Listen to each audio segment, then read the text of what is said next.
comes on to the redundancy, then just go ahead and create this storage account. So I'll just hit on create. Now in another tab, let me again go on to storage accounts. Let me hit on create. Here let me choose a resource group. I'll again choose my location. Here let me again choose premium. This time I'll choose file shares. Just giving a name. So I just want to create the different types of storage accounts. I'll hit on create. Now here let me go on to storage accounts again. Let me create a storage account. Now currently we still have the ability to create a legacy storage account type. So let me click here. This will take us on to another screen. Here let me again choose my resource group. Here I can choose again standard or premium. Now when you choose standard, when it comes on to the account kind, we also have the older version of the storage account. So we have general purpose V1. Let me choose this. Let me give a name. So I'll just give a name and the remaining settings will be as it is. Let me go on to view and create and let me hit on create. Let me just wait for a minute till we have all of the storage accounts in place.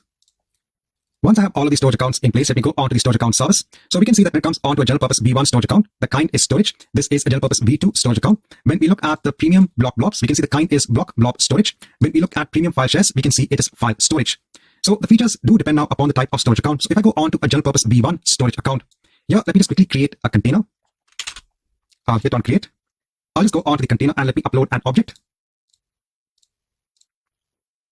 So just uploading a object, a file onto this container.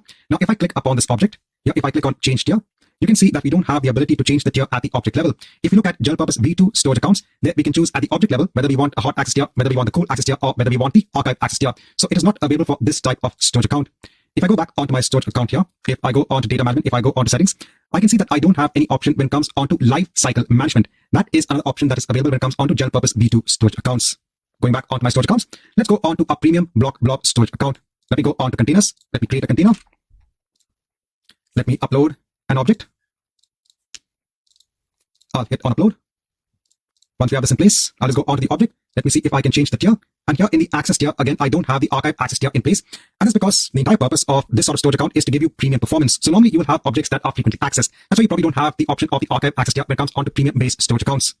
If I go on to data, go back onto my storage account, here I can see that I do have though the option of lifecycle management. And if I go back onto storage accounts, if I go onto my premium file share, so here you have to note that the only thing that you can actually create is file shares. So this is based purely on hosting file shares on the Azure platform, but it's a premium based service. So in this chapter, I just want to go through some of the important points when it comes onto the different types of storage accounts.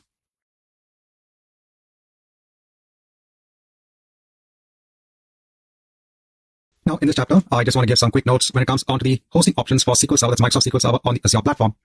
So one way is to go ahead and host Microsoft SQL Server on an Azure virtual machine. So this is an example of infrastructure as a service. Here you get complete administrative access over the virtual machine. So you can install any version of Microsoft SQL Server. You can also install additional components as required. You can also use the pay-as-you-go model when using SQL Server. So you pay based on how much you use when it comes onto the Azure VM. This is also an option when it comes to migrating your on-premises SQL Server workloads. So if you have a particular version of Microsoft SQL Server running on your on-premises environment, you can ensure that you install that same version of SQL Server on the Azure VM. And then you can migrate your data onto the instance in the Azure VM itself. Another option is the platform has a service. So you can use the Azure SQL database service. Here, the underlying compute infrastructure is completely managed by Azure. So you can't install anything. Here you get an SLA, so a service level agreement. You can also choose from a variety of pricing options. So they have the DTU based purchasing model that's based on database transaction units. You also have the VCO based purchasing model. You can also make use of features that are available in the platform has a service, the Azure SQL database, such as automated backups, automated tuning, simplified patching, etc. We also have another service that's known as the Azure SQL Managed Instance service. So this is again an ideal option in place if you want to migrate your existing SQL Server workloads onto Azure. So this has near 100% compatibility when it comes onto the latest SQL Server Enterprise Edition database engine. You also get features such as native virtual network integration, and you can also use hybrid benefits where you can actually bring your own licenses to save on costs. So this is just a quick chapter on the options available when it comes to hosting Microsoft SQL Server workloads on the Azure platform.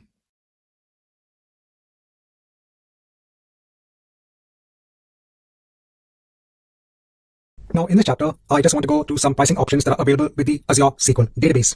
The first pricing option that you have is the database transaction unit or the DTU pricing model. So over here, when it comes to the underlying compute and the underlying memory, all of it is bundled has one unit known as a database transaction unit. You can actually go ahead and decide on the amount of DTUs to assign for your underlying SQL database. When it comes to DTUs, there are three different tiers in place. You have the basic, the standard, and the premium. So all of them guarantee an uptime SLA of 99.99%. When it comes to standard and premium, you also get a higher retention period. So with the Azure SQL database, the backups are maintained by the service itself. So the service will go ahead and take the backups of your database at regular intervals, and then it can go ahead and retain that backup so that you can go ahead and restore at any point in time using the different restore points. So over here, when it comes to the standard and the premium, you have a backup retention of a max of 35 days. If you look at the IOPS over here, you can see you get a much higher IOPS per DTU when it comes to the premium pricing tier. So the higher IOPS that you have, this is input-output operations, it becomes more easier to work with the underlying data. So you get more number of input-output operations that can go ahead and work with the underlying data. And then you also have less input-output latency. So this allows for faster reading and writing of data onto the underlying database itself. Now, apart from the database transaction unit model, you also have the VCO-based purchasing model. Now, just a quick note, when it comes to the basic, standard, and premium DTU model, you can go ahead and switch between tiers at any point in time, but there can be a slight downtime because the database connectivity might be lost when the switchover is happening. Now, back onto our VCO-based purchasing model. Now, over here, you can actually go ahead and decide on the number of virtual cores and the size of the database. So if you want to go ahead and really decide what are the number of virtual cores to be assigned for the underlying database, you can actually go ahead and make use of the VCO-based purchasing model. Also, if you have existing Microsoft SQL Server licenses in place as per the enterprise agreement with Microsoft, you can actually go ahead and make use of the hybrid benefit model and use the existing licenses to save on cost. So this is available with the VCO-based purchasing model. Then you have the serverless model. So over here, the compute can actually go ahead and scale based on demand. You also have an auto pause feature that can actually go ahead and pause the database when it is not being used. This can actually go ahead and save on compute cost. But when the database is paused and an action is performed on the database and it needs to be started again, so there'll be a slight delay before the database is up and running. So this is ideal when you have your development environments or your test environments. For production-based environments, you should ideally go for the VCO-based purchasing model or the DTU model. And then you have hyperscale. So over here, the compute and storage are separate layers. So if you have really a high demand, a high requirement for a premium database, you can actually go ahead and choose the hyperscale pricing tier. Over here, you can go ahead and scale the storage up to 100 TB. Right, so in this chapter, I just want to go through some important points when it comes to the different pricing options that are available for the Azure SQL database.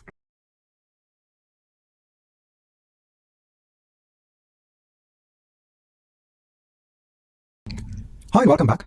Now, in this chapter, I'll show you how you can actually go ahead and host Microsoft SQL Server on an Azure virtual machine.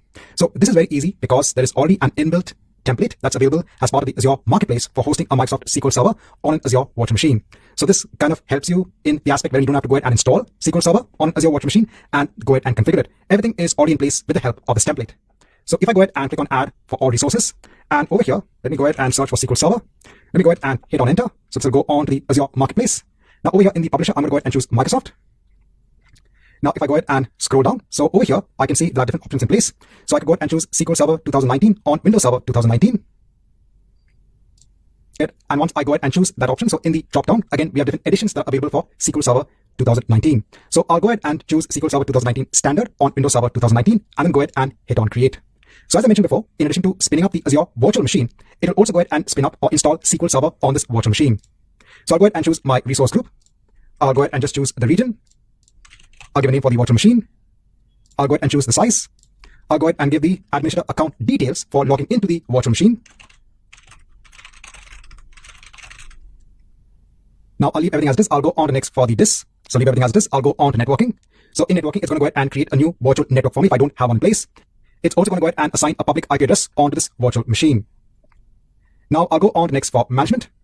So in management, I'll leave everything as it is. I'll go on to next for advanced, leave everything as it is. And now we have one more tab, which is for SQL Server settings. So over here, we can go ahead and now specify the settings for the SQL Server that is going to be installed on this Azure virtual machine.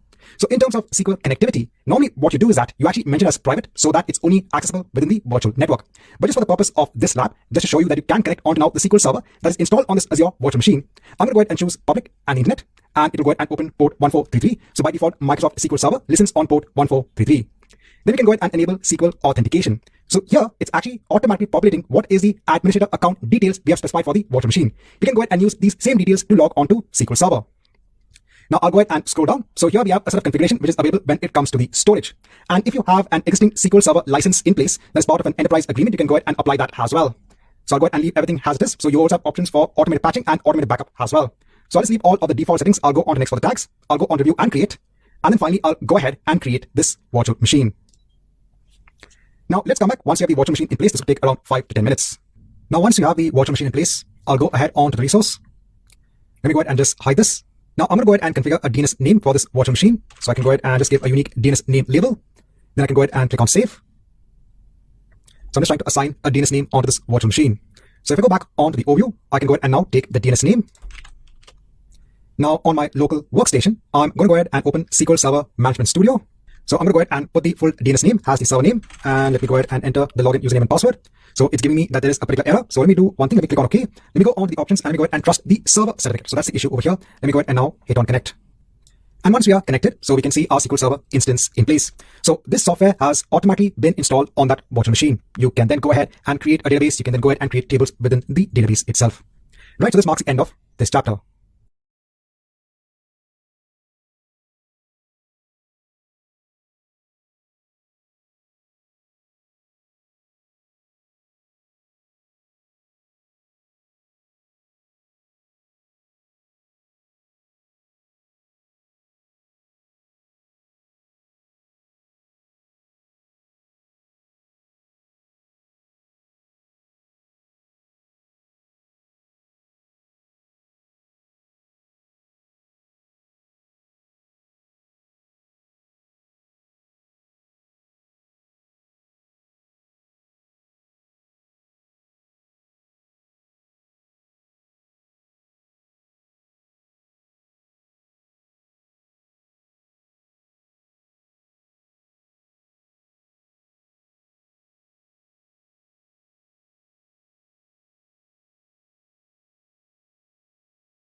Now, in this chapter, I just want to go through the auditing feature, which is available for Azure SQL databases. So you can actually enable auditing for your Azure SQL database or even for Azure Synapse as well. This feature can be used to track your database events and you can write them onto an audit log.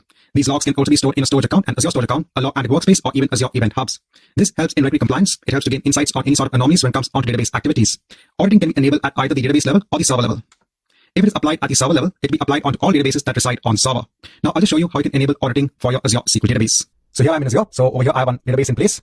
So if I go on to the auditing feature, so over here, I've already gone ahead and turned on auditing. So this is, remember, auditing for the database. If you want to enable auditing at the server level, you have to go ahead and view the server settings. Now over here, I'm going ahead and directing the auditing onto a storage account and onto a log analytics workspace. So if you have some sort of application or module that needs to go ahead and, let's say, fetch the auditing from your storage account, you can go ahead and send the audit information onto a storage account. And if you want to see the live view of the audit as well, you can go ahead and send it to a log analytics workspace. So it's not necessary that you send it to both. It just depends on what is your requirement. Now, after you enable auditing, so if you go on to view audit logs, so here you can see all the events. For the events, you can also see what is the statement that was executed. You can also go ahead and see what was the principal name and the client IP that basically executed this particular command. So just a quick note that when you are enabling auditing onto a storage account, you have to ensure that the storage account, it can be a general purpose v1, v2, or blob storage account, but you have to ensure the storage account is obviously in the same region as that as the Azure SQL Server. Right, so this marks the end of this chapter.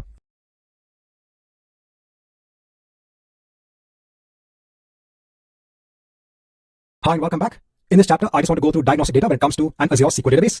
So over here, I have one SQL database in place. Now, if I go on to diagnostic settings, over here, I have the option of sending diagnostic data onto another data store.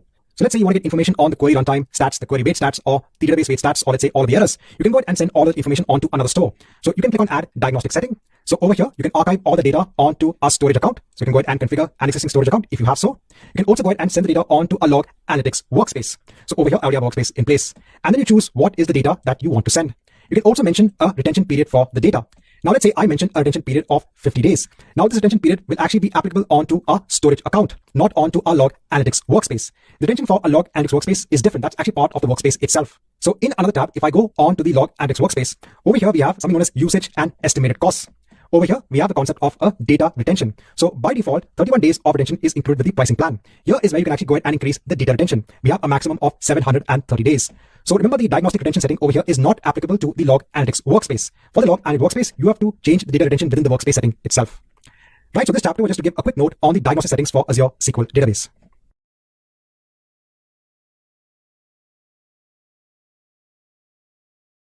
In this chapter, I want to go through the data masking feature. So here, the database in the database table can be limited in exposure when it comes onto your non-privileged users. So when non-privileged users are actually trying to access data within a database table, you can ensure the values for a particular column are masked so that users can't see the entire values. So for example, if you have actually credit card information, this is a good use case scenario. So here you can actually create a rule that can mask the data. Based on the rule, you can decide on the amount of data that is exposed onto the user. Now, there are different inbuilt masking rules in place. You have the credit card masking rule. This is normally used to mask the column that contains credit card details. You have the email. So here you can ensure to only expose certain characters when it comes onto an email address.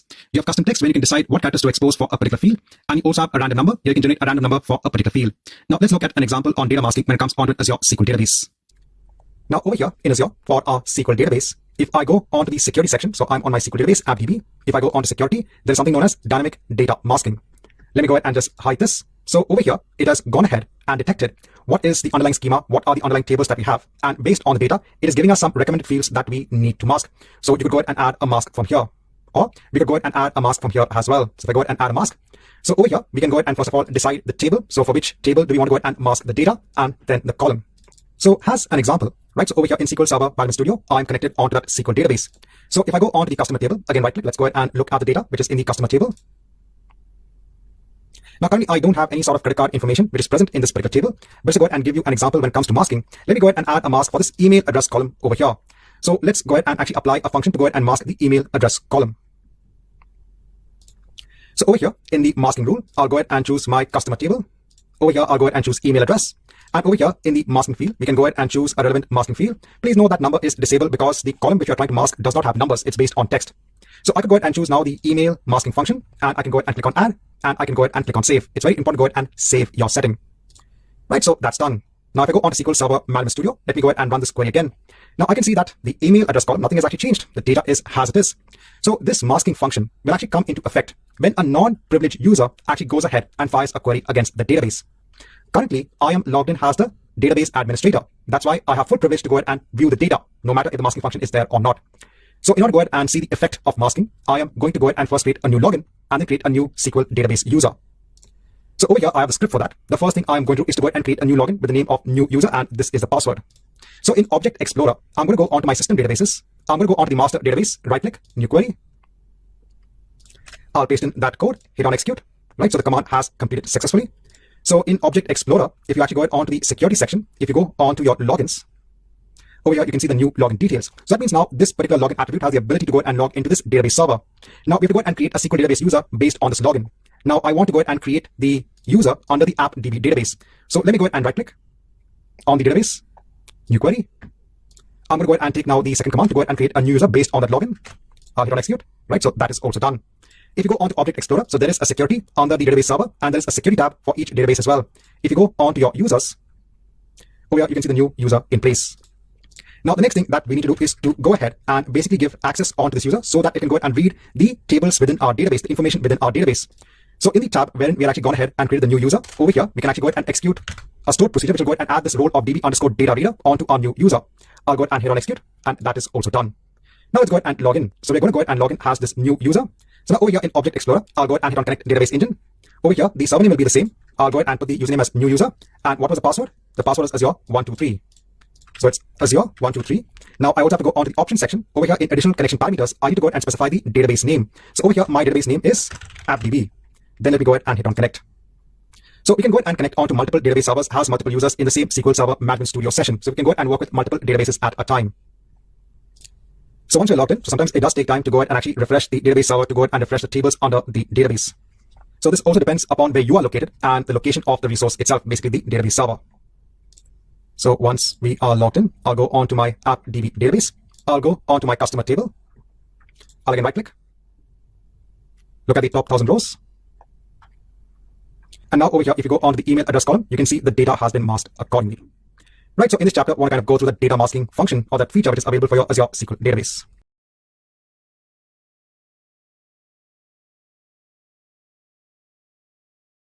Hi, welcome back. Now in this chapter, I just want to go ahead and give a quick note when it comes to transparent data encryption. So when it comes to security, there are a lot of aspects which are available when it comes to an Azure SQL database, when it comes to the Azure SQL database server. So the service itself provides a lot of security implementations or security aspects for Azure SQL. Now for a SQL database, the Azure SQL database, so remember that the underlying infrastructure is completely managed by the service itself. So all of the data is stored in an Azure data center. So the Azure data center has its own servers, its own storage. And then finally, your data is stored in the underlying storage in the data center. Now, when it comes to security, Azure SQL provides this facility of transparent data encryption. So what this means is that when the data is stored, so this is basically your table information in the database. So when this is finally stored on the underlying storage device, it is encrypted and then stored. When you actually go ahead and query for the data from the database, that data is then decrypted and then sent across to you. So this means that all of the data is secure on the storage device in the data center. Now, even though Azure data centers are pretty secure on its own, some companies have this requirement wherein even when the data is stored on a storage device in an Azure data center, it needs to be encrypted. This is an extra level of security. And that is an aspect that is available with the setting of transparent data encryption. Now, by default, transparent data encryption is already enabled for a SQL database. So let's quickly go on to Azure and show you that setting. So if I go on to Azure and if I go on to any database that we have, so if you go ahead and scroll down, so under security, there is a setting of transparent data encryption, and by default, it is already turned on. So over here, this encrypts your databases, your backups, and the logs at rest. At rest, it just means that whenever it is stored on the underlying storage device, it will be encrypted and then stored. Right, so in this chapter, so I want to go ahead and talk about that feature of transparent data encryption.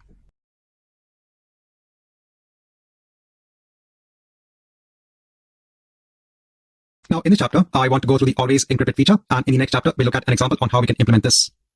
So the always encrypted feature can actually be used to encrypt data at rest and in motion. So when it comes on to the data within an Azure SQL database, you might be having sensitive data that's actually stored on the database itself. And you want to ensure that when the data is finally stored on the underlying disk in the Azure data center, in the Microsoft data center, that is actually encrypted. And even if the data is being transferred, it's being accessed by an application, during transit also the data is encrypted. So you can actually implement this with the use of the always encrypted feature. You can encrypt multiple columns located in different tables. You can encrypt multiple columns that are located in the same table, or you can just encrypt one specific column. Now, there are two types of encryption that are available. You have deterministic encryption. Here, the same encrypted value is generated for any given plain text value. This is less secure, but it allows you to perform point lookups, equality joins, grouping, and indexing on encrypted columns. You have randomized encryption. This is the most secure encryption method, but then it prevents you from performing operations such as searching, grouping, indexing, and joining on encrypted columns. Now, you can enable the always encrypted feature using SQL Server Management Studio. There are two keys that get created when the always encrypted feature is enabled for a database. So first is the column master key. This is an encryption key that needs to be stored in an external data store. Here you can store the keys in either a Windows certificate store or in an Azure key vault. You have the column encryption key. This is generated from the column master key and is used to encrypt the actual column. The user who is actually implementing the always encrypted feature needs permissions for the encryption keys. So in this chapter, I just want to give a quick introduction on the always encrypted feature. In the next chapter, we'll look at an example on the always encrypted feature.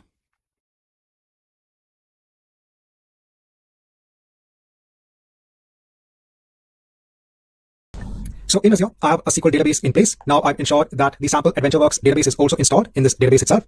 So in SQL Server Management Studio, if I actually go ahead onto the databases, if I go onto AppDB, if I go onto my tables, if I go onto, let's say, the customer table, let me right click, select the rows. Right, so we have this data in place. Now let's say you want to go ahead and encrypt the email address column. So let's go ahead and do that. Now for encrypting this particular column, this data, SQL Server Management Studio needs to go ahead and make use of encryption keys. Now these encryption keys can either be stored in a Windows certificate store or they could be stored in the Azure Key Vault service. So we are going to be making use of the Azure Key Vault service. So in Azure, I already have an Azure Key Vault. This is in the East US location and my database is also in the East US location. Now in the vault, if I currently go on to keys, so currently I don't have any encryption keys over here. Now remember, as part of our slides, in order to go ahead and perform that act of enabling the always encrypted feature, the user that is actually performing that encryption needs to have certain permissions on the encryption keys. So over here, let me go ahead onto my Azure admin user. So I'm going to go ahead and using this user to perform the encryption. Over here, let me go ahead and ensure to have those required permissions in place. And then let me go ahead and hit on save. So the user needs to have the required permissions in place in order to go ahead and use the keys in the Key Vault. Next step. Now let's go on to the Object Explorer. On the customer table, let me go ahead and right click again. And over here in SQL Server Management Studio, we have the option of encrypting the columns. Now in the wizard which pops up, I'll go on to the introduction, go on to next. Next, I have to go ahead and select the column for which you want to go ahead and enable encryption. So I'll go ahead and choose the email address column. Over here, you have to go ahead and choose what is the encryption type. So I'll go ahead and choose deterministic. Now over here, it's going to go ahead and create a new encryption key. I'll go on to next. So over here, we have to go ahead and decide, okay, where do we store the column master key? It can be either in the Windows Certificate Store or in the Azure Key Vault. So I'll go ahead and choose the Azure Key Vault and let me go ahead and sign on to my Azure account. So I'm going to go ahead and sign as the Azure admin. So I'll go ahead and now select my vault, which is part of my subscription. I'll go on to next. I'll go ahead and proceed to finish now. And let me go ahead and hit on finish. If it asks you to sign again, you can go ahead and choose your account. Right, so this might take around 5 to 10 minutes. Let's come back once this operation is complete. Now, after some time, once the operation is complete, I'll go ahead and hit on close. Now over here, let me go ahead and run the same query to go ahead and pick up the data from the customer table. And now over here, you can see the email address column is indeed encrypted. If you go on to the Object Explorer, over here, if you actually go on to security, over here, there's something known as always encrypted keys. If I go ahead and just refresh this, over here, you have the column master keys and you have the column encryption keys. So the column master key is used to go ahead and generate the column encryption keys, and the column encryption keys are used to go ahead and encrypt the data in the column. If you go on to your Key Vault, if you go on to keys, over here you can see the column master key that is now kept in the Azure Key Vault. Right, so in this chapter, I want to go to the always encrypted feature.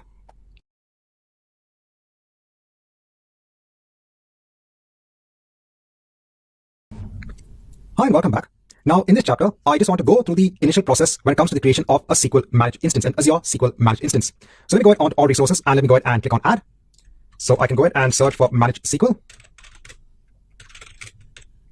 So I can go ahead and search for Azure SQL and I can go ahead and choose Azure SQL managed instance. And then let me go ahead and hit on create. So over here, let me go ahead and choose my resource group. Let me go ahead and give a managed instance name. So I'm not going to go ahead and actually create this managed instance. I just want to go through the creation process. Now, if I go ahead and configure the managed instance, so over here in the service tiers, one thing to note is that you only have the option of choosing the VCO-based pricing model. There is no concept of the DTU, the database transaction unit, when it comes to the pricing tier for the SQL managed instance. And in the service tier, you have either general purpose or business critical workloads. And if you go ahead and scroll down, so over here, you can go ahead and basically choose the amount of VCOs and storage that you want. So even if I go ahead and choose the minimum, which is 4 cores, and even choose the storage as just 30 GB, and even if I have a SQL Server license in place, if I go ahead and scroll down, so there is still a hefty price when it comes to the estimated cost per month. So remember that when companies already have their on-premise workloads, which they want to go ahead and migrate onto Azure, if they want to have an easy migration process, because the Azure SQL managed instance is in place for actually migration of existing workloads in on-premise environments. And over here, again, companies might want to have this concept of VCO-based pricing model. Now, if I just go ahead and hit on apply, let me go ahead and just give the administrative account details.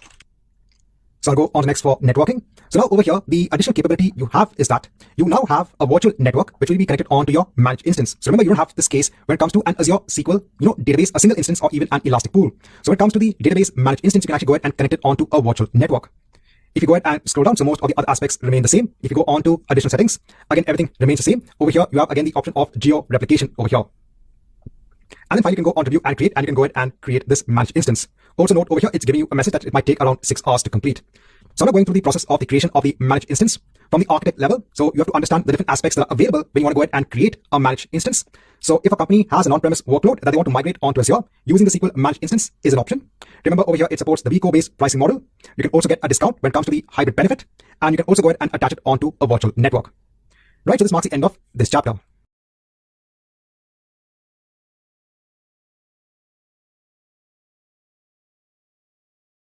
Hi and welcome back. Now in this chapter, just want to go through a couple of features which is important from an exam perspective. So let me go on to a database that I have. So this is put onto Azure SQL databases. Now if I scroll down, so there's something known as the Query Performance Insight.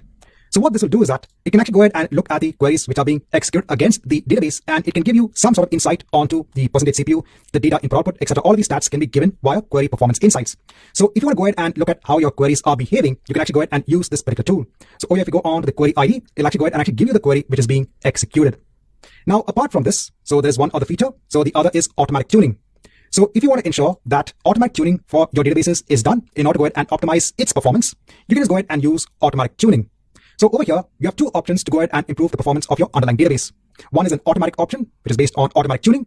And the other one is the manual one, where you can go ahead and look at the performance of your queries using the Query Performance Insight tool. Right, so this chapter is going to give a couple of important points when it comes to the exam for your Azure SQL databases.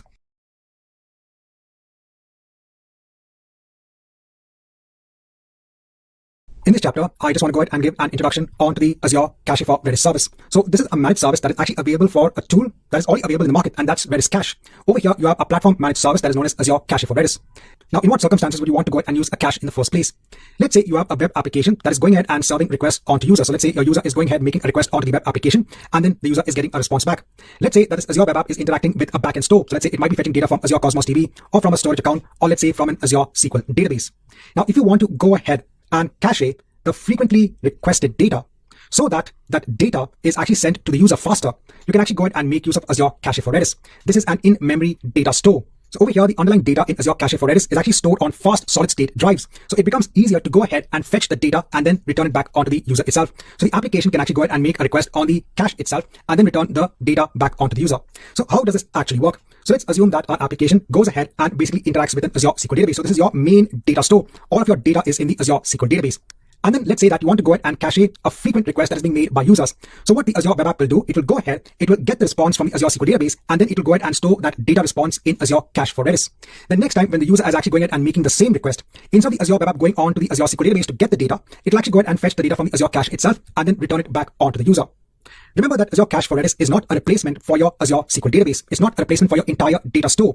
It is used to go ahead and cache commonly accessed data, such as your session data, probably some content for the application, and as I said, frequently requested data. So now you have your Azure Cache for Redis sitting between your Azure web app and your data store, such as your Azure SQL database.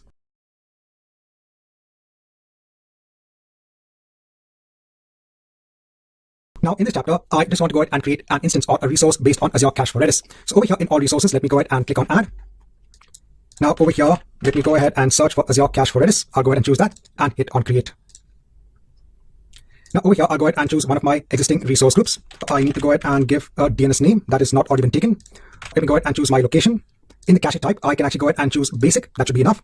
I'll go on to networking. I'll choose a public endpoint. I'll go on to advanced. I'll choose the latest Redis version. I'll go on tags. I'll go on to review and create. And I'll go ahead and hit on create. This should just take around 4 to 5 minutes. In another page, I'm just showing the home page for Redis itself. So Redis has already been available since quite a long time, has an in-memory data store. This is used as a cache. So applications can actually go ahead and basically install this tool as a cluster and then make use of it to store the cache data. So you can actually go ahead and install this tool on a cluster, and then you can go ahead and implement your application to go ahead and make use of this Redis cache.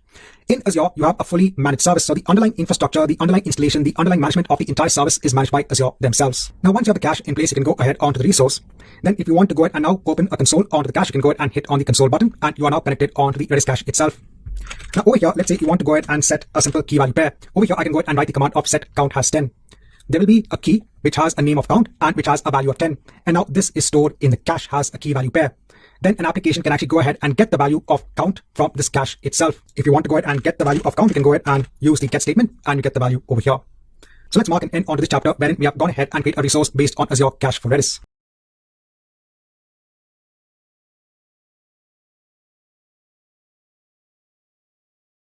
Now, in this chapter, I just want to briefly show you how you can make use of Azure Caching for Redis in your application. I have a .NET Core application in place. This is a similar application we had also seen early on. So in the beginning of our course, I'd gone ahead and shown you a .NET Core application that's actually going ahead and fetching data from an Azure SQL database and also getting images from an Azure storage account. Now, in this code, I've also gone ahead and added the required lines of code to interact with our Azure Cache for Redis. I want to go ahead and get the information from my course table. And then I want to go ahead and add this information onto Azure Cache for Redis. So if my cache contains a key of course, then go ahead and get the course information from my cache. If it does not exist, then please go ahead and read all of the information from the underlying database and then go ahead and set a key value pair in my cache wherein the name of the key is course and I have all of my course information. So again, as I mentioned before, I'm not going into details about this program. Over here, I'm just showing you how you can actually go ahead and use Azure Cache for Redis within your applications. Now over here, I need to go ahead and replace the connection string. This is the connection string to connect onto my resource of Azure Cache for Redis. I need to go onto my Redis cache. I need to go onto access keys. Let me go ahead and take either the primary or the secondary connection string. So I'll take the primary connection string. I'll copy it onto the clipboard. I'll go onto my program and replace it over here. Now let me go ahead and run this program. Right, so the program is running as expected. The only difference is that now, if I actually go onto my console, so I'll go onto the overview and open up the console. Over here, let me go ahead and now search for a key with the name of course. And over here, now you can see all of the course information. Remember, this is the data that's been fetched from my Azure SQL database. So now my program, when it's going ahead and now fetching this information, instead of actually fetching it from the database itself, it can actually go ahead and fetch the information faster from the Azure Cache for Redis. So this is probably information that is always being returned by the application. So you can actually go ahead and store this application within the Azure Cache for Redis itself. So in this chapter, I just want to kind of give a very simplistic example on how you can go ahead and use Azure Cache for Redis within your applications.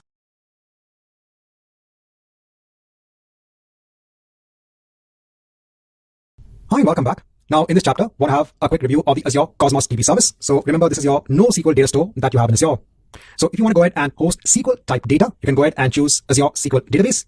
If you want to host a MySQL data store, you can go ahead and choose Azure databases from MySQL. But if you want to have a NoSQL data store, you can go ahead and choose Azure Cosmos DB. So over here in Azure, if I go on to all resources and if I click on add, if I go ahead and choose Azure Cosmos DB, if I go ahead and hit on create, I'll go ahead and choose my resource group. I'll just quickly go ahead and give an account name. So what is the important point as an architect? So first is the different APIs. So if you want to go ahead and store JSON-based documents and you want to be able to query the documents based on SQL language, you can go ahead and choose the Core SQL API. If you want to host a MongoDB database, or if you have an on-premise MongoDB database that you want to migrate onto Azure, then you can go ahead and choose the Azure Cosmos DB for MongoDB API. Let's say you want to use a column-based database. So in this case, you can go ahead and make use of Cassandra. Now, if you want to have a simple table design, you can go ahead and choose Azure Table. Now, please note that the table service is also available as part of Azure storage accounts. But if you want to have key features such as low latency access for your data, if you want to have concepts such as the ability to replicate data to locations across the world, then you can go ahead and make use of Azure Cosmos DB. And finally, if you want to go ahead and host a graph-based database in Azure in Cosmos DB, you can go ahead and choose the Gremlin API. So these are all the different APIs which are available. So let me go ahead and just choose the Core SQL API. Again, you can go ahead and choose the location. You can go ahead and choose the capacity mode as provision throughput. So over here, instead of actually being charged separately based on compute, you actually get charged based on something known as a request unit. So this is known as provision throughput. Now, as part of the Azure Cosmos DB feature, you get 400 request units and 5 GB of storage for free in an account. Now, let me go ahead and scroll down and leave everything as it is. Go on networking, leave everything as it is. So leave the backup policy also as it is, leave the encryption as it is. Let me go on to view and create. And let me go ahead and create this Azure Cosmos DB account. Now, this will take around 10 to 15 minutes. Let's come back once we have the Azure Cosmos DB account in place. Now, once you have the Azure Cosmos DB account in place, let me just go ahead on to the resource. Just want to go through one more important aspect, and that is the feature of replicating your data globally. So one of the important features that you have when it comes to Cosmos DB is that you can actually go ahead and replicate your data onto another region. You can also go ahead and enable multi-region writes as well. That means the writing of data can be from any region. Obviously, in this scenario, it is up to you to ensure integrity of the data if data is being written from multiple regions. And enabling this concept of replicating data globally is just so easy. You can go ahead and choose the region over here. So you can see it will be replicated onto the South Central region, and then you can go ahead and click on save. And then your data will be replicated onto that other region. Right, so this marks the end of this chapter, wherein we just looked at an overview on Azure Cosmos DB.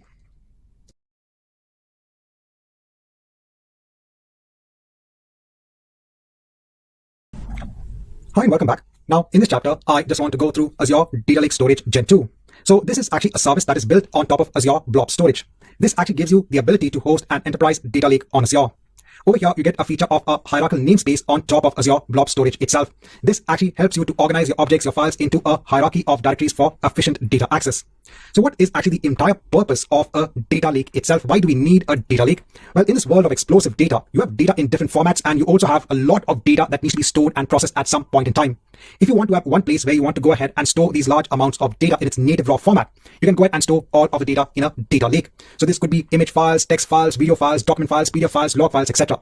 All of this can be stored in one central location. And then you could go ahead and use other tools to go ahead and process the data that is stored in the data lake. Normally, data lakes are optimized for storing large amounts of data, and they should have the capability to take data from a variety of sources. And also, the data lake should have the ability to go ahead and store the data that can be in various formats, whether it be structured, semi-structured, or unstructured data. So Azure Blob Storage anyway had the facility of storing different types of data. So that's why Azure Data Lake, which is a feature, is actually built on top of Azure Blob Storage itself. Now, do not get confused between Azure Data Lake Storage and a SQL data warehouse. So a SQL data warehouse is also used for storing large amounts of data. But over here, your data is in a structured format, which has already been processed and can be analyzed. Whereas in a data lake, you have data which is basically in different formats coming in from different sources and needs to be processed. Right, so I'll just go ahead onto Azure and show you how to create an Azure Data Lake Gen 2 storage account. So over here in Azure, I'm in All Resources. Let me go ahead and click on Add. I am going to go ahead and create a storage account because I said that Azure Data Lake is built on Azure Blob Storage. Over here, I'll go ahead and choose one of my existing resource groups. I'll go ahead and give a unique storage account name. I'll go ahead and choose my region. Again, I'll go ahead and choose locally redundant storage to save on cost. I'll go on to next for advanced. So over here now, we have this option of Data Lake Storage Gen 2. Over here, we need to go ahead and just enable the hierarchical namespace. That's it. Once you go ahead and enable this, now your storage account will behave as an Azure Data Lake Gen 2 storage account. I'll go on to next for networking, data protection, tags, review, and create. And let's go ahead and hit on create. Let's come back once we have the storage account in place. Now, once we have the storage account in place, if I go ahead onto the resource, now over here also I have containers in place. Over here, I can go ahead and create a container. So let me go ahead and give a name for the container and hit on create. I can go on to the container, and over here now in the container, I also have the ability now to create directories as well, because now this is based on a hierarchical namespace.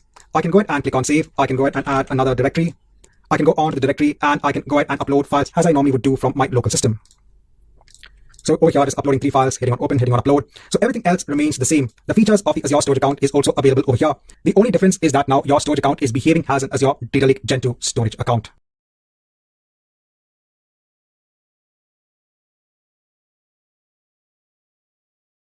Now, before we actually go into Azure Databricks, let me go ahead and first explain the need for Databricks itself. So Databricks is a company that was actually founded by the original creators of Apache Spark. So Databricks itself, the service, actually makes use of Apache Spark to go ahead and provide a unified analytics platform. So let's go ahead and understand the use case of using Databricks. So let's say that you want to go ahead and make use of Apache Spark for your underlying processing needs. So the first thing that you would need to do is you need to go ahead and provision machines. You then go ahead and install the Spark engine on these underlying machines and the required libraries. And then you could actually go ahead and use Apache Spark for your data processing needs. Now, in such a scenario, so over here, you are responsible for provisioning the underlying machines. You are responsible for installing the required Spark engine and the required libraries. Over here, you also have the responsibility of maintaining the underlying infrastructure itself. So if you need to go ahead and scale the underlying machines in order to cater to the data processing needs, this is something that you need to take care of. But with Databricks itself, over here, Databricks can allow you to create this entire environment with just a few clicks. So over here, Databricks can actually go ahead and first of all, create the underlying compute infrastructure for you. In addition to that, it will also go ahead and work with the underlying storage layer. So in addition to having the servers in place, it also provides an abstraction layer that allows Spark to go ahead and interact with the underlying storage service. It will also go ahead and install Spark for you, and also other libraries and frameworks to go ahead and add other capabilities to Spark as well. So for example, you could also go ahead and include the use of machine learning libraries. So all of this can be done by Databricks itself. It also goes ahead and provides a workspace for you. So in this workspace, you can actually go ahead and create notebooks. Users can then go ahead and collaborate on these notebooks, and you can also go ahead and create visualizations on the notebook itself. Now, when it comes to Databricks, so you can go ahead and launch Databricks either in AWS, that's Amazon Web Services, or Azure. And that's where we come onto Azure Databricks. So Azure Databricks is nothing but a completely managed Databricks environment for you. So over here, it'll actually go ahead and make use of the underlying compute infrastructure and the virtual network service that is already available in Azure. So Azure Databricks is nothing but an implementation of Databricks on Azure itself. Over here, you can also go ahead and make use of Azure security aspects, such as integration with Azure Active Directory and role-based access control. Right, so in this chapter, I just want to kind of give an introduction onto Azure Databricks.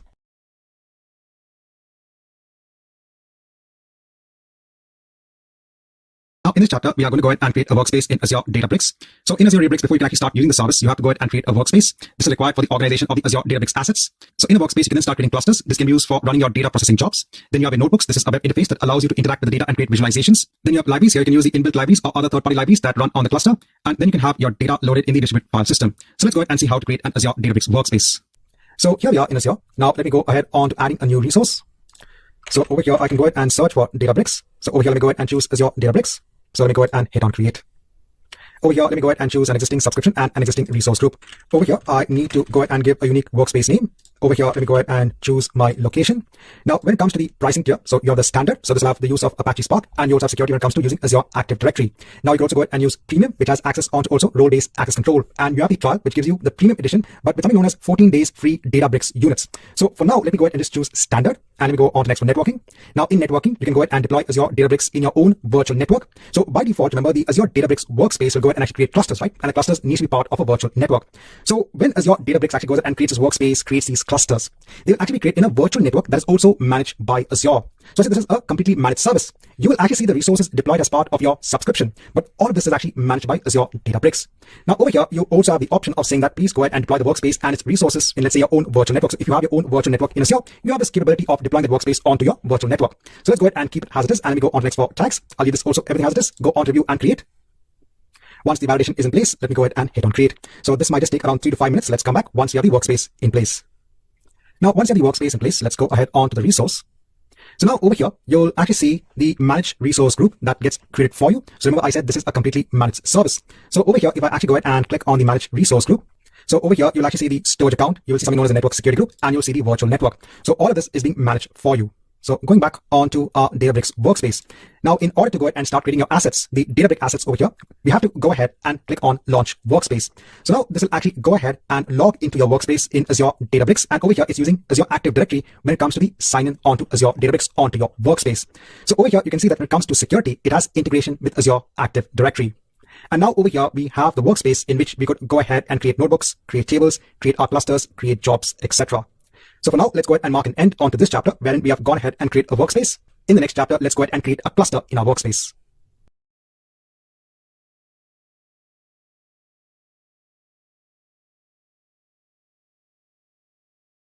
Now, in the last chapter, we had gone ahead and create an Azure Databricks workspace. In this chapter, let's go ahead and create now a new cluster in this workspace. So let me go ahead and hit on create. So remember, this cluster is required if you want to go ahead and run your underlying data processing jobs, or if you just want to go ahead and interact with data. So over here, let me go ahead and just give a name for the cluster. Now in the cluster mode, so you could go ahead and choose standard, single node, or high concurrency. So remember, if you want to go ahead and just have a very simple cluster, you can go ahead and choose standard. If you have many users who need to go ahead and use the cluster, you can go ahead and choose high concurrency. Now you also have this option of a single node. So when you go ahead and choose a single node cluster, it will only go ahead and create the driver node, which will have Spark installed. And you can go ahead and run your Spark jobs on this, but this is a very lightweight option if you want to go ahead and just perform very simple data exploratory analysis. For now, I'm going to go ahead and choose the standard cluster mode. Now, next over here, we have the Databricks runtime version. So I said, since this is a managed version of ensuring that Spark is already there on the underlying machines, over here, in terms of the underlying Databricks version, it'll actually go ahead and install Spark. This current version is 3.0.1, and it'll also go ahead and install Scala as well. If you want to go ahead and also include the use of machine learning on the underlying environment, the underlying Databricks environment, you could go ahead and choose a different version. This will actually have the machine learning libraries also installed. So for now, let me go ahead and choose the Databricks runtime version of 7.4. Now over here, we have the option of enabling auto scaling. So if the workloads are running on the cluster, and let's say that the underlying number of workers that you have, so over here, you can go ahead and define the minimum and maximum number of workers. So remember, the workers are the underlying machines that will be responsible for the data processing itself, for running the tasks which you submit onto the Spark cluster.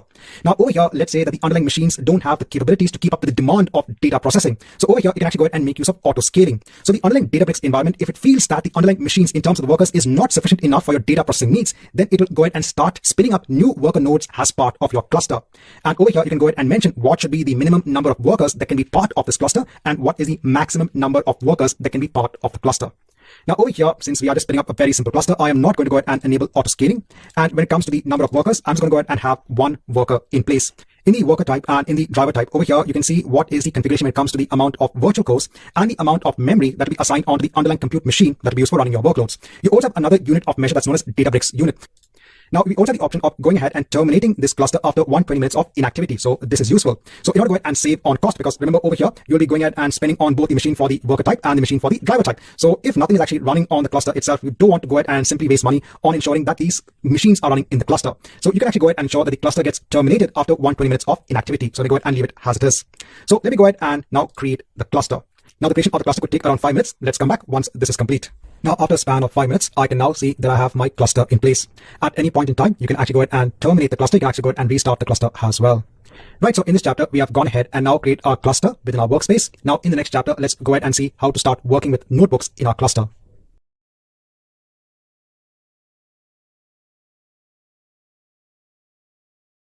Now, in the last chapter, we had actually gone ahead and create a cluster in our Azure Databricks workspace.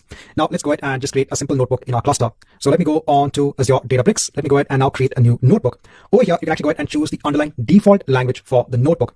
Now, please note that when it comes to the different cells in the notebook, you can actually go ahead and make use of a different programming language in each cell of the notebook. But then you can go ahead and first specify a default language for the notebook itself. So let me go ahead and choose Python. Over here, let me go ahead and just give a name for the notebook. And over here, I'll say please go ahead and attach it onto our app cluster. So let me go ahead and hit on create. So the cluster has the ability to go ahead and run these notebooks that are based on these different programming languages. Now over here, let me go ahead and attach it onto my cluster. So let me go ahead and hit on confirm.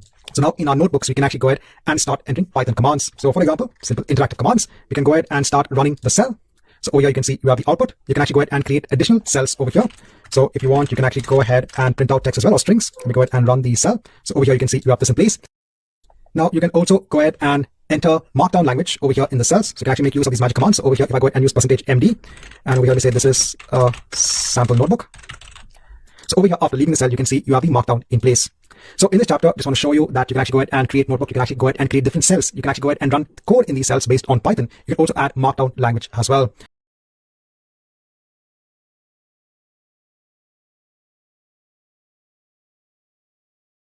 Now, in the last chapter, we had gone ahead, seen how to create a simple notebook, ran some simple commands in the notebook itself. Now, what we'll do is that let's go ahead and use this same notebook. Let's go ahead and write commands which will allow us to go ahead and process data, which will be in a CSV file in an Azure storage account. So firstly, in another tab, I've actually gone ahead and quickly provision a very simple general purpose V2 storage account. Now, let me go on to containers. Let me go ahead and add a simple container, give it a name, hit on create. Now, I'll go on to the container and let me go ahead and upload a CSV file, which I have on my local machine. So I'm uploading a log data.csv file. So now the upload is complete for this file. So if I go ahead onto the file itself, now I won't be able to click on the edit button because in the Azure portal, you can't actually go ahead and look at files over here if the size is greater than 2 megs. But over here, just going ahead and opening the CSV file over here. So again, this is data which is pertinent onto my activity logs. So over here, I have the correlation ID, I have the operation name, status, etc. So over here, I have the data which pertains onto these columns.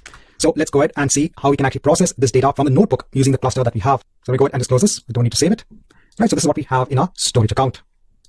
Now over here, I have the code which we are going to be using in this lab. Now the first thing is to actually go ahead and create a mount point onto the storage account. So over here, we are going to be using a utility which is available from Databricks that's known as dbutils. So this is a utility which is available that allows you to go ahead and perform a variety of tasks. So the Databricks utility is available when it comes to Python, when it comes to R, and when it comes to Scala. So the first thing that we have to do is to go ahead and create something known as a mount point in the Azure Databricks file system. This mount point will actually point onto the container that we have in Azure Blob Storage. So now in order to go ahead and create a mount point, we are going to be using that Databricks utility that we have. Over here, we can go ahead and use the method of mount to actually go ahead and mount a file system. Over here, we have to go ahead and mention the source. Now, WASBS actually stands for Windows Azure Blob Storage. So if you want to go ahead and connect to Azure Blob Storage, this is a protocol that you're going to use. Now over here, we have to give the name of our container. So that's data. And over here, we have to go ahead and give the name of our storage account. So if I go on to the storage account, so this is our storage account. Let me go ahead and ensure it to replace it over here. Next, we have .blob.co.windows.net. Please note that if your data is in a data lake Gen 2 storage account, then the URL will be different. So this is only if you're using normal storage accounts, wherein you go ahead and specify this as the format of the source URL. Now, next is your mount point. So this can be any name that you want in terms of what you want to give to the name of the mount point. Now, over here in the extra configuration, we're basically providing a map. Now, in this configuration over here, since we are going to be connecting onto this storage account, so let me go ahead and again replace it over here. So let me go ahead and copy this and replace it over here. So remember, if you are following along in this exercise, you'll be having your own Azure storage account. Please make sure to go ahead and replace the name of the storage account accordingly over here. So now when Azure Databricks needs to go ahead and connect onto the storage account and create a mount point, it needs to go ahead and authorize itself to go ahead and use the storage account. Now, when it comes to Azure Blob Storage, there are two ways you can go about doing this. You can go ahead and either use account keys or you can go ahead and use shared access signatures. So if you're going ahead and using an account key, over here, you have to go ahead and mention the key has fs.azure.account.key. And over here, you have to go ahead and mention what is the account key that will be used for authorization. So if I go ahead onto my storage account, if I go onto access keys, so over here, let me go ahead and click on show keys. Over here, let me go ahead and take either key 1 or key 2. Let me go back onto my file and let me go ahead and replace it over here. So now using Azure Databricks utilities, we can go ahead and create a mount point that points onto our container in our Azure storage account using the account key for authorization. So let's go ahead and execute this. So in our existing notebook, firstly, let me go ahead and delete whatever cells we don't require. So let me go ahead and delete these cells. So let me go on to the first cell and let me go ahead and execute or run this cell. So over here, we go ahead and click on run. So now over here, remember, it's going ahead and sending this command onto your underlying Spark cluster that is running as part of Azure Databricks. So over here, you can see it's running as a Spark job. So over here, I can see now an output of true. That means this cell has finished its execution. So now the next step, what I'm doing is that I'm actually going ahead and again using the Databricks utilities and now listing the files that I have in the mount point. So if I go ahead and execute this command, so now let me go ahead and actually create a new cell and let me execute this command in the cell. So now over here, you can see the data, the files that we have in our container in our Azure storage account. If I go onto my storage account, if I actually go on to the containers, so let me go ahead and upload another file from my local system onto this container. So uploading a simple script.txt file. Now, if I go back onto a notebook, if I go ahead and run this again, so now I can see I have the file over here.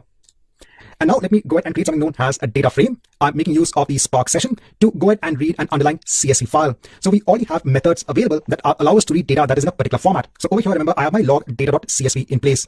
So let me go ahead and copy this command first. So let me go on to a different cell or create another cell, right? And let me go ahead and also use the next command. So over here, firstly, I'm creating the data frame and then I'm going ahead and displaying the contents of the data frame. So let me go ahead and run this cell over here. So now over here, you can see all of your data in place. So Azure Databricks now has a Spark cluster that is running as part of a workspace. You now have the ability to go ahead and send your commands that are actually based in Python over here onto the Spark cluster. Your Spark cluster, the commands that you sent over here, has the ability to go ahead and read the data that you have in Azure Blob Storage and process it accordingly. Right, so let's mark an end onto this chapter wherein we have seen how we could go ahead and process a CSV file that we have in Azure Blob Storage in Azure Databricks via a notebook.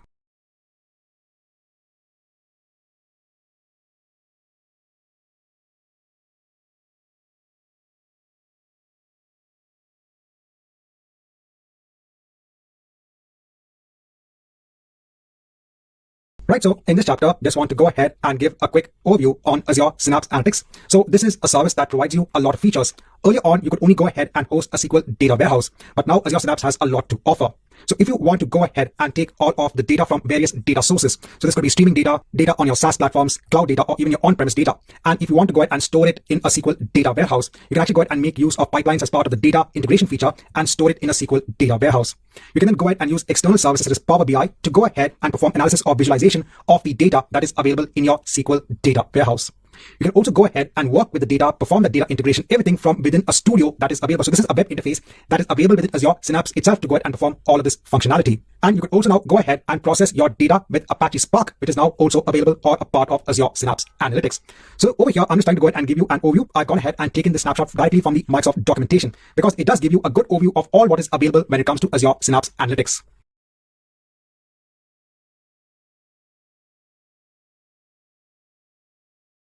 Now, in this chapter, I want to go ahead and create an Azure SQL database. I already have an Azure SQL database in place, which is on an Azure SQL database server. I want to go ahead and create another database on the server. I want this to be based on the sample database that comes available in Azure. And then we can go ahead and actually use Azure Data Factory to copy the data from one of the tables in the database onto our dedicated SQL pool in Azure Synapse. So over here in the SQL databases section, so I've gone on to SQL databases. And over here, let me go ahead and click on new. I'll go ahead and give a database name. I'll go ahead and choose the same server, which I created earlier on. So this was done in one of our earlier sections. If you want, you can go ahead and create a new server. But since I already have a server in place, I'll go ahead and choose the same server. In compute and storage, again, I'll go ahead and click on configure database. And over here, I'll go for basic, standard, premium. I'll go ahead and choose standard and hit on apply. I'll leave all the other options as they are. I'll go on networking, leave everything as it is. Go on to security, leave everything as it is. Go on to additional settings. And over here, when it comes to use existing data, I'll go ahead and choose sample. So this will actually go ahead and create a sample database so that we have some data in place. Then I'll go on to next for tags. I'll go on to view and create. And let's go ahead and hit on create. Let's come back once we have the database in place. Now, once the resource deployment is complete, I'll go ahead onto the resource. I'll go ahead and copy the server name. I'll go onto SQL Server Management Studio, and let me go ahead and connect onto the database engine. So over here, I'll go ahead and paste the server name.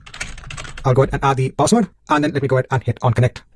So now over here, under databases, I can see my new DB database in place. I can go ahead and expand this. Then I can go on to tables. And over here, I can see all of the tables that are part of that sample AdventureWorks database. So in this chapter, I just want to go ahead and create an additional Azure SQL database.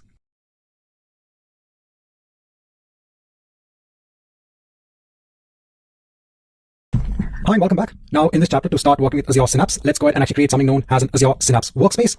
So in all resources in Azure, let me go ahead and actually create a new resource. So I'll go ahead and click on add. So over here, I can go ahead and search for Synapse. So I'm going to go ahead and choose Azure Synapse Analytics. Over here, let me go ahead and hit on create. Now over here, let me go ahead and choose my subscription. Let me go ahead and choose my resource group. Now over here, let me go ahead and just give a workspace name. I can leave the region as it is. Now over here, in order to actually go ahead and work with the workspace itself, it needs to go ahead and have an Azure Data Lake Gen 2 storage account in place. So if you don't have a Azure Data Lake storage account in place, you can actually go ahead and create a new one, or you could also go ahead and choose an existing one if you have. Now if you don't have a storage account name, let's go ahead and hit on create new. So over you can go ahead and create a new Data Lake Gen 2 storage account. So I'll name this as Data Lake 1000. So it's already been taken. So I'll just change the name. I'll hit on OK. Now over here, we can go ahead and create a new file system name within the Azure Data Lake Gen 2 storage account. So I'll just give a simple name. Let me go ahead and hit on OK. Now over here, I'm going to go ahead and assign myself the storage blob data contributor role. So this will actually automatically grant the workspace the required access onto the Data Lake Gen 2 storage account. Let me go on next for security. So over here, we are presented with the SQL administrator credentials. So this will be used for accessing the workspace SQL pools. So over here, let me go ahead and give a username and let me go ahead and specify my own password. Let me leave everything as it is. Let me go on to next for networking. So I'll allow connections from all IP addresses. I'll go on tags. I'll go on to review and create. And let's go ahead and create the Synapse workspace. So I'll go ahead and hit on create. Let's come back once we have the workspace in place. Now, once you have the Synapse workspace in place, so let's go ahead on to the resource. Now, in the overview of the workspace itself, so over here, we can see that we have the SQL admin username. We have something known as a dedicated SQL endpoint. So if you go ahead and actually create a dedicated SQL pool, that is a dedicated SQL data warehouse, then in order to go ahead and connect onto that SQL data warehouse, the dedicated one, we have to go ahead and use this endpoint. And we also have the option to go ahead and connecting onto a service SQL endpoint. We can go ahead and use this endpoint URL. If I actually go down onto the SQL pools over here, now by default, there will be a built-in serverless pool in place. Right, so I just want to mark it into this chapter wherein we have gone into the first step of Azure Synapse, wherein we have gone ahead and create an Azure Synapse workspace.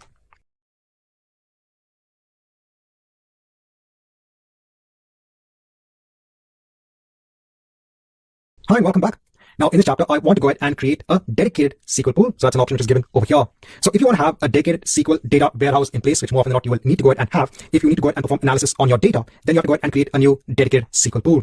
So you go ahead and create the pool from here, or you could go on to SQL pools over here, and you could go ahead and create a new pool from here itself. So over here, you can go ahead and give what is the name for the dedicated SQL pool.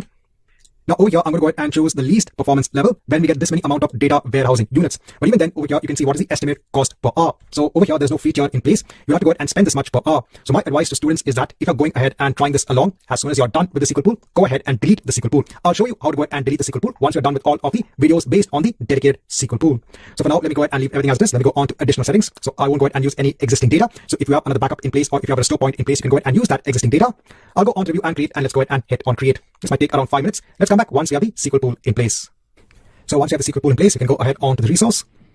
So over here, you could go ahead and use the dedicated SQL endpoint and connect on to the pool. So I can go on to SQL Server Management Studio.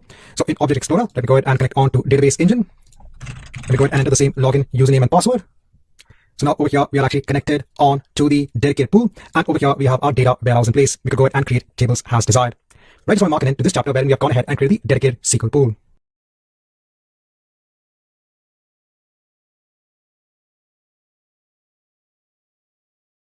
Now in this chapter, just want to give an introduction onto Azure Data Factory. So this is a cloud-based ETL tool when it comes on to extraction, transforming your data, and then loading data into the destination. Here you can create data-driven workflows. These workflows actually help to orchestrate data movement. It can also help to transform your data. Now, when it comes on to the entire Azure Data Factory process, so the first step is to connect on to the required data sources. The next step is to ingest the data from the source itself. You can then transform the data in the pipeline if required.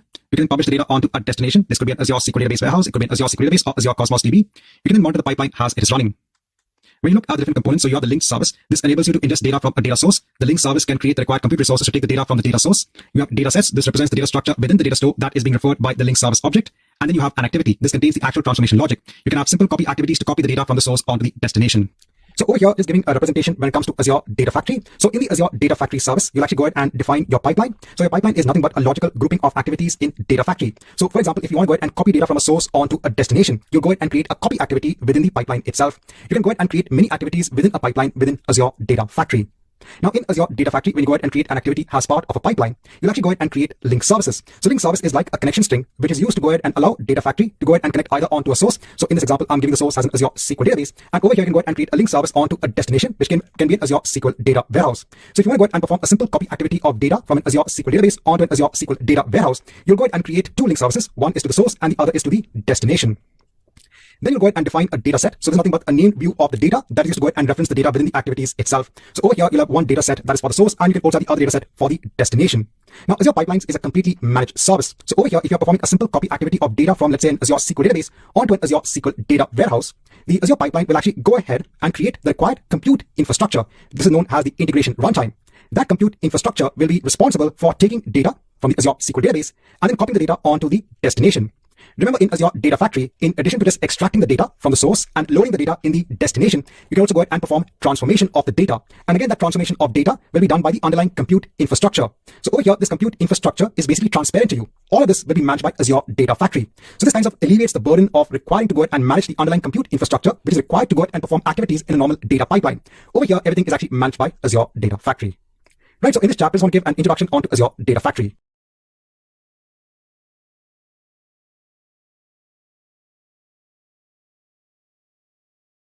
Hi and welcome back. Now in this chapter, let's look at our first scenario wherein we are going to go ahead and use Azure Data Factory. So I want to start with a simple process first. So firstly, we are going to go ahead and create a resource based on Azure Data Factory. That's the first step that we have to go ahead and do. In Azure Data Factory, I'm going to go ahead and use the inbuilt wizard to go ahead and simply copy data. So over here, I'm going to go ahead and copy data from a CSV file. So this CSV file will be loaded in Azure Blob Storage. This is going to have some customer information. We're going to go ahead and use Azure Data Factory to go ahead and read the data from the CSV file and then load it into a table in an existing Azure SQL database. So we're starting pretty simple. All we're doing is that we are going ahead and copying data from a CSV file onto a table in an Azure SQL database. So let's go ahead. So here we are in Azure. Now in all resources, let me go ahead and click on add. Now over here, I'm going to go ahead and search for Data Factory. Let me go ahead and choose that service. Now over here, let me go ahead and hit on create. So I'll go ahead and choose my resource group. Over here, I can go ahead and decide on the location for Azure Data Factory. Over here, I can go ahead and give a name for the instance. So it's not available. So let me go ahead and change the name. I'll leave it as version 2. Now at the moment, I don't need any Git configuration. I'll go on to next for networking. Over here, I'll leave all of these settings as they are. I'll go on it once, leave everything as it is. Let me go on to review and create, and let's go ahead and create this instance of Azure Data Factory. Now in another tab, I've just gone ahead and create a simple Azure storage account. So this is a general purpose V2 storage account. Now let me go on to containers. Let me go ahead and create a simple data container. Let me go ahead and hit on create. I'll go on to the container. Now I'm going to go ahead and upload a simple CSV file that has customer information. I'll go ahead and upload this from my local system. So I'm just going ahead and uploading the customer.csv file. So if I go on to the CSV file itself, if I go on to edit, so over here you can see the information. Over here you can see that I also have the header information as well. So over here I have the customer ID and the customer name. Now in another tab, so I'm just showing you that I have some Azure SQL databases in place. So I won't go through the creation of an Azure SQL database because we've already gone through this in an earlier chapter. So I'm going to go ahead and reuse one of my existing Azure SQL databases. So I've gone ahead and connected onto this database. So I'll go on to the AppDB database. Let me go ahead and right click and execute a new query. So I basically want to go ahead and create the customer table, which will actually go ahead and hold the information which we are copying using Azure Data Factory. So let me go ahead and hit on execute. So I have the customer table in place. If I go ahead and issue the simple select statement, so I don't have any data in place. Right, so I can see that I have my Data Factory resource in place. Let me go onto it. Now we have to go ahead and click on author and monitor. I'm going to go ahead and open up a new link wherein we can actually go ahead and author now our Azure Data Factory pipelines. Right, so over here, I have got my dashboard for Azure Data Factory. Now over here, you'll actually have basically links to go ahead and start using Azure Data Factory. So over here, currently, we are actually in the home section of Azure Data Factory. If you go on to the other part, so this is the author part for Azure Data Factory, then you have the monitoring part of Azure Data Factory, and then you have the management of Azure Data Factory. Now, since we are starting simple, I'm going to go ahead and use the copy data pipeline, which is in place. This will actually go ahead and open up a wizard that will allow you to go ahead and specify the properties of this pipeline. So let's go ahead and do that. First, you can go ahead and give a name for the copy data task that's going to be part of this pipeline. So I'll go ahead and give a task name. Now I can go ahead and run this once based on a schedule or based on something known as a tumbling window. For now, I'll just leave it as just to go ahead and run this once. I'll go on to next. Now over here, we can go ahead and choose our source data store. So we have to go ahead and create a new connection. Now you could go ahead and create a connection onto a data source that can be in Azure. It could be in Amazon Web Services, or you could also go ahead and connect onto a data source, such as let's say in your on-premise environment or to other third-party products as well. Now over here, I'm going to go ahead and choose Azure since I have my CSV file in Azure Blob Storage. So let me go ahead and choose Azure Blob Storage and hit on continue. Now over here, it's going to go ahead and create what? It's going to go ahead and create a linked service. Remember in the chapter on Azure Data Factory in the introduction, I mentioned that the link service is used to go ahead and connect onto your source or your destination data source. So over here, it's going to go ahead and create one link service onto Azure Blob Storage. So over here, I can go ahead and give a name. Now it's going to go ahead and use the authentication method as the account key. So to use the account key for authorization. So if you actually go on to your storage account, if you actually go on to access keys, so every storage account has these keys. So you have key 1 and key 2 that is used for authorization. So the Azure Data Factory is going to go ahead and use the account keys for authorization. I can go ahead and scroll down. Over here, we can go ahead and choose our subscription, and we can go ahead and choose the storage account name. Then you could also go ahead and test the connection, but I know that this will work. So let me go ahead and hit on create. So now it is going ahead and creating a connection onto our data source. Let's go on to next. Now over here, we can go ahead and directly browse for our CSV file. So let me go ahead and do that. Let me browse for the CSV file, which is in our data container. So I'll go ahead and choose our customer.csv file. Let me go ahead and hit on choose. I'll go ahead and hit on next. Right, so we are kind of done with our data set. Now what it is doing is that it is going ahead and detecting what is the underlying format of the data. So over here now, you can also see a preview of the data as well. Now, because we have the first row in our CSV file has, remember, our header, wherein we have our customer ID and the customer name. So over here also, you can see that there is a setting saying that please go ahead and treat the first row that we have in our CSV file as the header. So remember, again, going back on to our CSV file, just to confirm, so in our data container, in our customer.csv file, if I go on to edit, so over here, it's going to go ahead and treat this first row as the header. If you don't have this, please ensure to change that setting accordingly. Right, going back onto Azure Data Factory, let me go on to next. Now it's time to define our destination. So let me go ahead and create a new connection. Now this time I want to go ahead and choose Azure SQL Database. So I'm going to go ahead and choose Azure SQL Database and hit on continue. Now over here, let me go ahead and just give a name. Let me go ahead and then choose my details, my subscription, my server name. Then I'll choose my database, which is AppDB. Now over here, let me go ahead and actually connect on to the database. Now over here, let me go ahead and test the connection. Right, the connection has passed. Now in case if your connection is failing, so if I go on to the database, let me go ahead and click on the server name. So if I go ahead and choose show firewall settings, over here ensure that you have this setting off. Allow Azure services and resources to access the server. It should be enabled. It should be marked as yes. This will actually ensure that Azure Data Factory has an Azure service, has the ability to go ahead and access this database server. So this is just in case if Azure Data Factory cannot go ahead and connect onto the Azure SQL database server. Let me go ahead and hit on create. Right, so that's also done. I'll go on to next. Now over here, it's going to go ahead and do a mapping of the blob storage file onto the table. Now over here, it's actually going to go ahead and automatically create a table. That can also be done. But since we have an existing table in place, let me go ahead and choose that existing table. So I'm going to go ahead and choose the customer table. Let me go on to next. Now over here, it's going to go ahead and do a column mapping. So it's doing a column mapping over here. So this is all of the columns it has detected in our CSV file. And this is a column in the destination. You can go ahead and change these settings accordingly. But now I'll go ahead and leave it as it is. I'll go on to next. Over here in the settings, I'll leave everything as it is. I'll go on to next. I'll go on to next. So now it's going ahead. It is creating the pipeline. It is creating something known as the data set. And now it's going to go ahead and run the pipeline. So now over here, we could go ahead and hit on monitor so that we could go ahead and now monitor what is the progress of this pipeline itself. Since it is copying a small amount of data, this should be done within a minute. So let's come back. Now after just half a minute, so I can see that the status is now showing has succeeded. Now at any point in time, you can actually go ahead and click the refresh button over here to go ahead and see the status change of your pipeline. Right, so that now that this is done, let me go on to the customer table. Let me go ahead and hit on execute. And over here, you can see our data. Right, so in this chapter, we want to start off with a simple copy process wherein we are copying data from a source, that's a CSV file, onto a destination, that is a table in an Azure SQL database.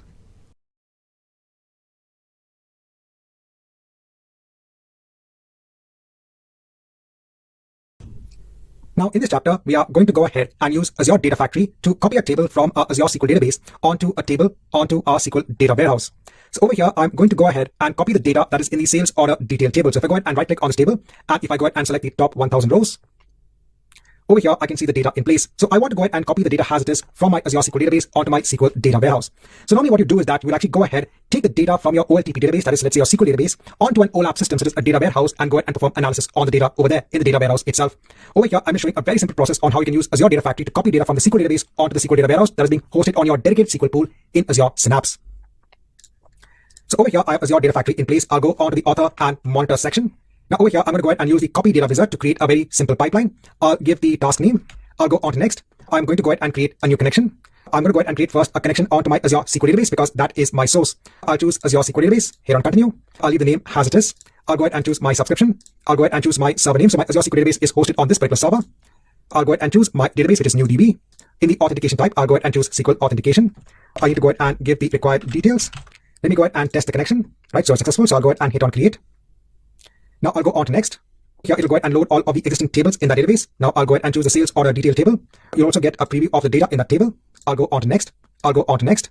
Now I'll go ahead and create now a new connection that is onto my destination, that is onto my Azure Synapse dedicated SQL pool. So over here, I'll go ahead and choose Azure Synapse Analytics and hit on continue. I'll go ahead and choose my subscription. I'll go ahead and choose my server name. I'll go ahead and choose my database name. I'll leave it as SQL authentication. I need to go ahead and give the username. So I'll go onto my workspace. I'll go ahead and copy the SQL admin username from here. I'll place it as username over here. I'll go ahead and test the connection. Right, so that's also fine. I'll go ahead and hit on create. Then I'll go on to next. I don't have an existing table in place, so it'll go ahead and create a new table in my dedicated SQL pool. That's in my data warehouse. I'll go on to next. You can actually go ahead and do a source mapping. So over here, it is going ahead and mapping the columns from my table that is in my source in my Azure SQL database onto my destination. Now I'll go on to next, and I'll just go ahead and hit on previous again because I do want to go ahead and do type conversion. Then I'll go on to next. We need to go ahead and have a staging area in place. This staging area is used to go ahead and insert the data into the SQL data warehouse. So your data is first taken from the source onto the staging area, and then it is transferred onto the SQL data warehouse. Now over here, you need to have basically a staging account linked service, that is a service onto a storage account. Since I don't have a linked service as of now, I'll go ahead and click on new over here. So over here, the type is Azure Blob Storage. So I'll go ahead and choose my subscription, and I have a set of storage accounts in place. I'll just go ahead and choose any storage account. I'll go ahead and hit on create. So now over here, we have the link service onto our Azure storage account. Next, we need to go ahead and browse for a path that will be used for the staging area. Now, at the moment, I only have 2 containers in place. So just for the sake of this demo, I'll go ahead and choose one of the containers and hit on OK, because we're not going into details onto how this staging area is going to be used. In the copy method, I'm going to go ahead and use a bulk insert. This is the simplest way. I'll go on to next. I'll go on to next. And now it's going to go ahead and create our pipeline. It'll go ahead and create our data set, and it'll go ahead and run our pipeline. I'll go on to the monitor section. So over here, I can see that I have my pipeline in the running state. Now I've come back after a span of less than 1 minute. Let me go ahead and hit on refresh.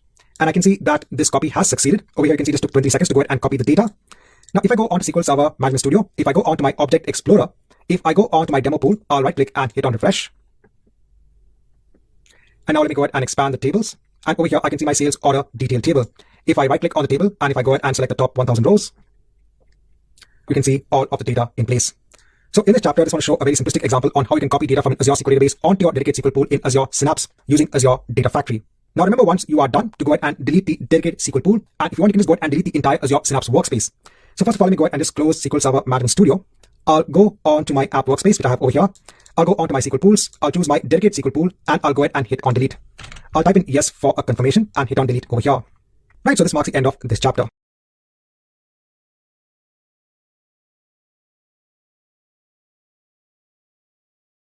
Hi and welcome back. Now in this chapter, I want to go ahead and give an example on data analytics architecture if you want to go ahead and make use of the services that are available in Azure.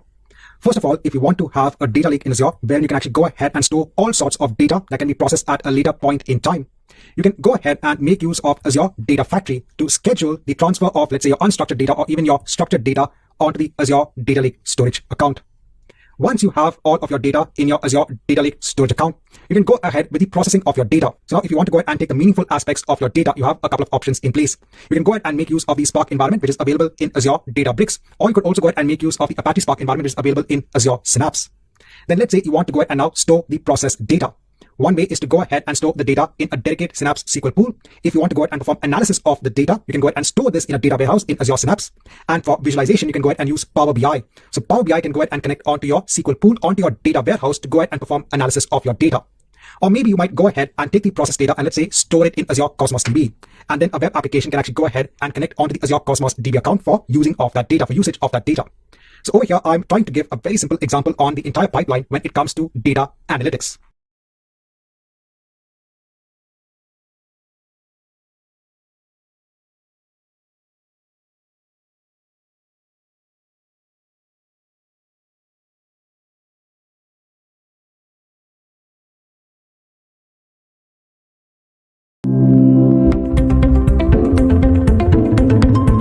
Hi, and welcome to the section on designing business continuity. Now, in this section, we'll have a review on how you can manage the business continuity of your Azure SQL databases. So I have examples on how you can use active geo replication and auto failover groups. We'll also have a review on the Azure backup service, Azure site recovery. We'll also have a review on availability sets, availability zones, and virtual machine scale sets. So all important aspects when it comes to business continuity. So let's move ahead.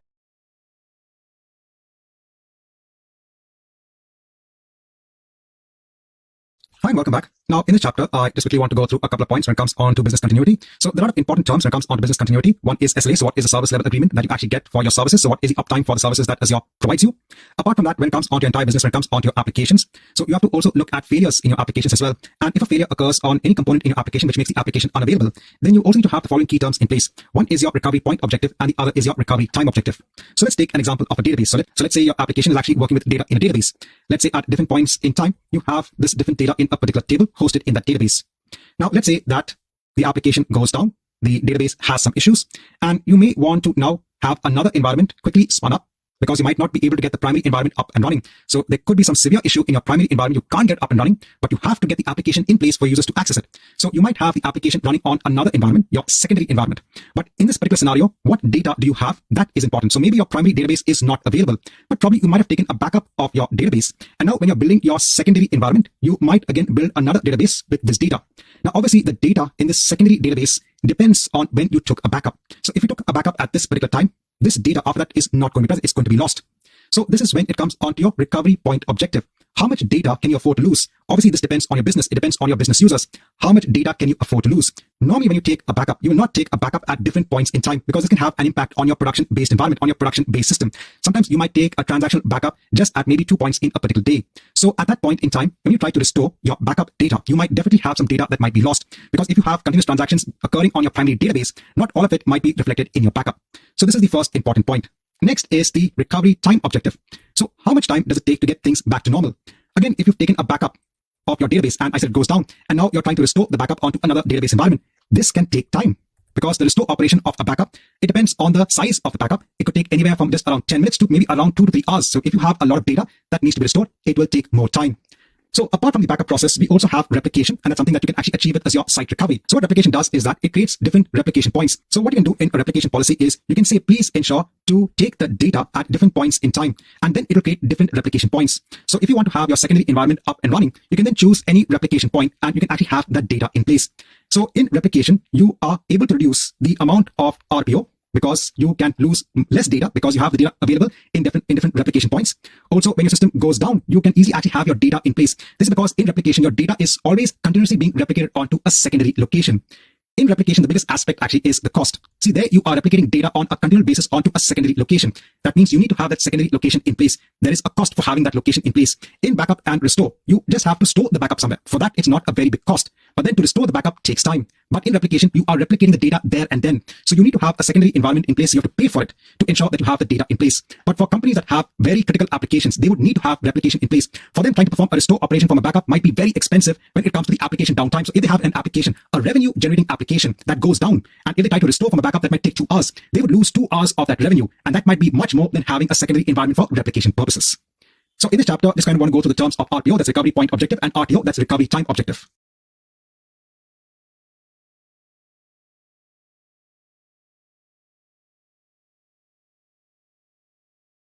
Hi and welcome back. Now in this chapter, I want to go ahead and have a review when it comes to the backup feature, which is available for the Azure SQL database. So this backup feature is available for both the Azure SQL database and for the SQL managed instance. Your full backups are taken every week, differential backups are taken every 12 to 14 hours, and transaction log backups are taken every 5 to 10 minutes. You can also go ahead and configure a variable for the backups itself. So in some of the tiers which are available for the databases, you'll actually see this particular screen when it comes to backup storage redundancy. So over here, the backup itself can also be made redundant in nature. So if you go ahead and let's say choose geo redundant backup storage, then the backups which are taken are then stored in another region in case if the primary region that contains the backup actually goes down. You can then go ahead and perform a restore of the backups. So you can go ahead and perform a point-in-time restore of an existing database on the same server as the original database. You can also go ahead and perform a point-in-time restore of a deleted database on the same server. And you can also go ahead and perform a geo restore onto another geographic region if the primary region is not available. You also have long-term retention. Your backups can actually be stored in Azure storage accounts for a duration of up to 10 years. Sometimes backups are actually required for a long time for regulatory or compliance purposes. That's why you have this feature of long-term retention. So in the next chapter, I'll just go ahead and do a review wherein we'll go ahead and perform a restore of a backup for an Azure SQL database.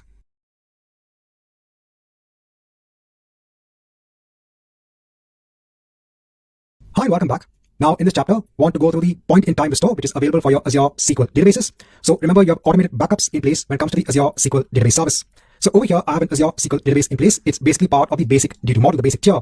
Now you could go ahead and click on restore if you want to go ahead and restore or create a duplicate of this database based on an earlier restore point. So over here, if you go ahead and scroll down, you can go ahead and decide on the time. So let's say that there were a lot of changes. Let's say a table was dropped by mistake in your database at a particular point in time. So let's say the database was actually dropped at 325. So you could actually go ahead and take or create a restore of the database at, let's say, 320. So you can go ahead and choose an earlier restore point. So if you want to go ahead and get the deleted table from the database, you can go ahead and restore the database using the automated backups that you have. Over here, you can go ahead and give a database name. So you can give a database name, and remember, it's going to be spun up on the same database server. You can go on to then review and create, and you can go ahead and hit on create. So now, based on the backup which was taken at that point in time, you'll actually now get a restored copy of your database itself. So remember, if you at any point in time, if you made major changes by mistake, I said like tables were deleted, you can actually go ahead and restore the database onto a particular point in time. Now, the creation of this restored database would take around 4 to 5 minutes. Let's come back once we have this in place. Now I've come back after a duration of 10 minutes. So over here, I now have my restored database in place. Now this database had absolutely no data in place, and still it took around 10 minutes to actually get a restored copy of this database itself.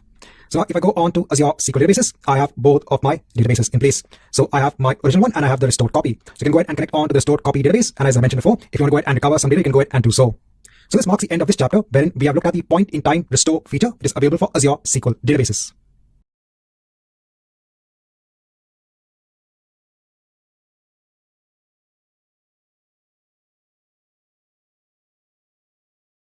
Hi, and welcome back.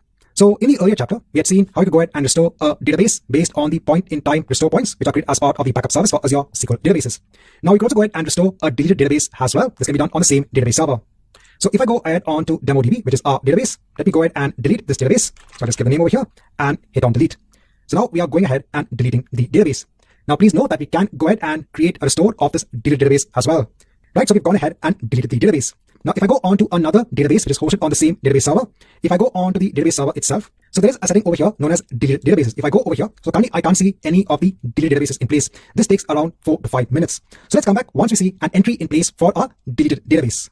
Now, after some time, when you actually come on to the deleted databases section on the database server, you can now see your deleted database in place. So you can go ahead on to the database. So now this will actually go ahead and allow you to restore this database based on a restore point. Again, you can go ahead and give a database name, and you can go ahead and create or restore the database itself. So you can also go ahead and restore deleted databases on the same database server as well.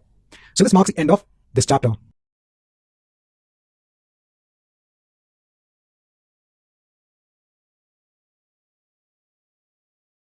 Now, in this chapter, I just want to go ahead and give a note when it comes to the zone redundancy option for some of the Azure SQL database pricing offerings. If I go ahead onto the screen, if I go ahead and scroll down, so there is a setting over here of would you like to go ahead and make this database zone redundant? So with this particular option, the databases actually get replicated across multiple Azure availability zones. Here, the data actually gets replicated to different nodes in the different data centers. Over here, the data is replicated synchronously. This option is also available with the Azure SQL Serverless tier. So with this particular setting, it actually goes ahead and increases the availability of the database itself. So if any data center or availability zone were to go down, your data would still be intact. You could still go ahead and work with your Azure SQL database. So you can actually go ahead and enable this particular setting. But over here, there are two things that you should keep in mind. One thing is the cost. So because your data is replicated across multiple availability zones for your Azure SQL database, you have to go ahead and pay for the cost of the data, not only in the primary availability zone, but in the other availability zones as well. But for a company, for a business, if the application that is connecting to the data is critical in nature, it needs to be highly available, then you can go ahead and opt to enable this option. Another thing that you should consider is the latency of a request. So what happens is that, so remember the data for your Azure SQL database is stored in all three data centers. But what happens is that first, the data is written onto the primary data center. So let's say you're writing a record onto a table in the Azure SQL database. So the record will first be written onto a data center in the primary availability zone. Then the actual commit of that record, which means that that record can now be accessed, can only be done once this record has been copied onto the other availability zones as well. So this could go ahead and basically, include some sort of latency, wherein you can only go ahead and read the record once the commit has happened across all of the availability zones. So again, it depends upon the criticality of the application versus the latency and the cost. This is something that you have to go ahead and consider if you want to go ahead and use the zone redundancy option.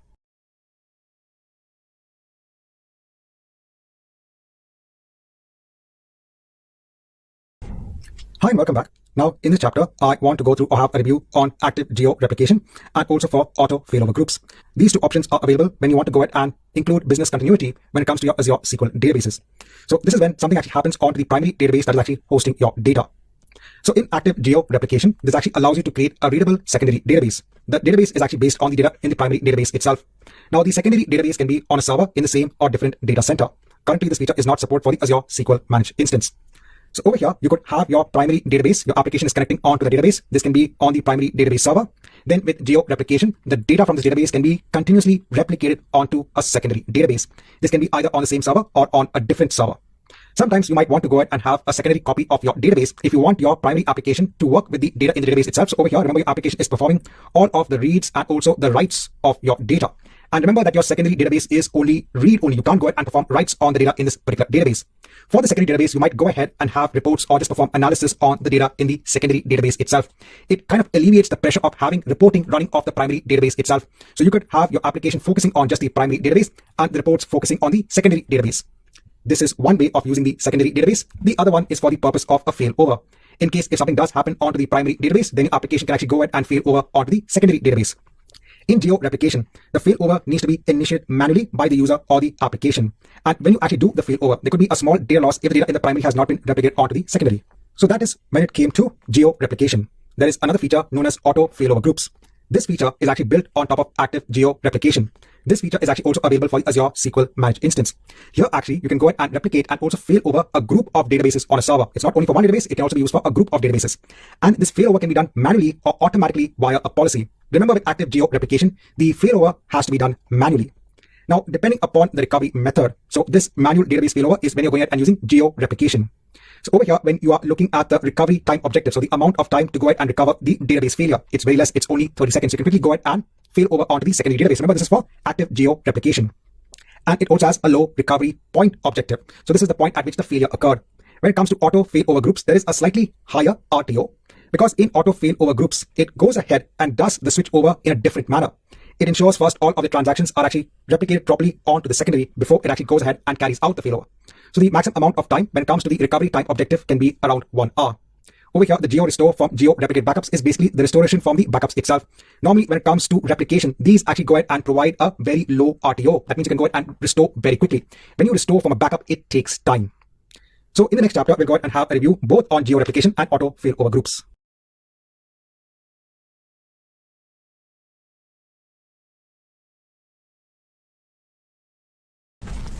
Now, in this chapter, I want to go ahead and enable geo-replication for an existing Azure SQL database.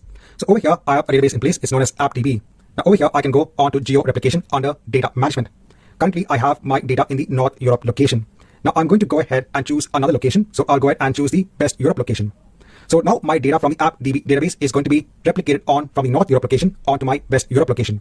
Now in the West Europe location, I don't have a database server in place. So I need to go ahead and create a new server over here. So I'll just give a server name. It is available. I'll go ahead and add my username and password. Over here, I need to go ahead and choose the West Europe location. I'll go ahead and hit on OK.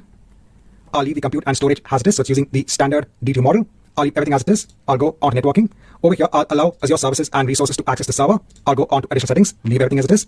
Go on to review and create, and let me go ahead and hit on create.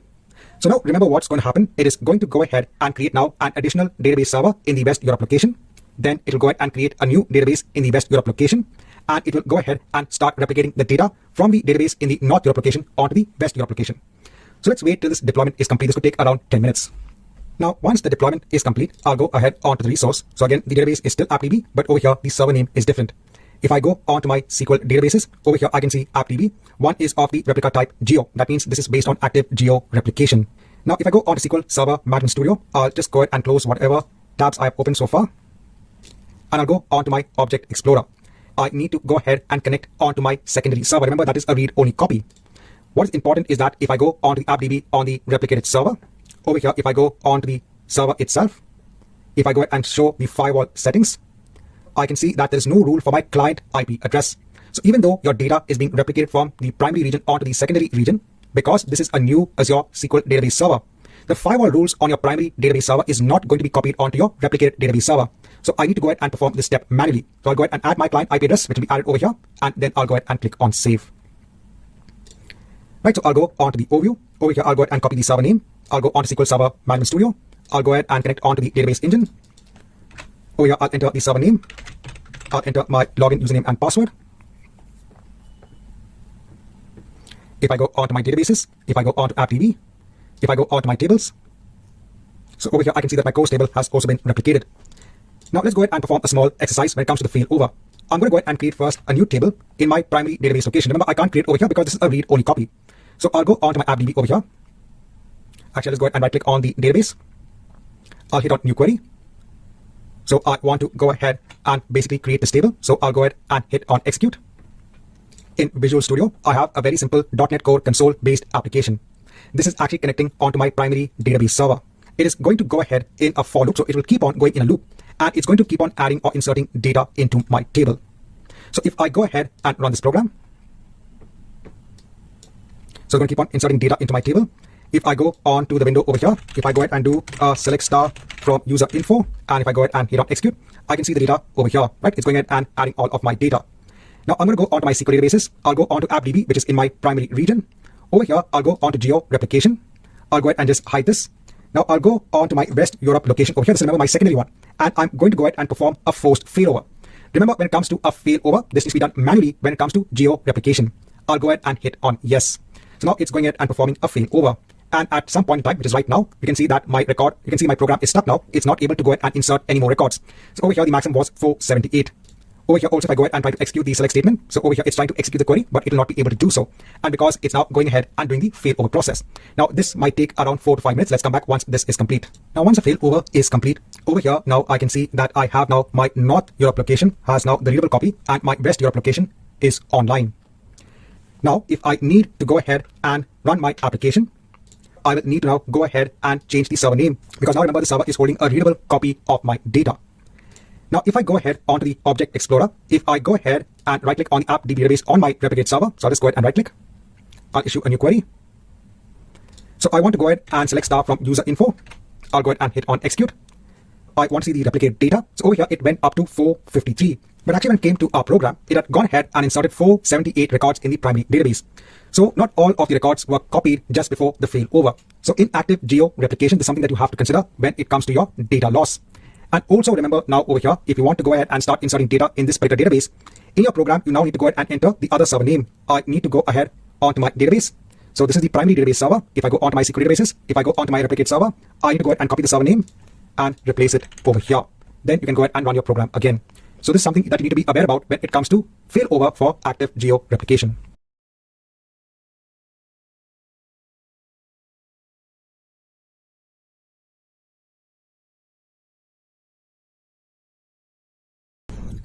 Now, in this chapter, I want to go through an example when it comes to auto failover groups. In the last chapter, we had already looked at active geo replication. So I'll go onto my SQL databases first. I'll go onto my primary database. I'll go onto geo replication. Over here, let me go ahead and hide this. And firstly, let me go ahead and stop the replication itself. Let's wait till this is complete. Now over here, you can see geo replication is no longer configured. Now I'll go back onto my SQL databases and I'll go ahead and delete my replicate secondary database. I am not deleting the database server. I am only deleting the database. So I'll go ahead and put a yes to confirm the deletion and hit on delete over here. So I just want to go ahead and clean up that geo replication process because I want to go ahead and now perform auto failover. Now I'll go onto SQL Server Management Studio. I'll go ahead and close whatever tabs I have open. Let me go ahead and refresh this database server. That is my primary database server. I'll go onto my databases. I'll go onto AppDB. So in my tables, so I do have my user info table over here. I'll go ahead, right click on AppDB. I'll go ahead and issue a new query. I'll go ahead and first drop the info user table. So drop table user info. Then I'll go ahead and create the table again. Right, so I have this in place. Now I'll go onto my AppDB database. This time I'll go onto the database server. And over here, I am going to go ahead onto failover groups. And I'm going to go ahead and add a group. Let me go ahead and give a simple group name. I need to now go ahead and choose my server. So I'll go ahead and now choose my replicate server since I already have this in place. I'll leave the read-write failover policy as it is. And over here, even the read-write grace period. I'll go ahead and configure my database. So I'll go ahead and configure my AppDB database for the failover. So over here, it'll go ahead and show the monthly cost. I'll go ahead and hit on select and I'll go ahead and hit on create. Now this might take around 5 to 10 minutes. Let's wait till the failover group is in place. Now once the deployment is complete, I'll go ahead onto the failover group. Over here, if I go onto the configuration details, so I can see my primary database server has the primary role and my replicate server has the secondary role. I'm going to go ahead and copy the read-write listener. I'll go onto my program and I'll go ahead and replace it over here. So similarly with geo replication, we are going to go ahead and insert data into that user info table. But one important note over here is that instead of actually going ahead and directly mentioning now our database server name, we are mentioning the listener, which is now part of that failover group, a very important point. So let me go ahead and run this program. Right, so it's inserting the records. If I go onto SQL Server Management Studio, if I go ahead and look at the table, so yes, it is going ahead and inserting the data. Now over here, I can go ahead and perform a failover. So it'll go ahead and switch all the secondary databases onto the primary role. Yes, the sessions will be lost. And then in the future, all of the new sessions will be onto the secondary server. I'll go ahead and click on yes. And now it'll go ahead and do the failover. And at some point in time when the switch is actually happening, I'll be getting an exception over here. So currently we have gone ahead and inserted to record 340. So I'll go ahead and close this. Basically stop my program. And I'll just wait for the failover to happen. So within a matter of around 30 seconds, the failover is complete. So now my replicate server is having the primary role. And now if I go ahead onto the Object Explorer, if I go onto my replicated server, over here, I'll go onto the AppDB database and hit on a new query. Over here, let me go ahead and do a select star from user info. I'll go ahead and hit on execute. I can see that we have up to record 341. So all of my records were first successfully transferred from the primary onto the secondary with minimum data loss. Even my program, which had not gone ahead and actually given me the output because that's the last command to go ahead and tell me that the record was inserted. But the 341st record was actually inserted in the primary and that was replicated onto the secondary with no issue at all. So you can go ahead and do a manual failover over here and it'll do it within an instance. There is also the automated failover as well, which can be detected automatically and that will take time for the failover to occur. But over here, you can see that there is quite a big difference when it comes to active geo replication and the auto failover group. And another important point, I don't need to now go ahead and change my source over here. I can go ahead and run my program and it should start going ahead and inserting data again. My program doesn't have the logic to go ahead and start from that same point when it comes to the number of records. But over here, the important point is that we don't need to go ahead and change the database string when it comes to auto failover groups.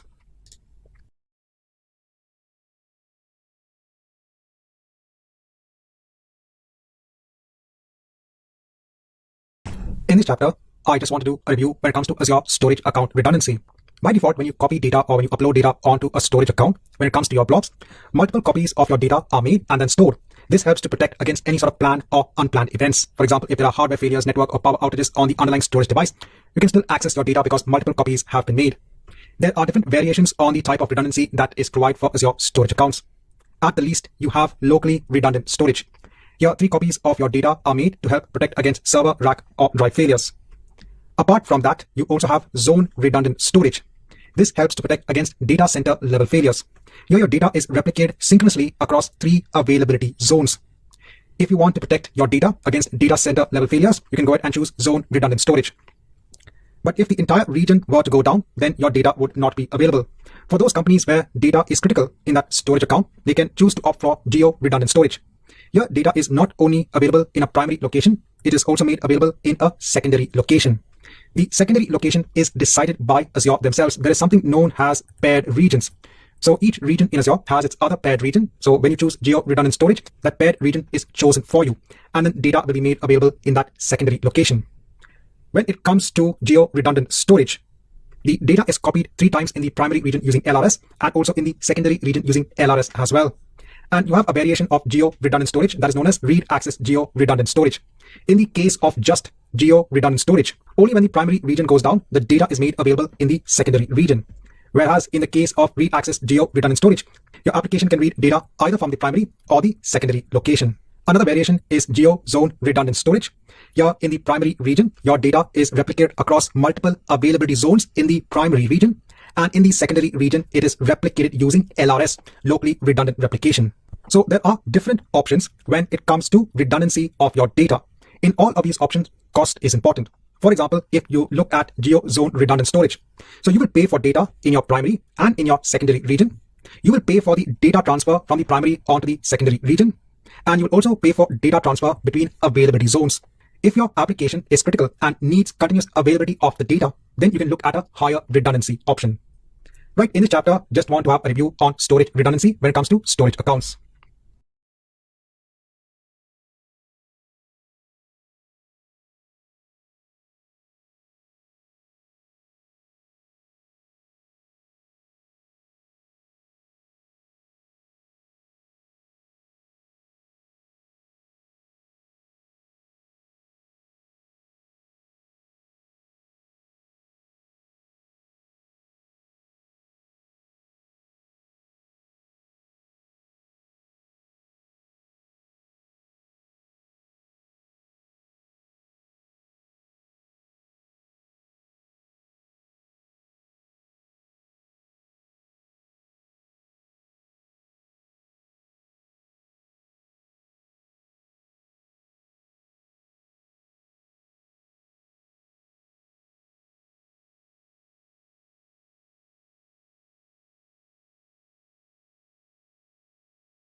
Hi and welcome back.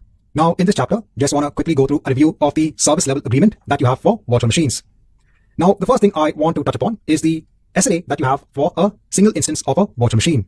So we're going to start from the last point over here. So if you have a single instance of a virtual machine that uses standard HDD managed disk, so this is a low cost option when it comes to the managed disk you have in Azure, then you have a guarantee of virtual machine connectivity of at least 95%. Now, when you start using standard SSD disks, so these are more expensive than the standard HDD disk, well, over here, then you have an increased SLA of 99.5%. And if you go a step higher when it comes to the disk, so if you're looking at using premium SSD or the ultra disk, then you get a better SLA. So this is for a single instance of a virtual machine. Then we have the concept of having an availability set or an availability zone. So for virtual machines that have 2 or more instances deployed in the same availability set, then you get virtual machine connectivity at least 99.95% of the time. And when it comes to availability zones, so again, remember over here, you should be having 2 or more instances deployed across 2 or more availability zones in the same Azure region, then you get virtual machine connectivity to at least one instance 99.99% of the time. So as an architect, this is important. So in addition to architecting your solution, obviously you have to look at the underlying SLA. The SLA for the application that's going to be hosted on these virtual machines will come from your customers or will come from senior management. So it is always important to consider the SLA for virtual machines. So this marks the end of this chapter.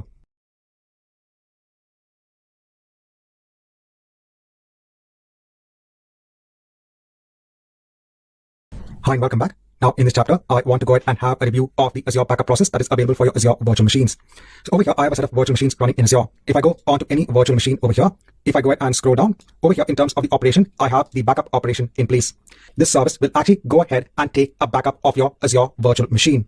Over here, the backup data is actually stored in something known as a recovery services vault. If you don't have a recovery services vault in place, this particular backup service wizard will actually go ahead and create a new recovery services vault for you. It's going ahead and creating the vault in the same resource group. It is going ahead and creating a new backup policy. So if I go ahead and click on edit this policy, the backup schedule can either be on a daily basis or a weekly basis. So remember, when it comes to Azure backup, the backup can only be taken once a day. So there are questions from students. If I want to go ahead and basically have multiple backups per day, currently this can't be done with the Azure backup for Azure virtual machines. If you want constant replication for your Azure virtual machines, then you should go ahead with the option of disaster recovery. Disaster recovery goes ahead and continuously replicates your data onto a secondary location, right? So this is a very important point when it comes to the backup process. Next, you also have the option of instance restore. So what happens is that for your Azure VM, before the backup is actually sent onto the recovery services vault, the backup is also stored on the VM itself. Over here, the backup will be stored for 2 days. So the reason for having this backup itself is you can go ahead and perform an quick or an instant restore using that backup. So before the backup is actually transferred onto the recovery services vault, which does take time, you can actually go ahead and perform a restore of the VM using the backup which is actually stored on the VM itself. This is the option which is provided when it comes to the instant restore. And then you have the retention range. The daily backup that is taken by this particular service is going to be retained for 30 days in your recovery services vault. You can also go ahead and configure the retention of the weekly backup point. So every week there'll be a backup that will be configured. You can go ahead and retain that as well. The same goes for your monthly backup and for the yearly backup as well. So in this chapter, I just want to go ahead and have a review of the Azure backup process. As part of AZ303 exam, you've already gone through the backup process in much detail. Even as part of my course, I also have a lot of information when it comes to the Azure backup feature for Azure virtual machines.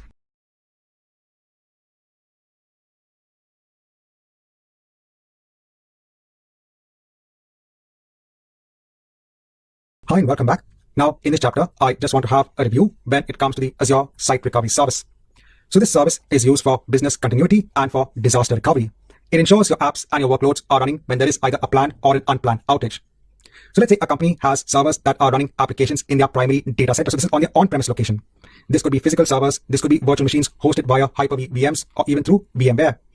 Using the Azure Site Recovery tool, they can actually go ahead and replicate the data that is on the servers onto servers located in a secondary data center.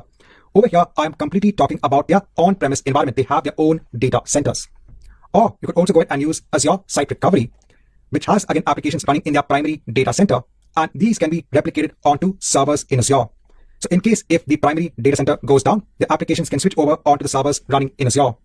Or you could also go ahead and replicate the VM itself, which is in Azure, onto another region in Azure itself. So if the primary region hosting the VM goes down, you will still have the VM in the secondary location. Now, when it comes to the replication frequency, it is very high. It can be as low as 30 seconds for Hyper-V VMs. That is why the recovery point objective is low. This means that if there is a failure at any point in time, you can still go ahead and recover to as low as 30 seconds in the past when it comes to your data. So you could only have a data loss as less as 30 seconds, which is very, very important. And the RTO, the recovery time objective, the amount of time to recover from the failure is also very easy. Because your data is already replicated in a secondary region, you can actually go ahead and create a VM quickly out of that replicated data. You can do a failover very easily, and your applications can be up and running in no time at all. Right, so in this chapter, I just want to go ahead and have a review on Azure Site Recovery, the purpose of Azure Site Recovery.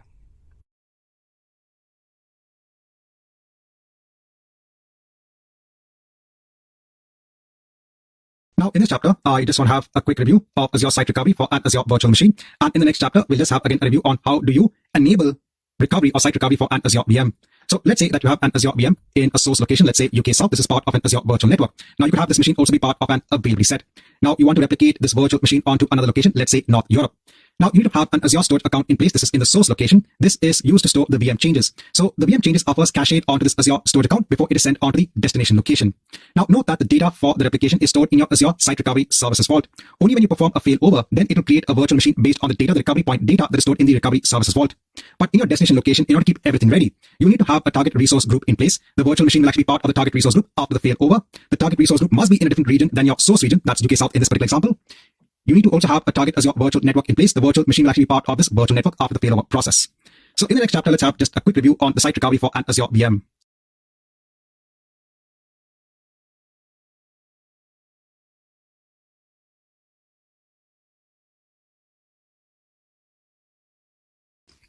So here I am on the Azure platform. Now I have an existing virtual machine in place that's in the North Europe location. I'll just go onto it. Here, if I take the DNS name and if I go on to a new tab, so I just have an ASP.NET application running here. So this was actually based on an exercise I done earlier on, wherein I had an ASP.NET application hosted on an Azure VM. Now let me enable site recovery for this Azure VM. So here, if I go on to disaster recovery for demo VM, let me just hide this. So now I can choose my target region. So my source region is North Europe. Here, let me choose a location of UK South. That is my target. I can go next onto the advanced settings. Now here, it's going to create a new resource group in my subscription. It's going to create a new virtual network in my subscription. Currently, this demo VM is just a single instance. It is not part of an availability set. It is not part of an availability zone. If I show the details for the storage, it's going to create a new cache storage account. Here we can see the disks that are being included in the replication. If I go on to the replication details, here you can see the recovery services vault that it is going to create. That recovery services vault is going to be part of another resource group. And here we have a replication policy. Here I can go ahead and review and start the replication. I can choose to start the replication process. So it's going to do a lot of things here. It's first going to deploy my resources in the target region, except for my Azure virtual machine. So to create the target resource group, the target Azure virtual machine, the cache storage account, the recovery services vault. And then once it does all of this, it's going to start taking the data from demo VM and replicating it onto the destination region in our recovery services vault. And then once that is done, we can then use that data to actually fail over onto another virtual machine. Now, all of this is going to take time, so it could take about less than an hour to ensure that the replication process is complete. Currently, what it's doing is first creating all of the resources. You can come onto the disaster recovery section for the Azure VM at different points in time to look at the progress of the job, of the replication job. So let's come back after some time. Now, after some time, if I go on to the Azure VM and if I go on to disaster recovery, here I can see some details when it comes on to the replication of the Azure VM. The replication health is healthy, but currently we have 0% that has been synchronized. So it's taking time for the data to be synchronized onto the Azure Recovery Services Vault. I'm going to wait for a duration of about half an hour and then come back and see what's the status when it comes onto the replication. Now I'll come back after some time. Let me hit on refresh when it comes onto the replicated items. And now I can see that the status is protected. Now what I can do is I can perform either a failover or just test the failover process. So let me test the failover process. Then here, my failover direction is from North Europe because my original virtual machine is in the North Europe location. And I'm going to now have a virtual machine in the UK South location based on a recovery point. Here, I can choose from the recovery point. I'm choosing one which has the latest process that is the lowest RTO. Here, let me select the new Azure virtual network, which was spun up by the recovery services service itself. And let me hit OK. So now it will start the test failover of demo VM onto another machine that will be demo VM itself, but this will be running in the UK South location. This might take around 4 to 5 minutes. Let's come back once this is complete. Now, after some time, when I go on to the virtual machine section, so even if I go on to all resources, here, in addition to demo VM, I can see demo VM test as well. So this is the new VM that has been provisioned by doing the test failover. This VM is in the UK South location. If I go on to this VM, here I can see that it does not assign a public IP address onto this virtual machine. Even if you go onto the networking section, there will be no network security group rules in place. So even after the failover, there is still some tasks that you need to perform if you want to simulate the similar environment that you have in your primary region. You can always use automation scripts to achieve this. But in our case, if you want to see that we do have Internet Information Services and our application now working on this failover VM, what you can do is we can just provision quickly a public IP address in the UK South location. Here in all resources, I'll hit on create. I'll choose public IP address. I'll hit on create. So here I can choose the basic one. I'll just give a name. I'll scroll down. So this is a dynamic IP address. I can choose my resource group in the UK South location and let me hit on create. Let's wait till we have this public IP address in place. Once we have the public IP address in place, let me go on to demo VM test. I'll go on to the networking section. I'll click on the network interface that is attached onto the VM. I'll go on to IP configurations. I'll go on to the IP config. Let me click on associate. Here I can choose that public IP address that I just created and let me click on save. This will just take a minute or two. Once we have the public IP address in place, let me go back onto the VM. Let me go on to the overview. So I can now see the public IP address. Let me copy this. Let me go on to a new tab. And I can see my application in place. So even this application is actually connecting onto my Azure SQL database and it's also connecting up the images from the Azure storage account. So in this chapter, I just want to have a review when it comes on to the replication process for Azure Site Recovery for an Azure VM.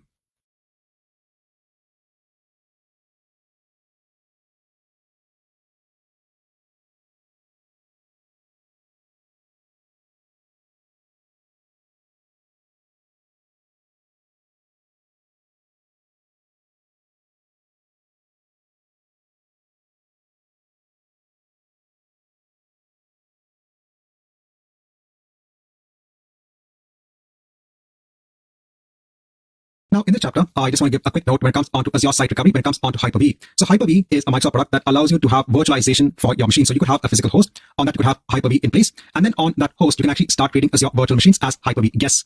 You can also have multiple Hyper-V host physical machines in a particular cluster. So you can have a cluster of Hyper-V host physical machines.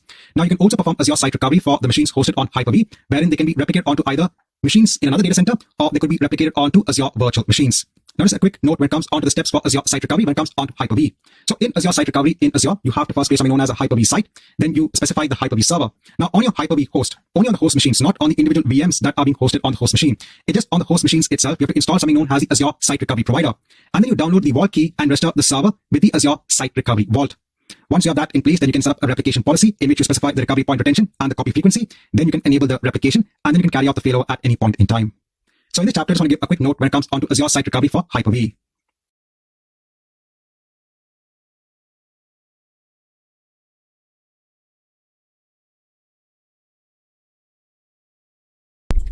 Hi, and welcome to this lab in which we are going to look at how to replicate a guest VM running on a Hyper-V host onto Azure. So currently I have a server in place. I've installed Hyper-V Manager. In that I have a Windows VM running. So this is the Windows VM.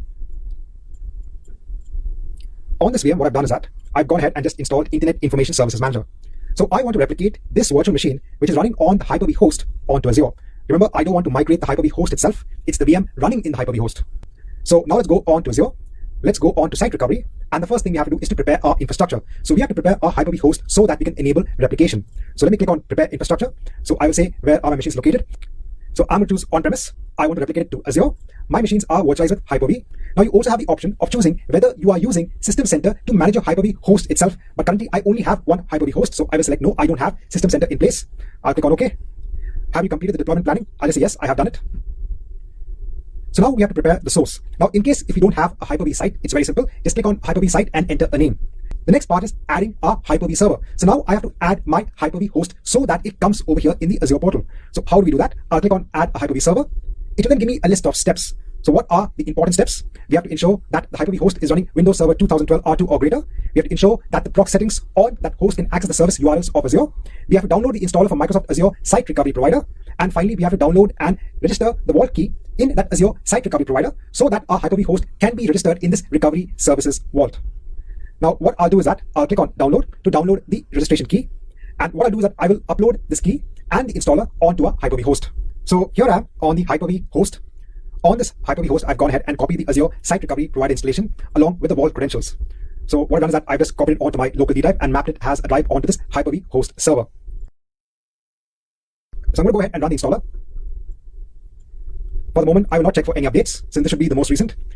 I'll leave the installation location as it is and let me click on install. Once the installation is complete, I'll go ahead and click on register. So now we need to browse that key vault file.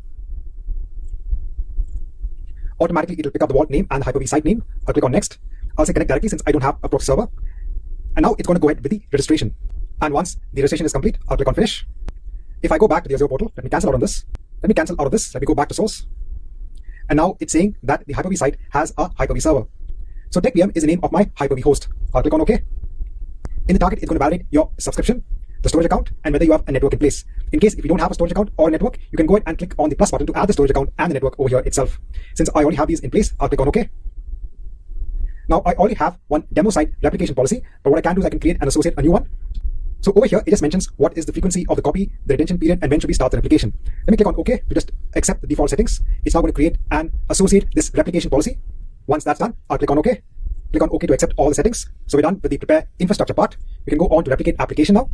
So my source is from on-premise to our demo site source location. So in the target, I will have my storage account, my virtual network, and the subnet. Now for the virtual machines to replicate, so automatically that site recovery provider which is running on my Hyper-V host has detected that I have a Windows VM running as a virtual machine on that Hyper-V host. So if you have a number of virtual machines running on the Hyper-V host, that site recovery provider will detect those virtual machines and you get the list over here. Since I have only one virtual machine, I will select that virtual machine, click on OK. Now we need to do the mapping. So I mentioned this as Windows. It's the Windows VM. Now I just need to change the name over here. Let me click on OK. I'll select our new policy, the replication policy, click on OK. And now let me go ahead and enable the replication. Now you can monitor the replication by going on to replicate items in your Recovery Services Vault. Once the status shows as protected, you can actually then click on the item itself and let's do a test failover. So I will select the last processed recovery point. Let me select the VNet, click on OK, and now it's doing the test failover. Now, once your test failover is complete, if you go on to virtual machines, you see the failover virtual machine. So this is the virtual machine which is replicated from the virtual machine running on the Hyper-V host. You can then go ahead, log into the virtual machine, see if it has the required artifacts, same which is there in your source location. And once again, the same thing, once you're finished with the testing, you can clean up the test failover and do a final failover if you want to migrate the VM from Hyper-V host completely onto Azure. Right, so this marks the end of this lab, in which I just want to show you what are the steps required when you want to replicate and migrate a VM from a Hyper-V host onto Azure.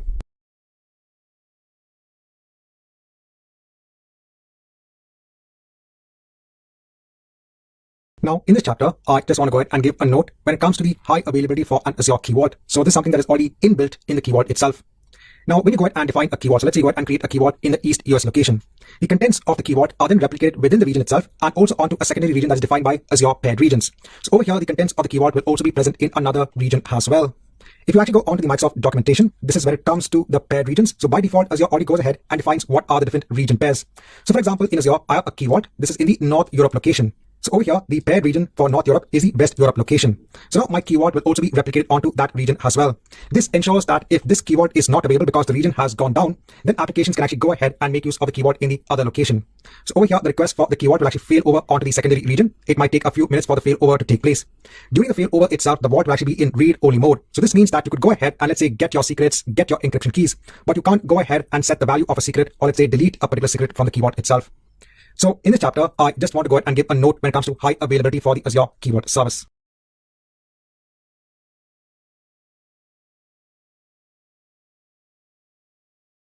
Hi and welcome back. Now in this chapter, I want to go to the backup and restore feature which is available for an Azure Key Vault. So over here in all resources, I have a Key Vault in place. This Key Vault is currently in the North Europe location. Now if I go on to secrets, over here I have basically a secret in place. Now if I go on to one of my existing secrets in the Key Vault, over here I can go ahead and download a backup of the secret. So I'll go ahead and hit on download over here.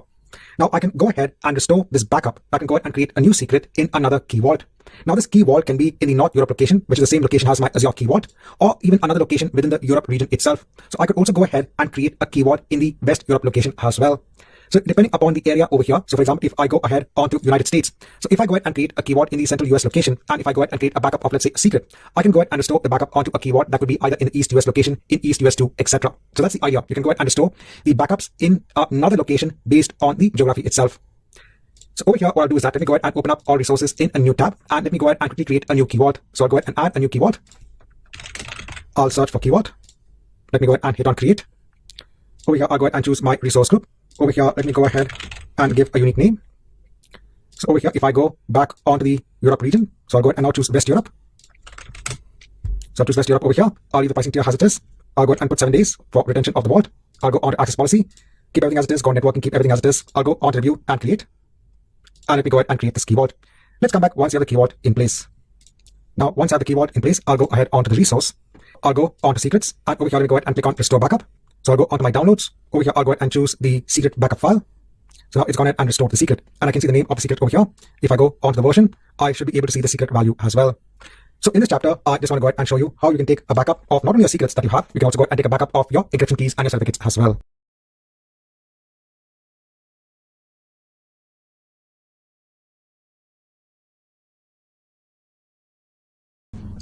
Hi, welcome back. Now, in this chapter, I want to go through a use case scenario when it comes to the virtual machine scale sets that you can define in Azure. So as part of the Microsoft Architect Technologies exam, you've already gone through the concept of the virtual machine scale sets. So remember, this service is used to basically scale your resources based on demand. You can go ahead and have different conditions in place for the scale in and the scale out of the virtual machines which are part of your scale set. Now, in this particular lab, we'll go through a particular use case scenario. So firstly, let me go ahead onto all resources and let's add a new virtual machine scale set. So let me go ahead and choose that resource and hit on create. Now over here, let me go ahead and choose the resource group. Let me go ahead and just choose the region. I'll give a name for the virtual machine scale set. Now let me go ahead and just leave everything as it is, so I won't even change the image. Now in terms of the size, let me go ahead and choose a lower size. Let me go ahead and just enter the username and password. I'll go on to next with this, leave everything as it is. Go on to networking, so I'll probably create a new virtual network for us and also go ahead and assign a new network interface onto the virtual machines which are assigned onto the scale set. So I'll also leave that as it is. Now I'll go on to next for the scaling. Now let me go ahead and leave the initial instance count as 1. Now in terms of the scaling policy, I'll leave it as manual for now. I'll leave all the other settings as they are. So I'll go on to the final screen, which is the review and create. And I'm going to go ahead and create this virtual machine scale set.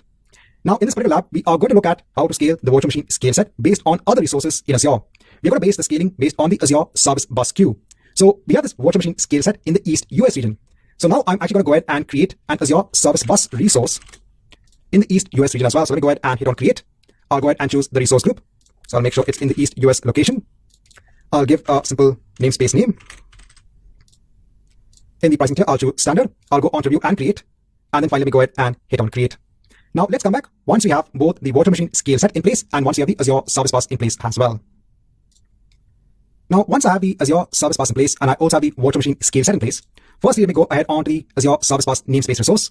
Over here, let me go ahead and create a new queue. So I'll just give a name for the queue and I'll leave all the other settings as they are. And let me go ahead and hit on create. Right, so now we have the queue in place. Now let me go on to the virtual machine scale set. Let me go ahead on to the resource. So if I go on to the instances, I can see that I have one running. So this is the initial count. Now let me go on to scaling. Let me go ahead and choose now custom scale. And over here, let me go ahead and now add a rule. Before adding a rule, let me go ahead and increase the maximum number of instance limits onto 3. And let me go ahead and add a rule for the scaling condition. So remember, normally you might go ahead and add a scaling condition based on the CPU percentage of the virtual machines which are part of the scale set. But note that you can also go ahead and do the scaling based on other resources that you have in Azure. So we can also do the scaling based on a storage queue, a service bus queue, and other resources as well. So if I go ahead and choose the service bus queue, I can go ahead and choose my service bus namespace, and I should be able to see my queue over here. So we have the metrics available. So you have the messages that are processed per instance, the average, and the active messages that are processed per instance as the average as well. So over here, if I leave the metric name as this, and if I go ahead and scroll down, so you can also go ahead and enable the metric divide by the instance count as well. So over here, if I say that the number of messages that are processed, let's say it is less than a particular value. So let's say that these virtual machines in the scale set are responsible for processing the messages in the Azure Service Bus. And let's say that the number of messages that are being processed is going below a particular limit. That means that the number of virtual machines in the scale set is not able to go ahead and process the messages in a timely fashion. So we have to go ahead and then increase the number of virtual machines as part of the scale set. So over here, I can actually say that if the number of messages being processed is, let's say, less than 5, then go ahead and increase the number of virtual machines in the scale set by 1. Now over here, what's going to happen is that I have no messages as part of the Azure Service Bus queue. That means this condition will always be met. And that means it should go ahead and increase the number of virtual machines which are part of the scale set. So let me go ahead and click on add, and let me go ahead and click on save to create this particular scaling rule in this scale condition. So once you have the scaling condition in place, let's come back after a duration of 10 to 15 minutes. Now after some time, when you come back, now you can see that we have 3 virtual machines running as part of the scale set. So over here, remember that we have gone ahead and based the scaling condition based on an attribute that we are measuring, a metric we are measuring for another Azure service. So this is just another use case scenario in which you can go ahead and choose how to scale the virtual machines which are part of your virtual machine scale set.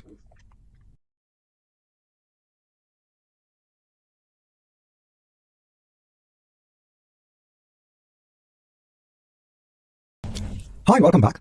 Now in this chapter, I just want to have a review on availability sets. So as part of the exam on Microsoft Technologies, you would have already worked on availability sets. Now, as an architect, I just want to go ahead and give you a review on using availability sets. So the entire idea of availability sets is to kind of go ahead and increase the availability of your entire infrastructure if you're planning to go ahead and host your infrastructure on Azure virtual machines. So it helps to ensure that you get a better SLA on virtual machine connectivity.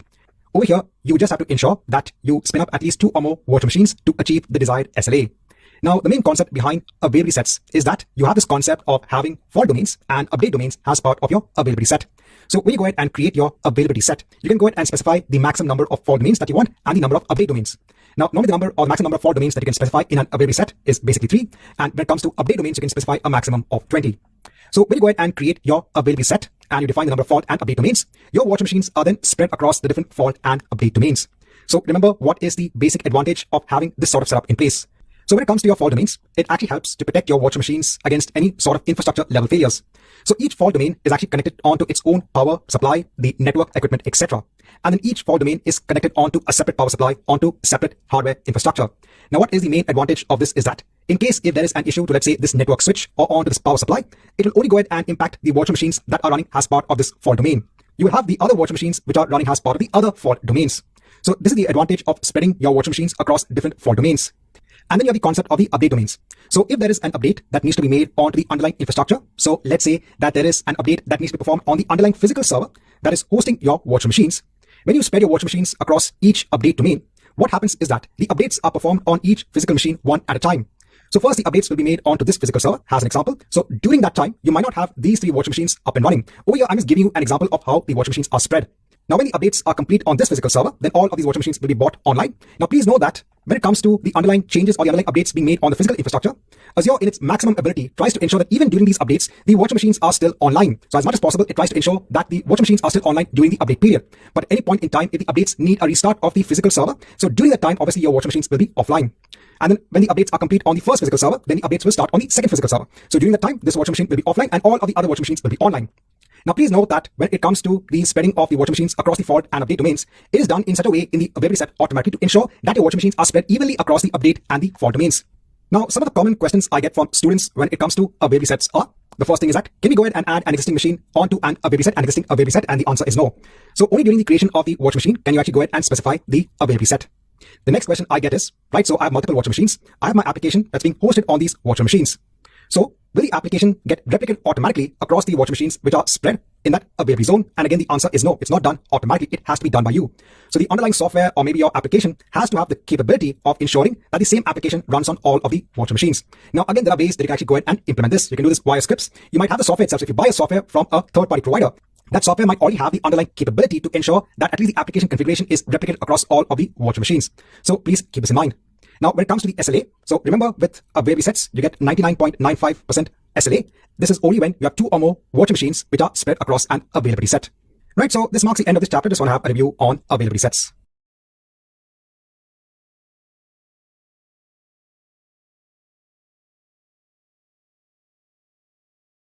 Hi, and welcome back. Now, in this chapter, just want to have a quick review on availability zones. So availability zones are independent or unique physical locations that are equipped with independent power, cooling, and networking. So normally there are three availability zones in a particular region. So the entire concept of availability zones is to go ahead and increase the entire SLA or the service level agreement of your underlying virtual machines or the underlying service which you're using in Azure. Over here, I'm giving an example of virtual machines. Availability zones are also available for other services as well. So keeping virtual machines in mind, just to give an example on the benefit of using availability zones. So as mentioned over here, the availability zones are unique physical locations. So actually this concept of availability zones is used to protect against data center level failures. This is very important. So over here, we can consider that we have three availability zones in a particular region. Now, each availability zone will be a collection of either one or multiple data centers. So when you spin up virtual machines which are part of an availability zone, the virtual machines will be attached onto that particular availability zone. So let's say you have 4 virtual machines which are hosted as part of your application infrastructure. Now, you can go ahead and spread those virtual machines across the availability zones.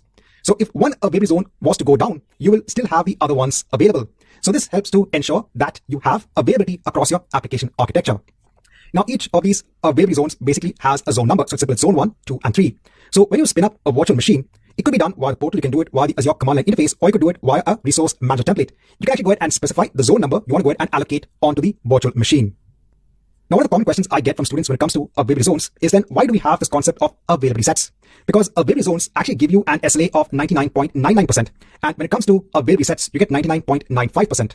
So why can't we just go for availability zones? Why should we even consider availability sets? So one of the things that I can think about is basically the cost. Now, there is no increased cost for the virtual machine, whether it is hosted in an availability set or an availability zone. There is also no additional cost in choosing an availability zone. Here, the major difference when it comes to the cost is the communication between the virtual machines across availability zones. So when it comes to communication, and this is obviously going to happen because all of these virtual machines are part of your underlying application infrastructure. You have one application running on all of these virtual machines. So there is a cost for the data that's being transferred between the virtual machines which are hosted across the availability zones. So because of this data transfer cost, this is an additional cost. So this could be the only aspect that I can actually think of when it comes to choosing between an availability set and an availability zone. In an availability set, there is no data transfer cost. So remember, this is something that you have to consider when you're going ahead and architecting the solution. Also know that there are availability zones that are available for services and for virtual machines, but just ensure that the region in which you want to go ahead and host your application infrastructure also has the concept of availability zones. So like any other service, like any other feature, just make sure that that region has the capability of hosting or having availability zones. Right, so in this chapter, just want to have a quick review on availability zones.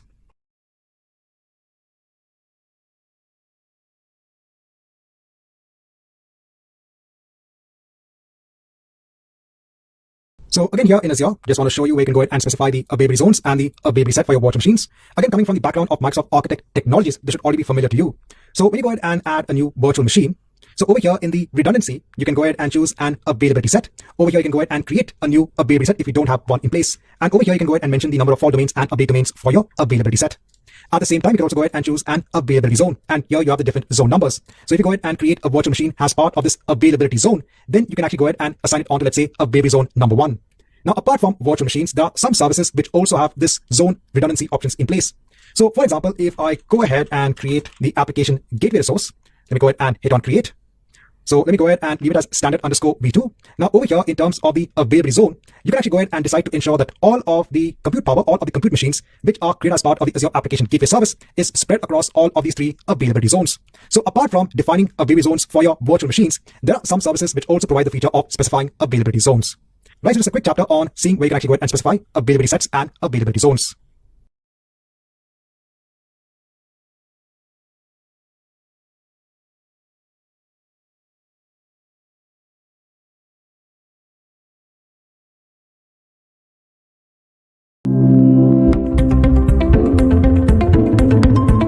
Now, in the next set of chapters, we look at the first part when it comes to designing infrastructure, and that is your compute-based solutions.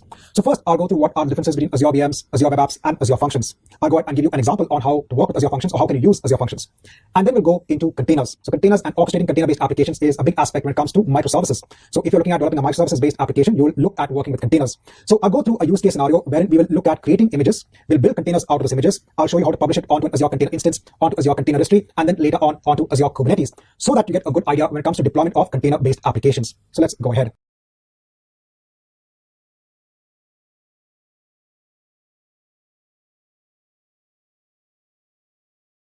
Now, in this chapter, I just want to go through differences when it comes to hosting applications either on Azure Virtual Machines or on Azure Web Apps. So you do have many services in place in Azure that can be used for hosting your applications. Depending upon the feature of the service and your requirements, you can actually go ahead and choose the service that you want. Now, when it comes to Azure Virtual Machines, so this is a basic service that is used for hosting VMs in Azure. This is an infrastructure as a service.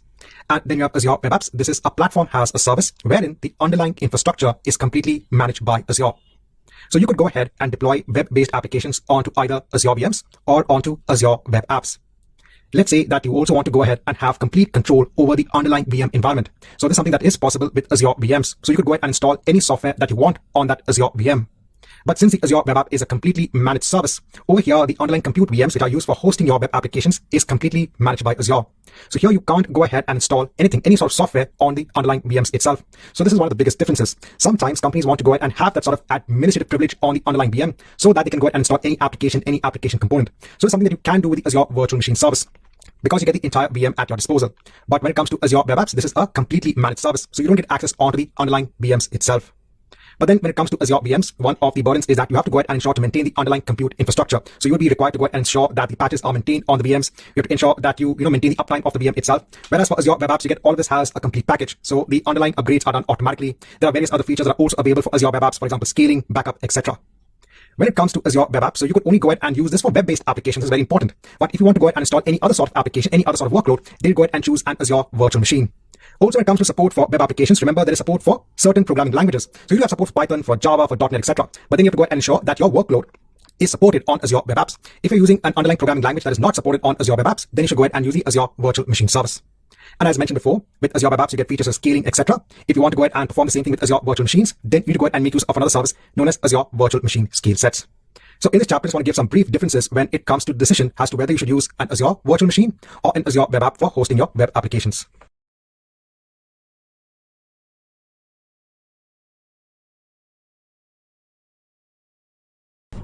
Hi, and welcome back.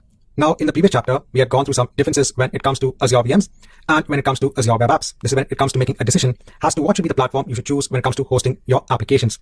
Now, over here, I want to go through the comparison when it comes to now Azure VMs and when it comes to Azure Functions. So Azure Functions is a service that is available from Azure. Again, over here, you basically have the underlying VMs that are completely managed by the platform, and you can't install anything on the underlying VMs itself. But over here, you can actually go ahead and save drastically when it comes to the cost, because there is a particular pricing plan that is available for Azure Functions, wherein you are only charged based on the execution time. So with Azure Functions, you can go ahead and publish your code. You can then invoke the function, and only for the amount of time that the function runs, that's the amount you get billed for. This is different when it comes to the comparison of the Azure VM, wherein your Azure VM needs to be in a constant running state, irrespective of whether your code is being invoked or not. So if you have modules of code which are not running all of the time, you could actually go ahead and save on compute cost by hosting them on Azure Functions. And over here, you can actually go ahead and just simply deploy your code. You don't need to go ahead and create an Azure VM, install any sort of application server or any web server. You can go ahead and start directly uploading your code and then invoking the Azure function.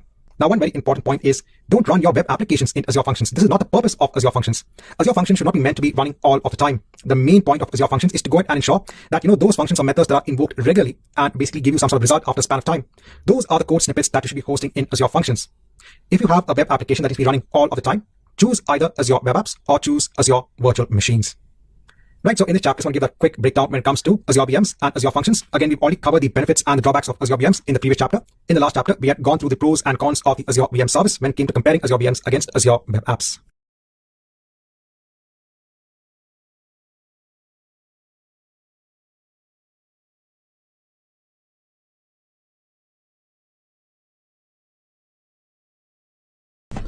Now, in this chapter, I want to give an example when it comes to the usage of Azure Functions.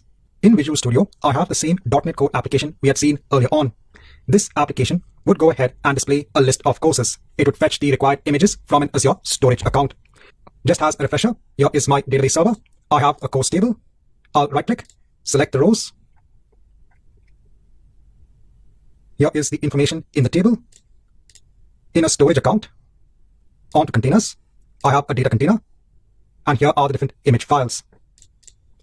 In this base .NET program, I've gone ahead and made a change on how I get the information about the courses. So in our earlier program, that program would go ahead and actually make direct database calls from the program itself. But here I'm making a call onto an Azure function. That Azure function will then have the responsibility of making the required database calls and then return that information onto my calling program. Again, in Visual Studio, I have an Azure function in place based on .NET Core 3.1. This is based on an HTTP trigger. So this is an HTTP trigger based function.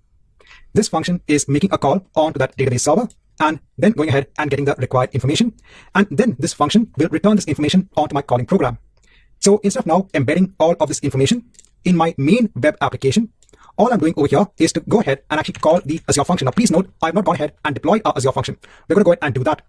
But my calling program is only going ahead and now making a call onto that Azure function. So this is a good case for reusability. Let's say that Azure function needs to be called by multiple web applications to get information about the courses. Instead of embedding that same code over and over again in all of your web applications, you can put the code in a central Azure function, and then different web applications can go ahead and invoke that Azure function. We're looking at code reusability. And the compute that's required to get the information for the courses will be done by the Azure function. It doesn't need to be done by our main web application. The first thing I need to do is to publish our Azure function onto an Azure function app. In Azure, let me go onto all resources. Let me go ahead and create a new resource. I'll search for a function app. I'll choose the service. I'll hit on create. I'll choose an existing resource group. I'll give a unique function app name. I'll choose the runtime stack as .NET. I'll just change the region. I'll go on to next for hosting. I'll leave everything as it is. On to monitoring, on to tags, on to review and create. And I'll hit on create. Let's wait till we have this Azure function in place. Once the Azure function is deployed, I'll go ahead onto the resource. I'll go onto functions. So we don't have any functions in place. I'll go onto my function app in Visual Studio. I'll right click on the project. I'll hit on publish. So I'll choose my target as Azure. Go on to next. I'll choose Azure function app. Go on to next. I'll go ahead and choose my app function. I don't want to run it from a package file. I'll go ahead and hit on finish. And I'll go ahead and hit on publish. So we can go ahead and develop our Azure functions locally in Visual Studio. So normally developers would go ahead and do that. And once you are complete with the development, you can actually go ahead and publish the Azure function onto a function app. Once the publish is complete, I'll go ahead and hit on refresh in Azure Functions. I want to see my function, so it's in place. I'll go ahead onto the function and I'll get the function URL. I'll go ahead and copy this onto the clipboard. I'll go onto my main web application and I'll replace it over here. Now I'll run this code locally in Visual Studio.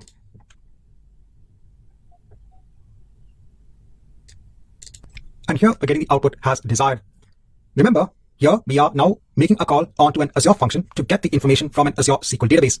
Instead of actually embedding that code for fetching information from the SQL database in our main web application, we have now given that responsibility onto an Azure function, and now our main web application can make a call onto that Azure function.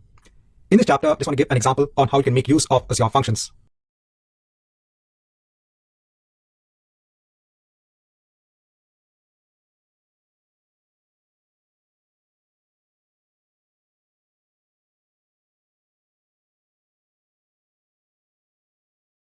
Now, in this chapter, just want to give a quick reminder to students that there are different virtual machine sizes that are available, and these are available in different series. So when you create an Azure VM, so if I go on to virtual machines and if I create a new virtual machine, Yeah, if I choose an existing resource group and if I scroll down, if I click on see all sizes, so there are different sizes available for an Azure VM, and depending upon the size you choose, you get an amount of virtual CPUs, some amount of RAM, the amount of data disk that you can actually add onto the VM, and other aspects as well.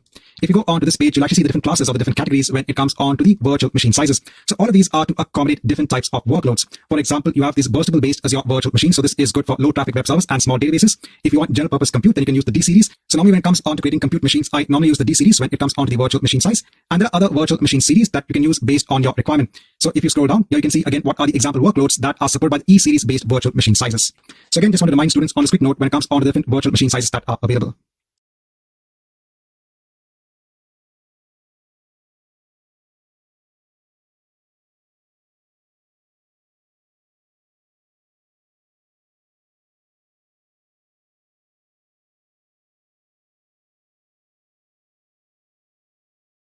Now, in this chapter, I want to go to the Azure Batch Service. So you can go ahead and use this service to run large-scale, parallel, and high-performance computing batch jobs. So let's say that you need to go ahead and process a lot of images or a lot of videos on a continuous basis. And in order to ensure that you get quick results, you want all of these jobs to execute in parallel. So what you can do is that you can actually go ahead and make use of the Azure Batch Service for this particular purpose. What you'll do first is you'll go ahead and create something known as an Azure Batch account. Along with the Azure Batch account, you should also have an Azure Storage account in place. The Azure Storage account is actually used for storing of applications. Now, what do I mean by applications? Well, in order to go ahead and process your images and videos, you need an application, right? That application will then be launched in a pool of virtual machines, which are part of the Azure Batch account. The application, which is running on this pool of virtual machines, can then be used to go ahead and process the images and the videos, respectively. Now, these images and videos can actually be pulled from the same storage account. So if you want to go ahead and have a service that can go ahead and run batch jobs, you can go ahead and make use of the Azure Batch Service. So just some quick points when it comes onto the Azure Batch Service. So in the Azure Batch Service, you create an Azure Batch account. Then the nodes that are actually created in the Azure Batch account are used to run the application that will be required to process your workloads. The nodes are run as part of a pool that is defined in the Azure Batch account. You can have scripts or executables that actually run on these nodes. These executable or scripts can include exes, command file, batch files, etc. You can have two types of nodes. You have dedicated nodes. These are reserved nodes that can guarantee that the jobs will actually run on the nodes. You also have low priority nodes. These are less expensive, but they depend on the surplus capacity that is available in Azure. So in this chapter, I want to give a quick introduction on the Azure Batch Service.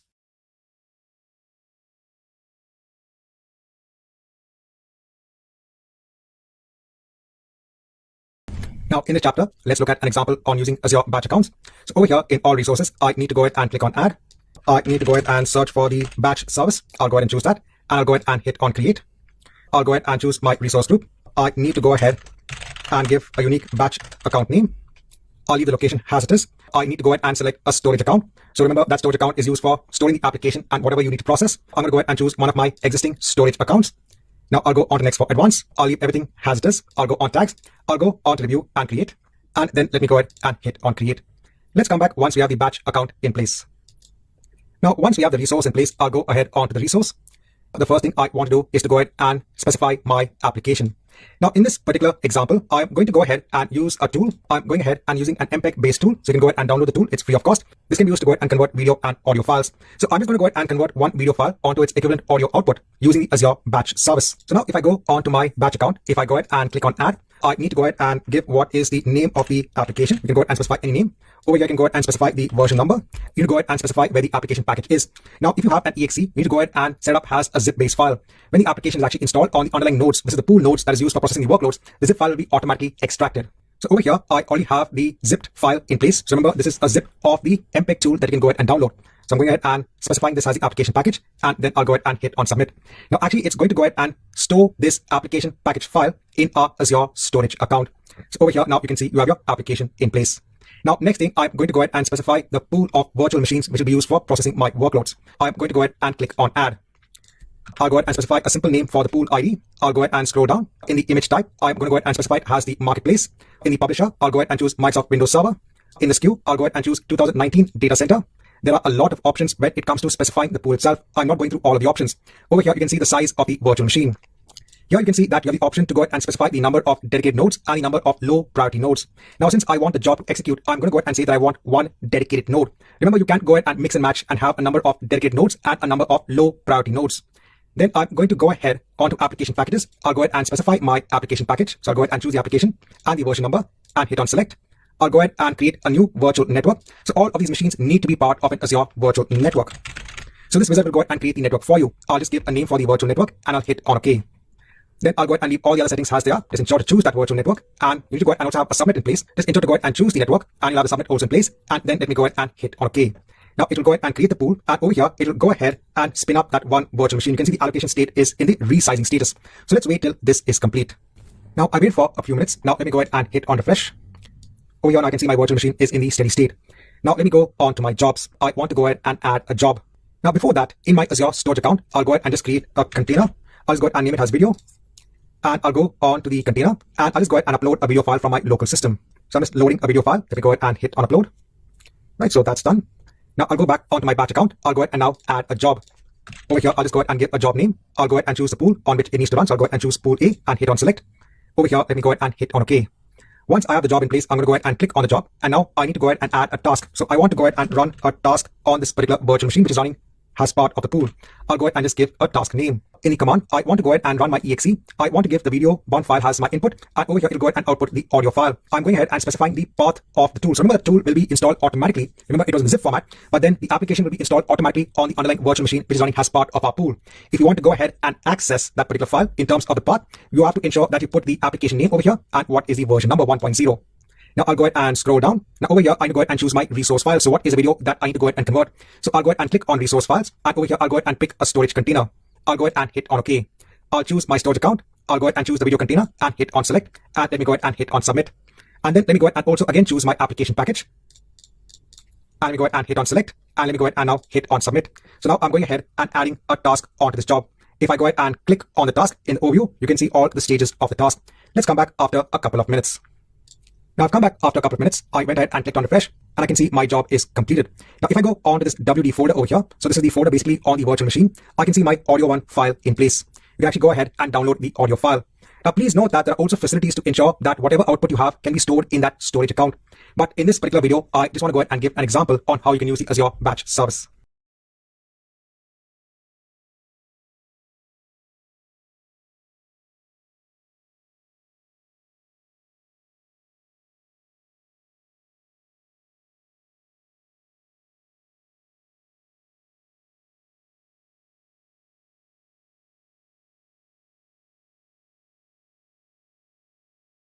Now, in the next set of chapters, we are going to do a review on the options that are available for hosting container-based applications. One of the most popular tools when it comes to containers is Docker. Now, just for the benefit of those students who are not aware of why we should go ahead and opt for container-based applications, I want to go ahead and give some advantages on why we could go ahead and containerize our applications. So what was the need of having this container technology in place? So let me go ahead and give you the benefits of having containers with a set of examples. The first benefit is isolation of your applications. So in the past, let's say a company wants to go ahead and host an application.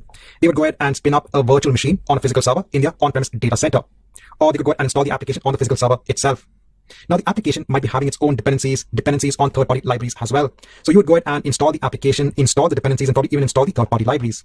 Now let's say you have to go ahead and install another application on the same server. Now that application might have dependencies on the same third-party libraries, or it might have dependency on its own set of third-party libraries. So these libraries help in the accomplishment of the functionality of the application. And now let's say when you go ahead and install the libraries on this VM, it goes ahead and disrupts the working of the first application. So there's a clash between the dependencies of the second application with the dependencies of the first application.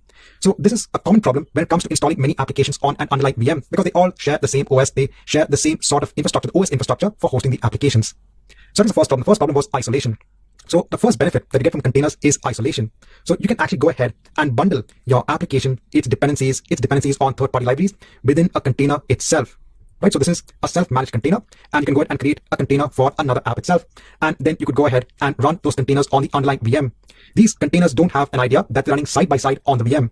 That's because they are running in one isolated unit. Now you could go ahead and spin up another VM for hosting the app itself, but then this becomes kind of a wastage of the underlying resource just to go ahead and create a VM, a virtual machine for hosting an application. You could just go ahead and bundle your application in a container and run the container on the underlying VM. The next benefit is portability. So let me go ahead and give you an example on that. So now since your applications are bundled up as a container, they could actually be ported from one VM onto another. So your VMs might be running on an underlying physical server. If your application is running as a container on one VM and you want to go ahead and move that app onto another VM, it's very easy. You go ahead and just deploy the container on the other VM. So it's very easy to go ahead and port your applications in different environments. Over here, the underlying OS still needs to be the same, but then you can still go ahead and port your applications on different VMs just by running a container. So just before actually going into Docker, I want to go ahead and give you some examples on the use case of containers, because Docker, in the end, is a technology that is used for creating and managing containers.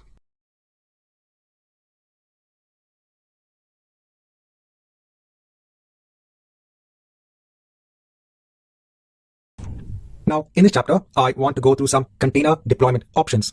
So I'm looking at a very simple example over here. Let's say your application is based on an application container and a database container.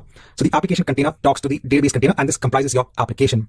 Now, you could go ahead and deploy this on an Azure virtual machine. On the VM, you can go ahead and install Docker, and then you can go ahead and deploy your containers. Over here, the image source for spinning up the containers can be in Docker Hub, or it can be in Azure Container Registry.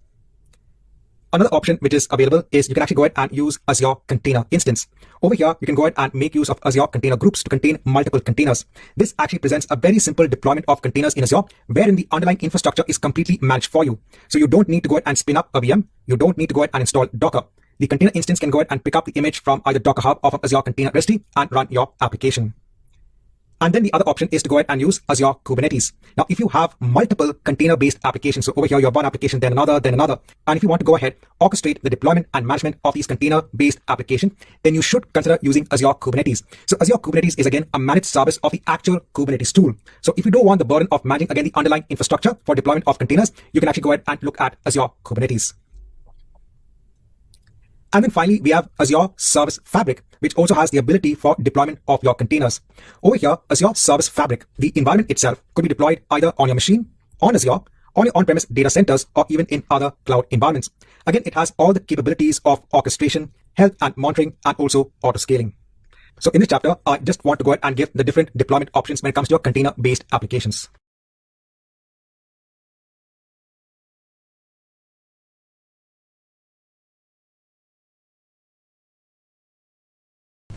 Hi and welcome back. Now, in this chapter, I just want to have a review when it comes to microservices architecture. Now, in the past, when an application was being developed, it was developed as a monolithic application. And what does this mean? So over here, let's say you had a module in the application that was responsible for working with the user information, or a module that was used for taking orders. Let's say that this was an e-commerce application, and this would allow users to go ahead and, let's say, buy products on the site. So in order to go ahead and take the orders, there might be a separate module. There might be a separate module for searching for products via that application and for performing the purchase. Now, in a monolithic application, everything, all of the modules was part of one code base. You might have different developers working on each different module, but in the end, everything was based on one code base, and this could be all interacting with one database system, one data store.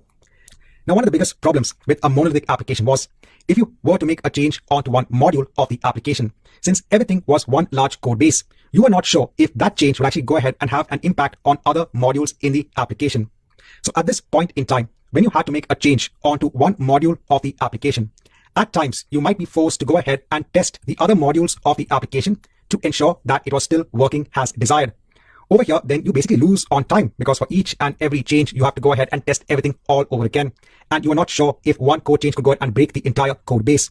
And in today's world, wherein users go ahead and request for features very, very often, where we need to be very proactive in delivering newer features of our application, having this architecture in place is really an issue. And that's where we come onto microservices, wherein we can go ahead and distribute or isolate each of these functionalities as a separate service. Your application, which is a separate code base, this could just be the presentation layer, right? A web application that just has the normal user interface, which the user can interact with. But if the application need to go ahead and, let's say, place an order on behalf of the user, it would go ahead and call the order service, which would be a separate code base. If it need to go ahead and perform a purchase on behalf of the user, it would go ahead and call a different service altogether. So over here, now the biggest benefit is everything is now decoupled. You don't need to go ahead and have everything as part of one large code base. So in microservices, every service is actually self-contained. Each service implements a specific business function, and each service has a separate code base that is managed by a small development team. And it should be very easy to go ahead and update the service independently without breaking the entire application that consumes the service.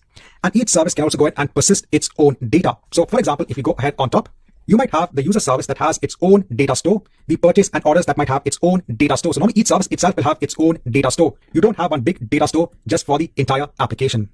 Next, normally when you want to go ahead and allow an application to call a service, you will normally go ahead and place all of the services behind an API management service. The presentation layer, that's your application, can actually go ahead and call the individual APIs via the API management service. Now, what are the clear advantages when it comes to using a microservices architecture? Well, the first is agility. So you can go ahead and develop each service on its own. You only need to go ahead and make changes onto that service itself if you need to go ahead and add a new feature. And then you have a smaller code base for each service itself. You can also go ahead and mix and match technologies. So you might have the search service, which might be developed in a different programming language, the purchase service in a different programming language. This is possible. You also have fault isolation. So if there is an issue with the search service, you can only go ahead and focus on this service itself. But there are some disadvantages as well. And the first thing is complexity. So if you have the ability to allow each service to have its own data store, and if you're mixing and matching technologies, then the complexity of developing, maintaining, and then later on integrating these services with your application might include complexity. So it might not be that easy to go ahead and do this. So even though there are some clear advantages when it comes to microservices, implementing it is a different game altogether. And then testing, right? So you have to go ahead and test each service individually instead of testing the application or the core aspects of just your application. And then governance. So in organizations which have a lot of services in place, and when you're going ahead and making changes, regular changes onto the service, try to have a good governance model on what changes should happen onto what service can also be an issue. And then you have the other issue when it comes to the integrity of data. If each service can go ahead and have its own data store, trying to ensure integrity of the data across all data stores can also be an issue. So while there are clear advantages of using a microservices architecture, there are also some hurdles as well. Right, so in this chapter, I just want to kind of give a review and overall aspect when it comes to microservices architecture.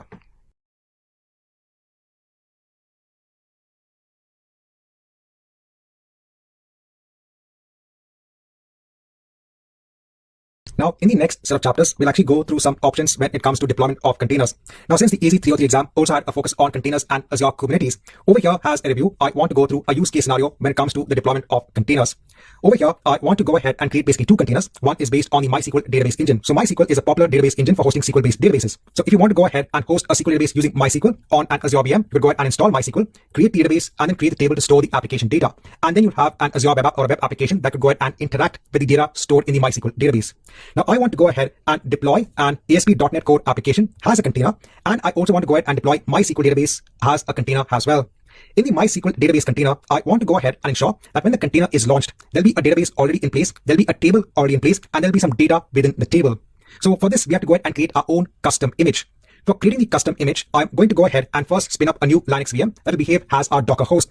I am going to go ahead and install Docker on this Linux virtual machine. Once I have my custom image in place, I'll go ahead and deploy it onto Azure Container Registry. And then I'll go ahead as an example and deploy this container onto Azure Container Instance so that we can have a review of the container instance service. And then finally, just as a review on Azure Kubernetes, I'm going to go ahead and deploy our ASP.NET Core application, and the MySQL database has containers on an Azure Kubernetes cluster. So let's go ahead.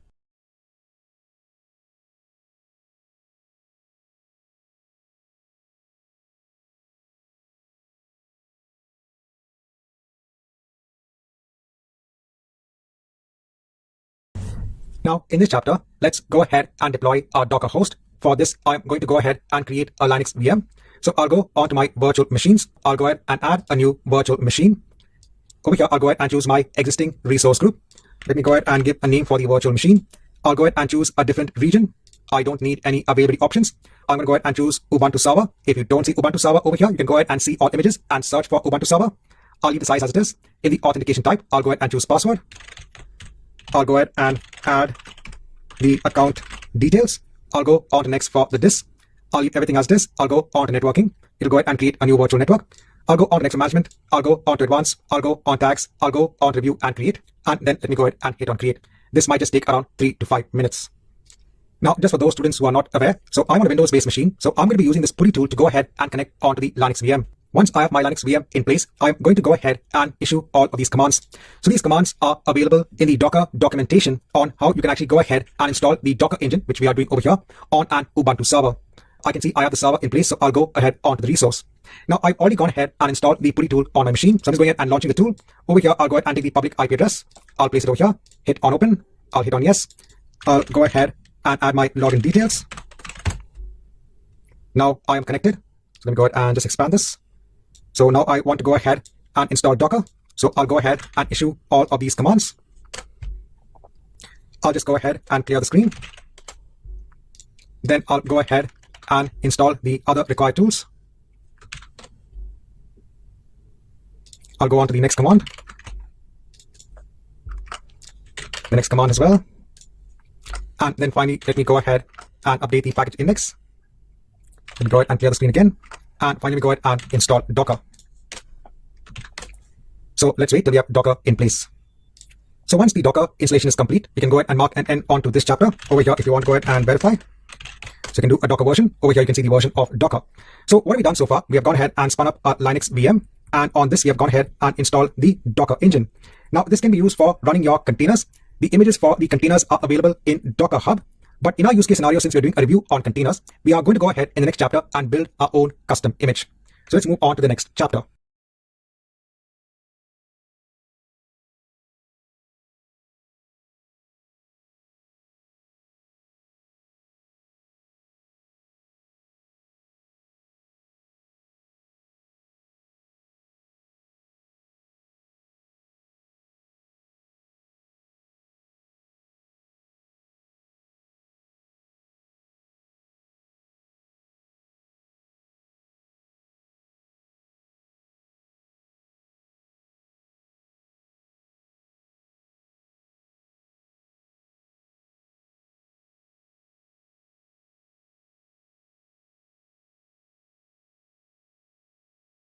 Now, in the last chapter, we had gone ahead and deployed a Linux VM, and on that we installed the Docker engine. Now, I want to go ahead and make use of the same machine to create a custom MySQL image. So, MySQL is a database engine that is available for hosting SQL-based databases. Now, if you go on to Docker Hub, so this is the repository for all of the public images that are available when it comes to building Docker-based containers. If I go ahead and search for MySQL, so there is an image over here. So, if you go ahead and create a container based on this image, it will actually go ahead and deploy the MySQL database engine as a container. But I want to go a step forward when I want to go ahead and have a database up and running, a table, and some data within that table. So for that, over here in Visual Studio Code, right, so I just have an editor just to go ahead and show you the files. I have two files that I'll be using to go ahead and create this custom Docker image. Again, please know that from the perspective of the AZ304 exam, you don't need to know any details about how to build Docker-based images. But just to give you an idea, since you are going for designing architecture, on how you can actually go ahead and deploy your containers using Azure services, Azure container instances, and Azure Kubernetes. So I'm trying to build a base for that. My first base is to go ahead and build my database container. So over here, I have a Docker file in place. Now, a Docker file is used to go ahead and build a custom Docker image. Now, in this Docker file, I'm saying please go ahead and use the MySQL base image, which is available in Docker Hub. Over here, then I'm going ahead and specifying what should be the root password. So when I want to go ahead and log into the MySQL database server, I'm going to go ahead and use this as the root password. And over here, I'm giving a name for my database. Then I'm going ahead and telling to copy one .SQL file onto the entry point for the Docker container. So what this will do is that this will actually go ahead and now take my .SQL file. And what do I have in this file? So this is a script file. This script file is actually going to go ahead and create a table, and it's going to go ahead and insert some data into the table. Now over here, you can see that when I'm going ahead and inserting data into the table, there is a reference to some images. I need to go ahead and ensure there are these images in place in a storage account. So in Azure, I have a storage account in place. Over here, I have an images container, and over here, I have my different images. Now, the only thing I need to do is to go ahead and copy the storage account name, and I need to go ahead and replace it over here.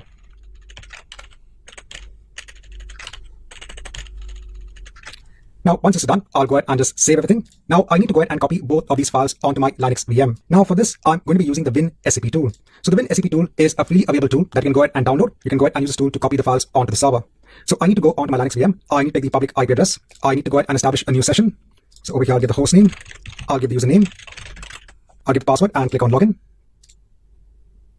I have my two files in place, so I'll just go ahead and copy these files onto the server. You just need to drag the files and drop it over here on the right-hand side. So the left-hand side basically represents your client machine. So I have the files in a temp folder, and the right-hand side basically represents my server. Now I need to go back onto my server. I'll go ahead and clear the screen. Now the next thing I need to do is to go ahead and use Docker command, so the Docker build command, to go ahead and build my image. It'll go ahead and create an image known as custom SQL. Over here, the dot just indicates the place where we have our Docker file. So if I go ahead and copy this statement, so over here, if I go ahead and do an ls, I can see my Docker file in place. So I'm going to go ahead and right click and ensure that I copy paste that command to go ahead and build my image. So now it's going ahead and pulling the image that we have for MySQL, and it'll go ahead and build the image. Now this will just take a couple of minutes. Let's wait till this is complete. Now once the previous step is complete, if I go ahead and do a sudo docker images, over here I can see my custom SQL image in place. Now I'm going to go ahead and just show you an example on how you can now go ahead and run a container out of this image over here itself. So let me go ahead and execute this command to create a container. Over here, this is the name of my image, the name I'm giving onto my container. I'm just exposing the port numbers. I'm using the docker run command. So again, if you want to go ahead and learn more about Docker and about Kubernetes, so I have a lot of chapters in my course of AZ204. Over here, I said I'm just trying to give an idea when it comes to deployment of container-based applications. So I'll go ahead and hit on enter. So what this has done is that, so we have our Linux VM, right? On this, we have gone ahead and installed Docker. Now, using the command, we have gone ahead and created an image that's based on the MySQL image that is available in Docker Hub. And now we have a container that is running MySQL on this Linux VM. So you could go ahead and install MySQL as a software on the Linux VM itself, but now everything is running as an isolated container. Over here, this is the container ID that is returned when the container is now in the running state when it is created.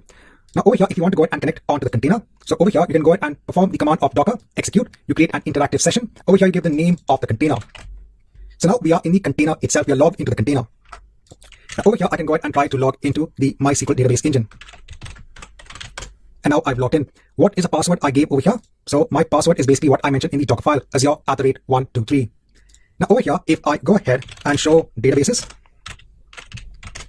so I can see my AppDB database in place. I can go ahead and use the database. I can go ahead and show tables. I can see my course table in place. And if I go ahead and do a select star from course, I can see all of my information. So now I have my container running on this virtual machine. If you want to go ahead and exit from MySQL first, and then go ahead and exit from the container. I'll go ahead and just clear the screen. Over here, if you want to go ahead and see if any containers are running, so we have the custom SQL container running. If you want to go ahead and stop the container, you can go ahead and do sudo docker. Over here, we can go ahead and use the container command, stop. We can go ahead and give the first 3 of 4 numbers that have been assigned onto the container. And it'll go ahead and stop the container. So what we've done so far, we've gone ahead and created a custom image for MySQL, for the MySQL database engine. We have verified that it works as expected when a container is created out of the image.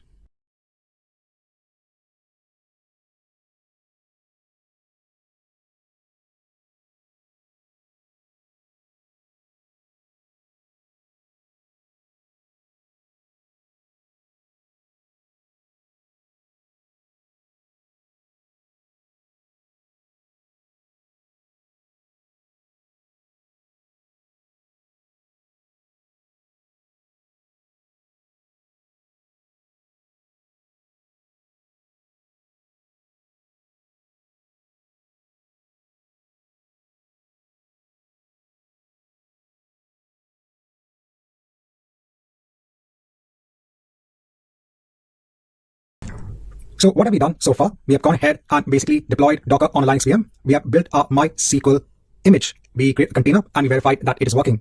Now let's say I want to go ahead and deploy a container of my custom image somewhere else. Now I need to go ahead and store my image somewhere so that at a later point in time, I can go ahead and download the image somewhere else and then create a container. Now you can go ahead and publish this image onto Docker Hub.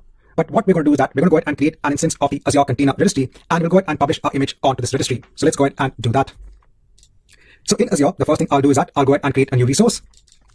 Over here, I'll go ahead and search for Container Registry. I'll go ahead and hit on create. Over here, I'll go ahead and choose my resource group. I'll go ahead and give a name. Over here, I'll go ahead and choose my location, UK South. Over here, I'll leave this queue as it is. I'll go on to networking. I'll go on to encryption, tags, review, and create. And let's go ahead and hit on create. Now, if I go back onto my command files, in order to go ahead and publish now our image onto Azure Container Registry, we need to go ahead and install the Azure CLI on our server. We then need to go ahead and log into the registry, and then we can go ahead and push our custom SQL image. Now, over here, I can see that I have my registry in place. I'll go ahead onto the resource. Now, over here, if you go onto repositories, over here, you can see we have no repositories in place. So we need to go ahead and now push our image from the Linux machine onto the repository in this container registry. The first thing I'll do is I'll take this name of the registry and let me go ahead and replace it in my commands over here so that we publish our image onto the correct registry. So the first thing I'll do is to go ahead and install the Azure CLI. So I can go onto this documentation link. So in another tab, let me go onto the link. So over here, it's for Ubuntu. I'll go ahead and scroll down. So there are these easy commands that we can just go ahead and basically use to install the CLI. So I'll go ahead and copy the first set of commands over here. I'll go onto my machine. I'll right click so it pastes all the commands automatically. So I got the second command as well. Now I'll go ahead onto the second command. I'll go ahead and copy this, paste it over here and hit on enter. I'll go on to the third, paste it over here, hit on enter. Go on to the fourth, copy it, hit on enter, hit on enter again. This is where it actually installs the Azure CLI. Let's wait till this is complete. Once the installation is complete, I'll go ahead and just clear the screen. Now I need to go ahead and log into Azure using the AZ login command. Over here, I'm going to go ahead and use a device code. So I'm going to go ahead and open up this link and enter this code. So over here, I'll go on to Microsoft.com, device login. And then I need to go ahead and enter that code. So I'll do it manually. I'll go ahead and hit on next. I'll go ahead and choose my Azure admin account. And now I should be logged in. Right, so now I'm logged in. Then I need to go ahead with the next command to go ahead and log into the Azure Container Registry. Once this is done, I need to go ahead and basically tag my custom SQL image. And then I can go ahead and push this onto the Azure Container Registry. Once this is done, if I go onto my Azure Container Registry and if I hit on refresh, I can see my custom SQL image in place.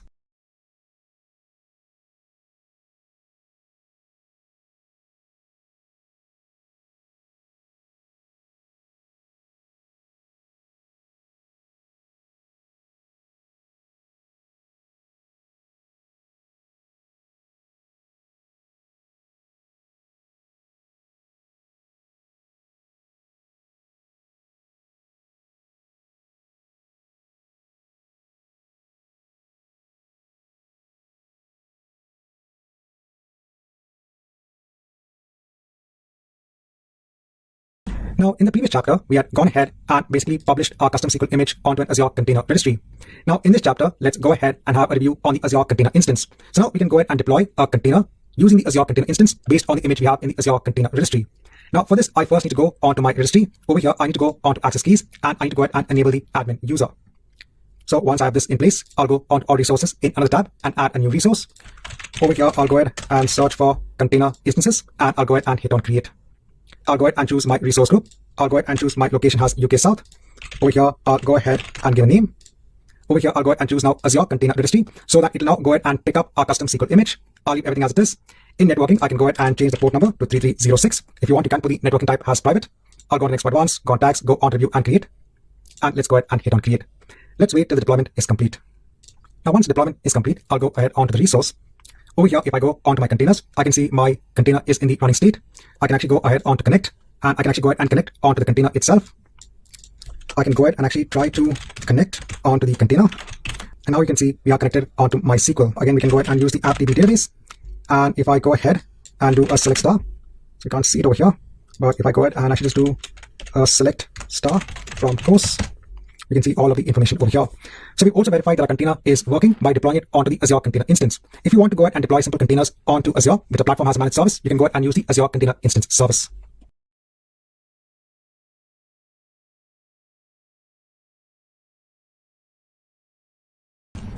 So now we're complete all of these steps. Now I want to go ahead and build my ASP.NET Core application as an image, and then I want to go ahead and deploy both onto Azure Kubernetes. So the first step I want to do is to go ahead and actually build my ASP.NET Core application as an image. Now over here in Visual Studio, again, I have a web application place, .NET Core. Again, you might have seen this earlier on. We are going ahead and basically getting all the information from the course table, and then we are displaying it in a web page. The only difference is that now I'm connecting onto a MySQL database. The codes which are used in the earlier chapters were actually connecting onto Microsoft SQL Server. I've just gone ahead and changed the code to connect onto a MySQL database. Over here, I've gone ahead and defined the connection string, wherein I have the user has root, the password as Azure@123, and my database has appdb. Now I want to go ahead and package this as a container. So for that, I have another Docker file in place, a very simple Docker file. I'm using the base image for ASP.NET. Then we go ahead and create a working directory for copying all of the files. So we're going to go ahead and basically publish our ASP.NET Core project. We'll copy it onto our Linux server. And over there, we'll also go ahead and copy our Docker file and build our custom image. And then I'm just exposing port 80 for the Docker container. And I'm specifying the entry point to go ahead and run my .NET Core application. So again, not going into much details, just want to go ahead and show you a demo. So the first thing I need to do is to go ahead onto my Visual Studio project. I need to go ahead and right click on my project. I need to go ahead and do a publish. Now over here, I'm going to go ahead and choose a folder. I'll go on to next. Over here, I'll leave the folder location as it is and hit on finish. And then I'll go ahead and hit on publish. Now once this is done, I'll go onto my bin SCP tool. Now over here, let me go ahead and create a new directory for my application. I'll go onto it. I'm going onto my temp directory, which has my application. Firstly, I'll go ahead and copy my Docker file. I'll go onto my base app. Over here, I'll go onto the bin directory, onto release, .NET Core, onto publish. And over here, I can go ahead and copy all of this. So let me go ahead and just copy it over here. Now, once the copy is complete, I'll go onto my Linux machine. Over here, I'll go onto the app folder. And then over here, I have the commands to go ahead and build now my application image. Once actually this will be done, I'll then go ahead and basically tag my image with my Azure Container Registry, because I want to make sure that both are in the same Azure Container Registry. And then I'll go ahead and push it onto my Azure Container Registry. Now, if I go onto my Azure Container Registry, if I go onto repositories, I can see my other image over here as well. So now we've gone ahead and also built our application image.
Hi and welcome back. Now, in the next set of chapters, we are going to be looking at how we can deploy containers onto Azure Kubernetes. Now, Azure Kubernetes is just a managed version of the Kubernetes tool itself. So Kubernetes is actually used to go ahead and manage containers at scale.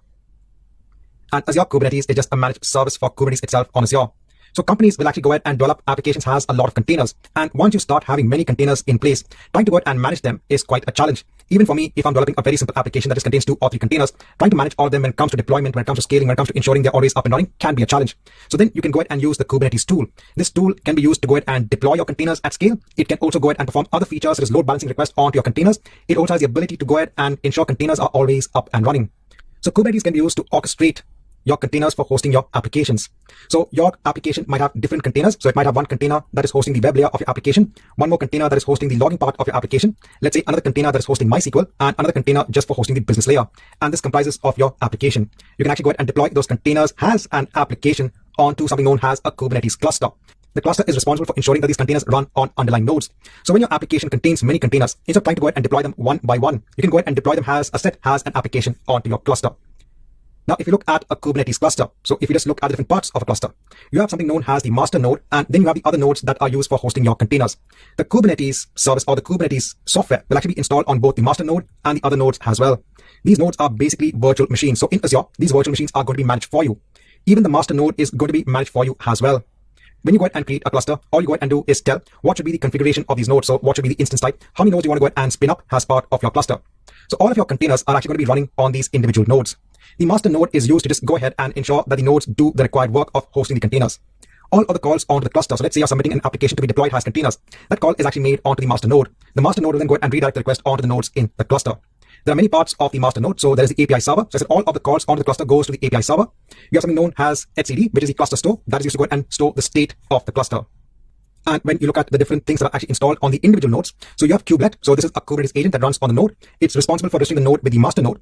It takes the commands from the master node for deployment of the containers. On the node, you also have the container runtime. This is used to actually take the image and deploy them as containers on the node. And then you have kubeproxy. This is used for managing the networking aspects of the container.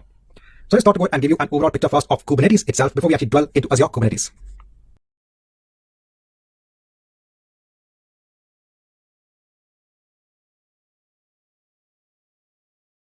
Now that we have both of our images in place, my application image and my database image, I want to go ahead and deploy them as containers onto Azure Kubernetes. So in another tab, let me go onto all resources and let me go ahead and add a new resource. So I'll go ahead and search for the Kubernetes service. I'll go ahead and hit on create. Now over here, I'll go ahead and create a new resource group. Then I'll go ahead and give a name for my cluster. I'll go ahead and choose my location. Over here, I don't want any available zones. I'll leave the version as it is. In the number of nodes, I'll just set it as 1 because I don't need any nodes for this particular demo. Just 1 will do. I'll go on to node pools. I'll leave everything as it is. I'll go on to authentication. I'll leave everything as it is. I'll go on to networking. Leave everything as it is. In integrations, I'll go ahead and choose my container registry. I'll go on to next. I'll go on to review and create. And let's go ahead and hit on create. This might take around 5 minutes. Let's come back once you have the cluster in place. Now, once our cluster is in place, I'll go ahead onto the resource. Now, I'm going to go ahead and deploy my database container via a YAML deployment. Again, I'm not going into details about the deployment. Over here, we are deploying pods, and this is based on my MySQL image. Over here, I have the name of my registry and the name of my image. Over here is the container port, and it also goes ahead and creates a service. Then for my app.yaml file, this is for the deployment of my application has a container, basically has a pod in Azure Kubernetes. So over here, this will actually go ahead and deploy even a service for my application. So I said I'm not going into details over here. I'm just trying to show you how you can deploy your containers onto Azure Kubernetes. So first, I'll go onto my mysql.yaml file. I'll just copy everything. I'll go onto workloads. I'll go ahead and click on add. I'll add it in the YAML section, and I'll go ahead and click on add over here. So it'll go ahead and create both the deployment and the service. Let's just wait for a couple of minutes. Now, after waiting for a couple of minutes, if I go ahead and hit on refresh, I can see my MySQL deployment in place. And if I go onto my service, I can see my MySQL service also in place. Now I'll go onto my app.yaml file. I'll go ahead and copy everything. I'll go onto my cluster. I'll go onto my workloads. Over here, let me go ahead and click on add. I'll paste everything over here, and let me go ahead and click on add over here. So now it'll go ahead and create now a deployment for my application. Let me just wait for a couple of minutes. Now I waited for a couple of minutes. Let me go ahead and hit on refresh. I can see my pod in place. If I go onto my service, I can see also my service in place. Over here, you can see it has been allocated an external IP address. Let me go ahead and just click this. And now you can see your application in place. Right, so in this chapter, just want to show you an example on how you can deploy your container-based applications onto Azure Kubernetes.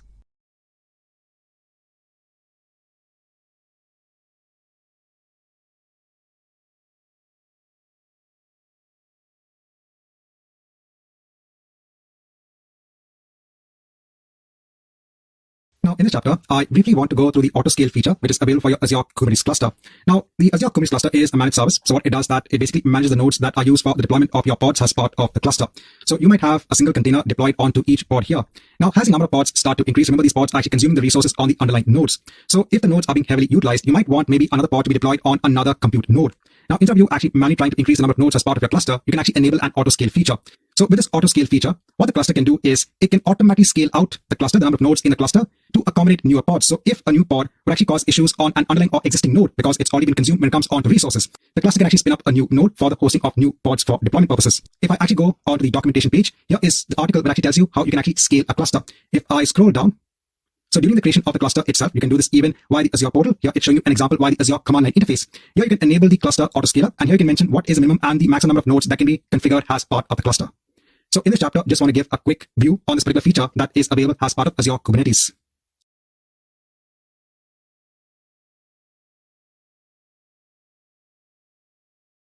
Hi, and welcome back. Now, in this chapter, just want to give a quick note when it comes on to Azure Service Fabric. So another option which is available when it comes on to hosting your container-based applications. Normally, if you're hosting applications via Docker-based containers, you will be using Azure Kubernetes. But when it comes on to containers in general, you can also use Azure Service Fabric. Again, here you have something known as an Azure Service Fabric runtime that helps to host your different services. These services can each have a local disk as a data store. Copies of the data are then made by the underlying Azure Service Fabric runtime to make sure the services are more reliable. You can use the Reliable Services Framework to develop these services, and you can develop both stateful and stateless services. So just some quick notes. So Service Fabric also allows you to build microservices-based applications. Here you can deploy the different services of your microservices-based applications. Service Fabric has the capability to automatically detect and restart failed services. Service Fabric can also automatically discover services and route messages between the services. Applications can be deployed as a process or within a container. You can create the Service Fabric environment anywhere. It can be on your local machine, or it can be on a set of virtual machines or on Azure. You have different components of Service Fabric. You have the reliable services. This is a framework that can be used to write services that integrate with the Service Fabric platform. You can build a stateless reliable service wherein the state is written to an external data store, such as Azure Table Storage. Or you can have a stateful reliable service where the state is persisted onto a reliable collection. You also have reliable actors. This is a framework that implements a virtual actor pattern. So in this chapter, I want to give a quick overview when it comes onto Azure Service Fabric.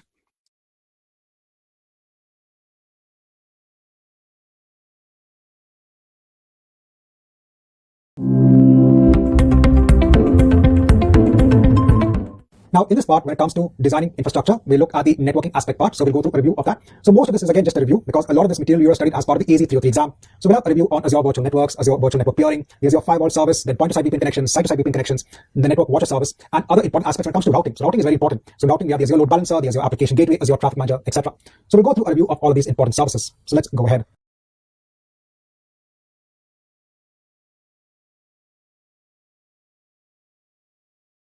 Now, in this chapter, I just want to have a review when it comes to the Azure Virtual Network. So this is your isolated network space in Azure. This is used for hosting your resources, such as your Azure virtual machines.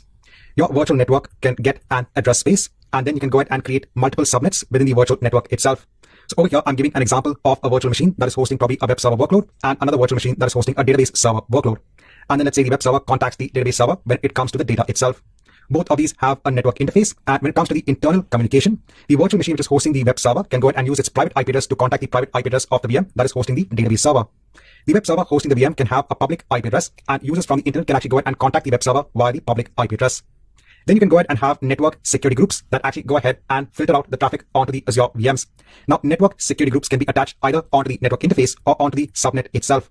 So you could have one NSG that is attached onto the subnet holding the web server, which allows connections from the internet on port 80 or port 443. And over here, you can have another network security group that is attached onto this subnet, which only accepts connections from the web server itself. So in this chapter, I just want to have a very simple review on the Azure Virtual Network and how you could probably host a very simple web server and database server workload on Azure virtual machines when it comes to the virtual networking perspective.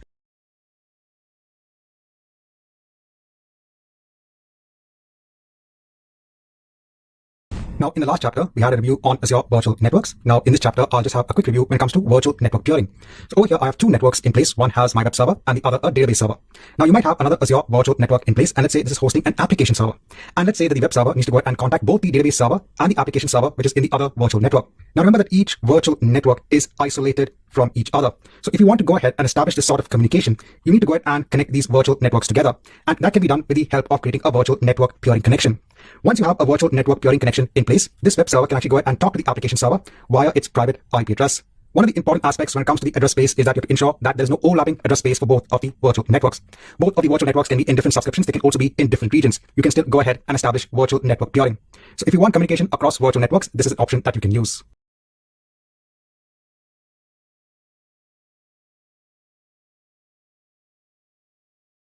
Hi and welcome back. Now in this chapter, just want to show you an implementation example of virtual network peering. Now over here, I have two virtual machines in place. So I have one virtual machine known as NewVM. So this is running in the East US region and it's part of this virtual network. Now this virtual machine has a public and private IP address. For the sake of simplicity, I've gone ahead and connected via the public IP address of this virtual machine. Now I have another virtual machine known as DemoVM. Now DemoVM is running in a different region altogether in the central US region and it's running part of another virtual network. Now if you want to ensure that you can actually communicate via the private IP address, you have to ensure that you have some sort of connection between the virtual networks. Now on the DemoVM virtual machine, I have Internet Information Services running on this virtual machine. And if I access the homepage of Internet Information Services via the public IP address, it will work. But let's say I only want to access via the private IP address. So over here, I'm actually on that NewVM virtual machine and I'm actually trying to go onto the private IP address of the DemoVM virtual machine. And over here, you can see you're getting the page cannot be displayed. And that's because this virtual machine cannot communicate with the DemoVM virtual machine. Obviously, if you try to go via the public IP address, if there is a network security group rule in place to allow the traffic, it will work. But again, this example is purely based on how can we access a virtual machine via its private IP address, which is part of another virtual network.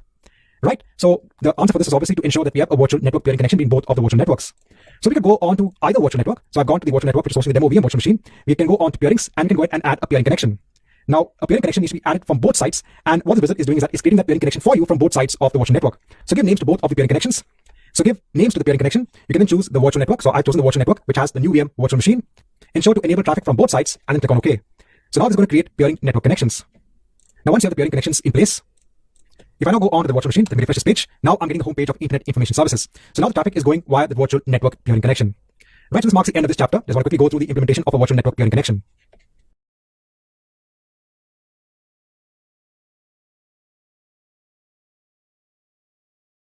Now, in this chapter, I just want to have a review when it comes to point-to-site VPN connections. So over here, again, I have a virtual network in place. There is a VM that is hosting a web server.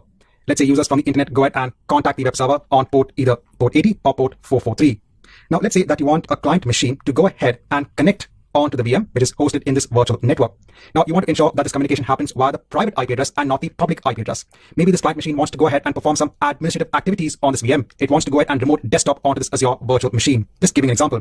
So when you have such clients that want to go ahead and connect onto the resources in the Azure virtual network, one way is to go ahead and establish point-to-site VPN connections. In Azure, you'll create something known as a virtual network gateway. And then you can go ahead and create a point-to-site VPN connection. Then with the point-to-site VPN connection, you can download a VPN client, which needs to be installed on the machine itself. And via the use of client certificates, the machines can be authenticated to contact the resources that are part of this Azure virtual network. Over here, the VPN connection happens via a secure tunnel. So if you want a certain number of clients to connect onto virtual machines that are part of a virtual network, and if you want the communication to happen on the private IP addresses of the virtual machines, one way is to go ahead and establish point-to-site VPN connections. So in this chapter, I just want to have a review when it comes to the architecture when you involve point-to-site VPN connections.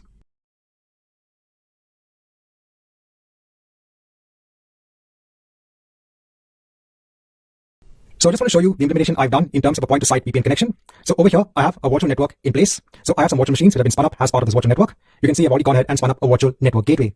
Now remember, when it comes to the subnet, you have to ensure that you have a gateway subnet in place. So over here, since I've already gone ahead and created a gateway subnet, that's why the option to create another gateway subnet is grayed out. But if you don't have a gateway subnet in place, you will have the option to go ahead and create that gateway subnet. Remember, this is important before you can go ahead and create a virtual network gateway appliance.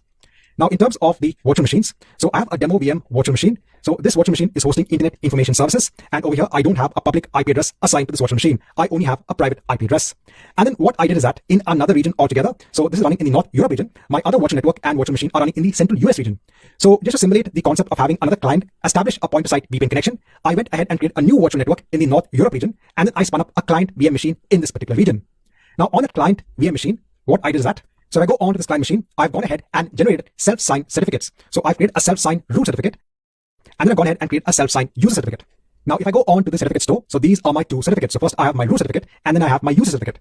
Now, for the primary root certificate, so remember you have to go ahead and export the certificate, and the certificate must be exported without the private key. Now, once you've gone ahead and exported the certificate with the private key, so here I have the certificate open. So this is the text which needs to be copied onto Azure. So where should we copy this particular certificate data? So if I go back onto Azure, so as part of the virtual network, I went ahead and created a new virtual network gateway. So in the virtual network gateway, you can go on to point-to-site configuration. So in point-to-site configuration, you first have to create or assign an address pool. So this IP address pool, these IPs from this address pool will be assigned to all the clients that are going to establish a point-to-site connection onto the virtual network. You then decide on the tunnel type. Now, since I'm connecting from client VM, which is a Windows-based machine, I'm choosing this supported tunnel type, which is supported on Windows-based system. And over here, you can see where do we enter the data for that certificate. So over here, I have the certificate data in place. Now, once you've gone ahead and added the certificate data, when you click on save, you then have the option to download the VPN client. And that VPN client, you have to go ahead and install it on this client VM machine. So each machine which needs to connect or establish a point-to-site connection onto the virtual network must first have the client certificate in place, the user certificate already installed. Now, the certificate I said is this one. So since I've used the same machine to generate the user certificate, that's why I already have it installed. But if you want to connect from another machine, you have to go ahead and ensure you export the certificate and then install it on the other client machine. And then obviously I said you have to go ahead and install that VPN package. So I've already gone ahead and installed that VPN package. Now, once you install that VPN client package, it comes up as a network adapter. You can then go ahead and click on connect. Now, once you click on connect, this machine will then establish a point-to-site VPN connection with the Azure virtual network. And once you have that in place, if you go on to Internet Explorer, so if I now browse for the private IP address, I am now getting Internet Information Services. So now I can go ahead and connect to the demo VM machine, which is available in the Azure virtual network. And this is via the point-to-site VPN connection. Right, so just to show you the different implementation steps I carried out when having a point-to-site VPN connection. So this marks the end of this chapter.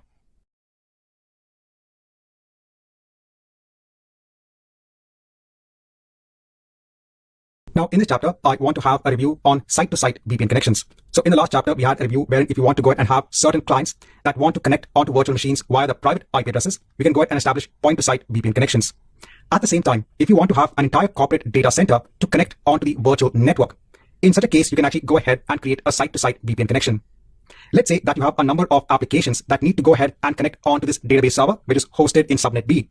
Now, since this database server only listens on its private IP address, there is no way to go ahead and contact the database server via the internet because it does not have a public IP address. You will not go ahead and create point-to-site VPN connections in this case. This is not the ideal approach because these are applications. These are applications that could be hosted on servers that are hosted in the corporate data center. And you want these servers to go ahead and talk onto these machines via the private IP addresses. So in such a case, you can actually go ahead and create something known as a site-to-site VPN connection. Again, in this case, you'll go ahead and create an Azure Virtual Network Gateway. And then using that virtual network gateway, you'll go ahead and create a site-to-site VPN connection. Again, this happens via a secure tunnel. On the client side, you'll have a router which will be having a public IP address that is routable over the internet.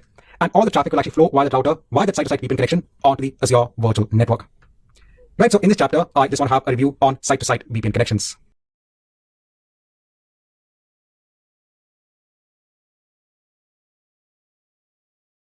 Hi, welcome back. Now, in this chapter, I just want to go through an implementation review of site-to-site VPN connections. Now, what I've done in this particular implementation is I have tried to configure the sort of test environment wherein I want to create a site-to-site connection with the virtual network that's hosting this demo VM virtual machine. So I want to create a site-to-site VPN with the Azure Demo VNet virtual network. Now I'm going to create the site-to-site VPN connection from another network or another virtual machine in another network known as NewVM. So remember that you can create site-to-site VPN connections from your on-premise environment, but just for me to play around to understand how a site-to-site VPN works, you can actually create your own environment in Azure. So you can create your own virtual network in another region altogether, and you can spin up a virtual machine that will behave as your routing server on that particular virtual network. So over here, I have a Windows server, which has the name of NewVM. And in this, I've actually gone ahead and installed the remote and routing role on the Windows server so that it can route traffic onto a destination virtual network via the site-to-site virtual private network connection. Right, so first things first, for the virtual network, which you want to connect to, so ensure that it has a gateway subnet in place. So over here, I've already gone ahead and provisioned a gateway subnet. That's why the ability to create another gateway subnet has now been grayed out. Once you have the gateway subnet in place, I have then gone ahead and create a virtual network gateway. So remember, the virtual network gateway takes around 45 minutes to create. Also, one key point is if you are trying this along, if you are testing this out, once you are completed with the entire environment, you're happy with the testing, everything's working out, you understand how it works. If you don't need all of the resources, please go ahead and delete all of the resources as part of your test network, especially the gateway resource. So there is a charge per hour on the virtual network gateway. So if you keep it running, if you forget to terminate this resource, you can be billed quite exceedingly. So ensure that you delete this resource after you've completed your testing activities.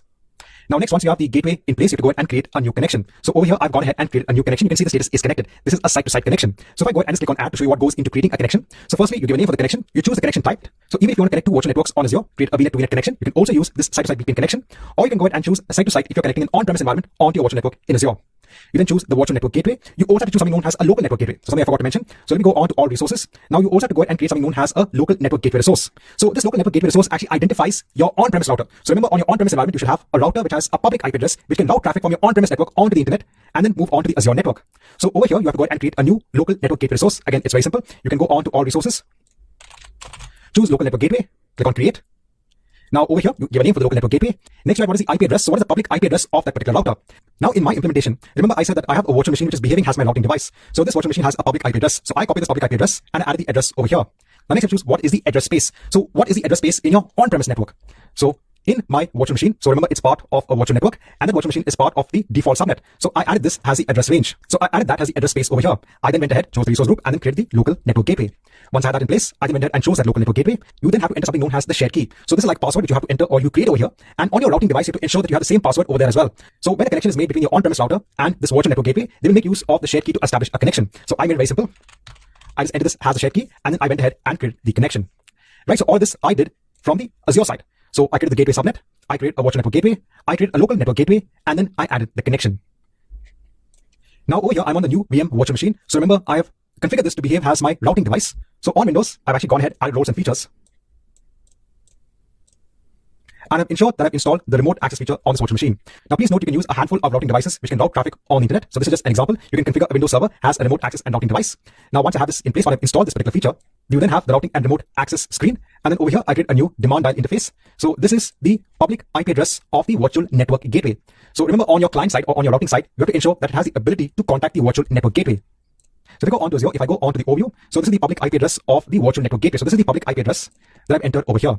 Then in the security, over here, I've entered the pre-shared key. So remember that ABC123, that is the key I entered over here. I chose the type of VPN as IKE-v2. I then went ahead and clicked on connect to establish a connection with the virtual network gateway. I also ensured that I added a static route for any traffic that's going on to this destination to go on to our demand dial interface.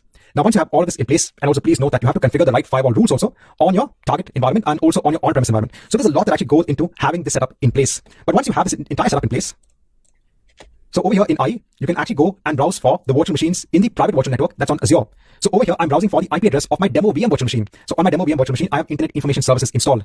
So instead of now going ahead and connecting two virtual machines via their public IP addresses, you can now connect via the private IP addresses using the site-to-site VPN connection. Right, so this chapter is going to do an implementation review of the site-to-site VPN connection.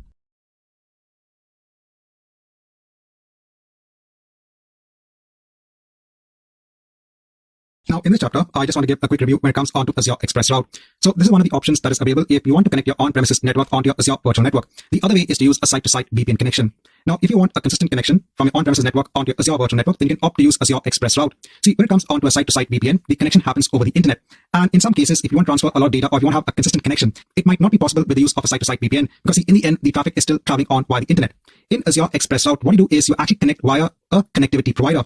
So you have your network in place. You basically contact a partner that has a connection onto Microsoft Edge, so they can actually establish a separate Express Route circuit. So with the help of a connectivity provider, you can establish an Azure Express Route connection. And then once you have that private connection in place via the help of the connectivity provider, you can connect both not only to your Azure virtual networks, but onto public services as well. So the Azure Express Route connection doesn't go over the public internet. Here you get more reliable, faster, and you get less latency when it comes onto your connections. And for each Express Route circuit, you get two connections when it comes onto redundancy and high availability.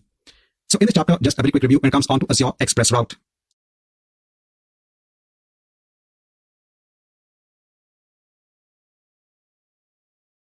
Hi, and welcome back.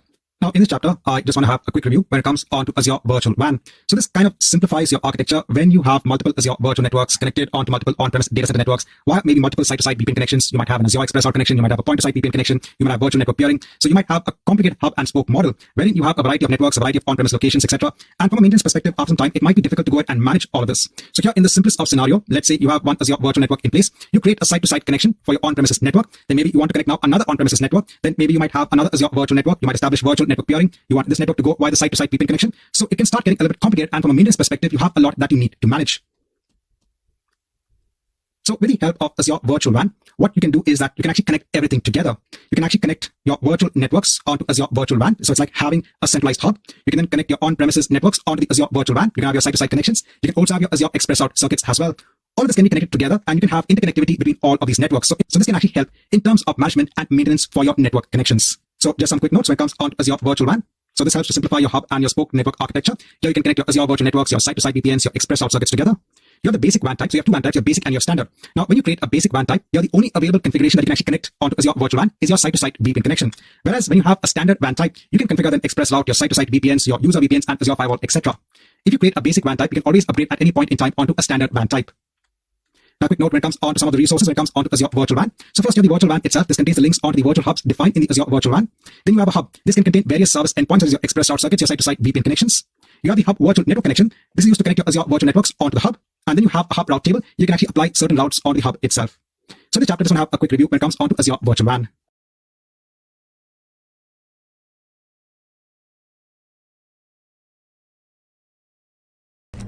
Now, in this chapter, I want to have a review on the Azure Firewall service. Now, in large organizations, you might want to have a firewall in place so that the traffic, which basically flows from a source onto a destination, flows via that firewall.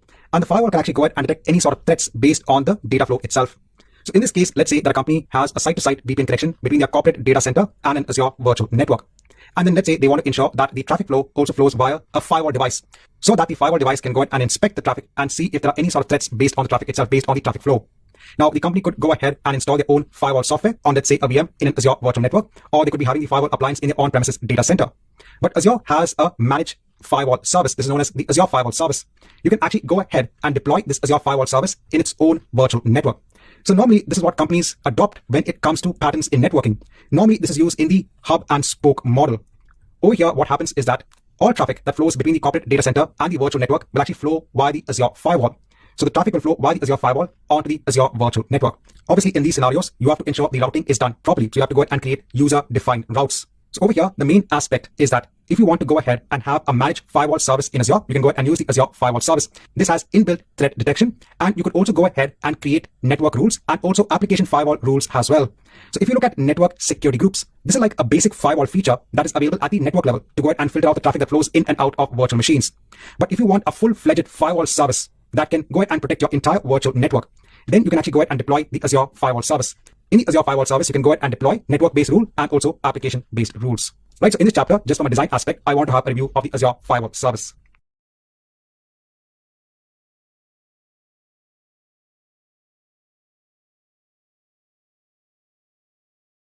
Hi and welcome back. Now in this chapter, I just want to go through service endpoints. Let's say you have an application hosted on an Azure virtual machine. This virtual machine is part of an Azure virtual network. Now let's say that this application needs to access an Azure SQL database and an Azure storage account. Now one thing that you have to remember that these are all public services that are accessible over the internet. Now you can also access these particular services from your Azure virtual network via the use of service endpoints. This actually helps to create a secure connection over the Azure backbone network. See, any connection over the internet can always be prone onto attacks or any sort of threats on the internet itself. So by using a service endpoint, you can actually create a secure connection over the Azure network itself. So I'll just show you a quick example when it comes onto the service endpoint. So here I've just logged onto one of my Azure virtual machines. I'm going to install Storage Explorer on this particular machine. So we'll access a storage account via a service endpoint. What I've done in the Server Managed dashboard on local server, I have turned off Enhanced Security Configuration. This will actually allow me to download Azure Storage Explorer. So I just want to search for Azure Storage Explorer. So I'll go on to that. I'll click on download now when it comes onto Windows. I'll click on run. I'll say install for me only. I'll accept the license agreement, go on to next, and it will start installing Azure Storage Explorer. Now, while this is being done, let me go on to my virtual machine. So this is demo VM. Now I'm going to go on to the virtual network, which is hosting this virtual machine. And here I can go on to service endpoints. And the first thing I'm going to do is to add a service endpoint onto the service of storage. Here we have service endpoints that can be added for various Azure services. I'm going to choose the service of Microsoft.storage. Here in the subnets, I'm going to choose my default subnet. The default subnet basically contains my Azure VM. And then I'll click on add. So first I'm adding a service endpoint from my virtual network onto the Microsoft.storage service. On my Azure VM, I can see there are Storage Explorer in place. Now let me launch Azure Storage Explorer. Now while this is being done, I have a number of storage accounts in place. So it will go ahead and create the service endpoint. What I'll do is in another tab, let me actually go on to my storage account. So I have a number of storage accounts in place. I'll go on to one of my storage accounts. And here in security and networking, let me go on to networking section here. So by default, access is allowed from all networks. What I will do is that I will just choose selected networks. And then let me go ahead and click on save. So now I'm actually restricting who can actually access this Azure storage account. And I've added no IP address, no virtual network, nothing. So I should not be able to now access this Azure storage account. So now on the server on demo VM, it has opened up Azure Storage Explorer and it's asking me to select a resource. Let me select a storage account. Here I'll choose an account name and a key. I'll go on to next. I'll take the account name. So here, let me go on to the access keys section. I'll show the keys. So I'll copy the storage account name. I'll place it here. I'll put the same as the display name. Now I need the account key. So I'll go ahead and copy the account key. I'll place it here and let me hit on next and let me hit on connect. I'll just close this. So here it is saying it has successfully added the connection. Let me try to go on to the Explorer.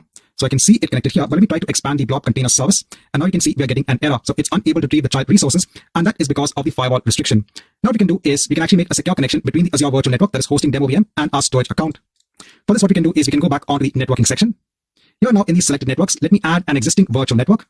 Here I'll choose the network that is hosting demo VM and I'll choose my default subnet and let me click on add and then let me click on save. Let's wait till this is complete. Now once this is complete, I can see a connection onto my virtual network. Now let me go back on demo VM. Here let me hit on refresh all. I'll go on to my storage accounts. I'll go on to blob containers. And now I can see my containers and I should be able to see the data within the containers. And now all of this is happening over that service endpoint. So in this chapter, I just want to give you a quick example when it comes onto service endpoints.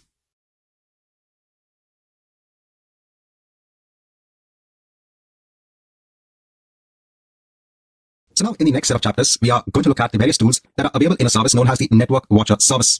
So with the Network Watcher service, I said there are different tools that are available. You have the Connection Monitor tool. You can use this to check the network connectivity between machines. This can be in Azure or in your on-premise environments. You also have the Next Hop tool. Here you can see the next route for a packet of data. This helps you understand whether the packet is being routed onto the correct destination. Then you have the IP Flow Verify tool. This can be used to check if a packet is being allowed or denied to or from a virtual machine. If a packet is being denied by a security group, you can see which rule is actually denying the packet of data. You have the Connection Troubleshoot tool. Here you can check the connection from a virtual machine onto another VM, a fully qualified domain name, a URI, or an IP version 4 address. You have the NSG Diagnostic tool. This provides detailed information that helps to understand and debug the security configuration of the network. You have the Traffic Analytics tool. This helps to log information about the IP traffic that is flowing via the NSG. And then you have NSG Flow Logs. This helps provide visibility into the user and application activity in cloud networks. So in this chapter, I just want to give a quick introduction onto the Network Watcher service. In the subsequent chapters, we are going to look at the different tools that are available within this particular service.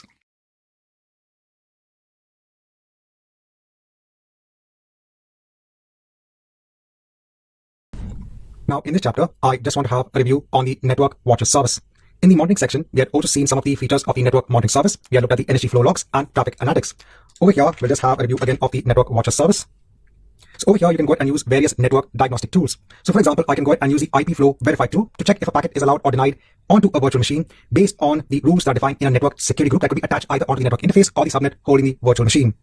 So for example, over here, if I go ahead and choose one of my virtual machines, that's web server. So currently this web server has Internet Information Services already installed. Now let's say I want to go ahead and check whether I can reach port 80 on that VM. Over here, I could go ahead and specify any range from the internet, and I can also go ahead and specify any remote port. And let me go ahead and hit on check. So let's wait till the check is complete.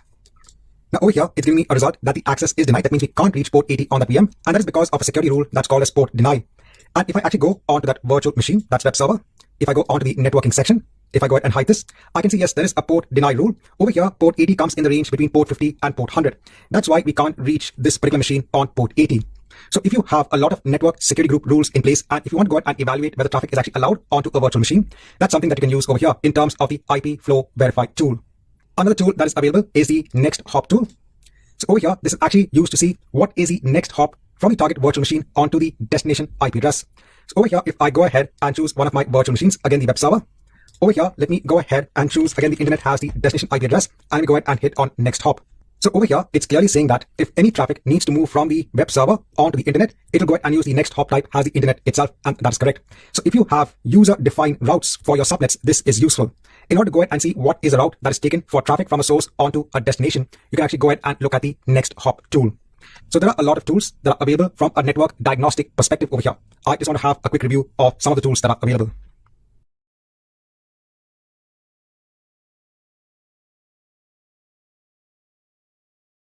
Hi, welcome back. Now in this chapter, I just want to give an introduction when it comes onto the content delivery network. So as you know that Azure has a number of data centers located across the world. This is where you can actually spin up resources using different services on the Azure platform. But then apart from that, they also have a lot of servers that can be used for delivering content. So the content delivery network is a distributed network of servers that can deliver web content onto users. These servers are located in a point of presence locations that are closest to the end users. These locations can also help to cache requests to help minimize latency. So the way that this actually works is, so let's say that you have content stored in an Azure storage account. Let's say this is in the central US location. Now, if you had one user in the central US location trying to access, let's say, an image that is stored in the storage account, they would be able to get the image quite fast because they are both in the same location. But what if a user from the North Europe location tries to access the same image from the storage account? So there might be a small latency because the locations are farther apart, the location of the user and the location of the image in the storage account. So what you can do is, if you want to ensure that the image can be accessed by users across the world, and if you want to ensure that they get the same sort of performance when it comes on to accessing the images, you can make use of the content delivery network service. What you do is you create something known as a CDN profile first, and then in the profile, you can add something known as a CDN endpoint. This CDN endpoint will actually point onto the storage account. Your users can then go ahead and access the CDN endpoint, and this CDN endpoint is actually going to make use of point of presence servers that are located across the world. So now when someone tries to access the image, that image will actually be transferred onto the point of presence server that is closest to them, and then subsequent users in the same location, when they try to access the same image, instead of going all the way onto the storage account to actually fetch that image, they can go onto the point of presence server. So the point of presence server will actually take that image and send it across onto the user. So it makes the delivery of content to users across the world much more efficient.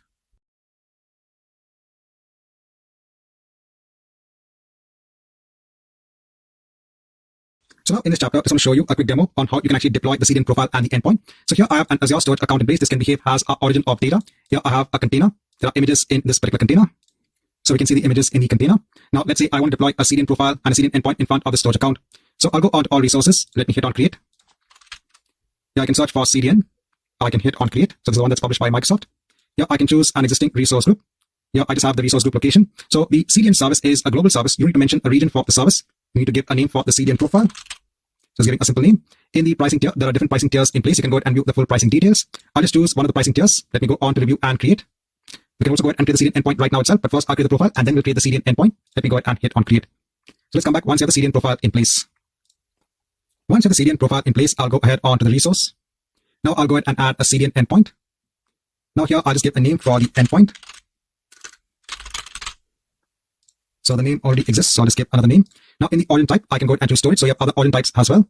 Now in storage, I can see my storage account in place. In terms of the origin part, what we can do is you can actually mention the name of our container if you want to. Otherwise, you can just leave it as it is. Let me go ahead and accept all the settings and let me click on add.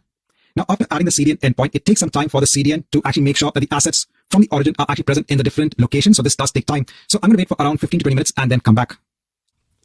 Now after some time, when I go on to all resources and let me go on to my CDN profile, here I can see my storage endpoint. So here also we have an endpoint hostname. Let me copy this. I'll go on to a new tab. Now in my storage account, I have an images container and then I have an image with this particular name. And now I can see the image, or I can basically access the blob in my storage account. The only difference is that now this is happening via the Azure CDN service, and users across the world will have a seamless experience when trying to access the blobs in this storage account.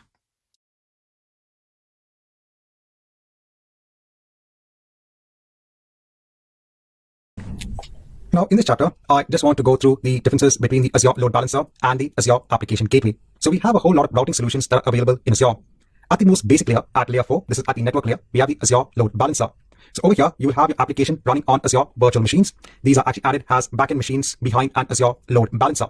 And then when your users go ahead and hit the Azure Load Balancer, the request can be directed onto the backend virtual machines. The Azure Load Balancer will use an algorithm to ensure that the load is distributed across those virtual machines. There is also a health probe on the load balancer so that the load balancer understands those virtual machines that are healthy. Once it knows that the virtual machines are in the healthy state, it will go ahead and direct the request only onto those healthy virtual machines. Now, when it comes to the Azure Load Balancer, there are two pricing models that are available. One is the basic SKU, which is free of cost over here, but if you have multiple virtual machines, they need to be part of either a scale set or an availability set, and you get no SLA, no service level agreement when it comes to the Azure Load Balancer. So this is fine for your dev and test environments, but in your production environments, you definitely want to have an SLA in place. So over here, you need to go ahead and choose the standard SKU.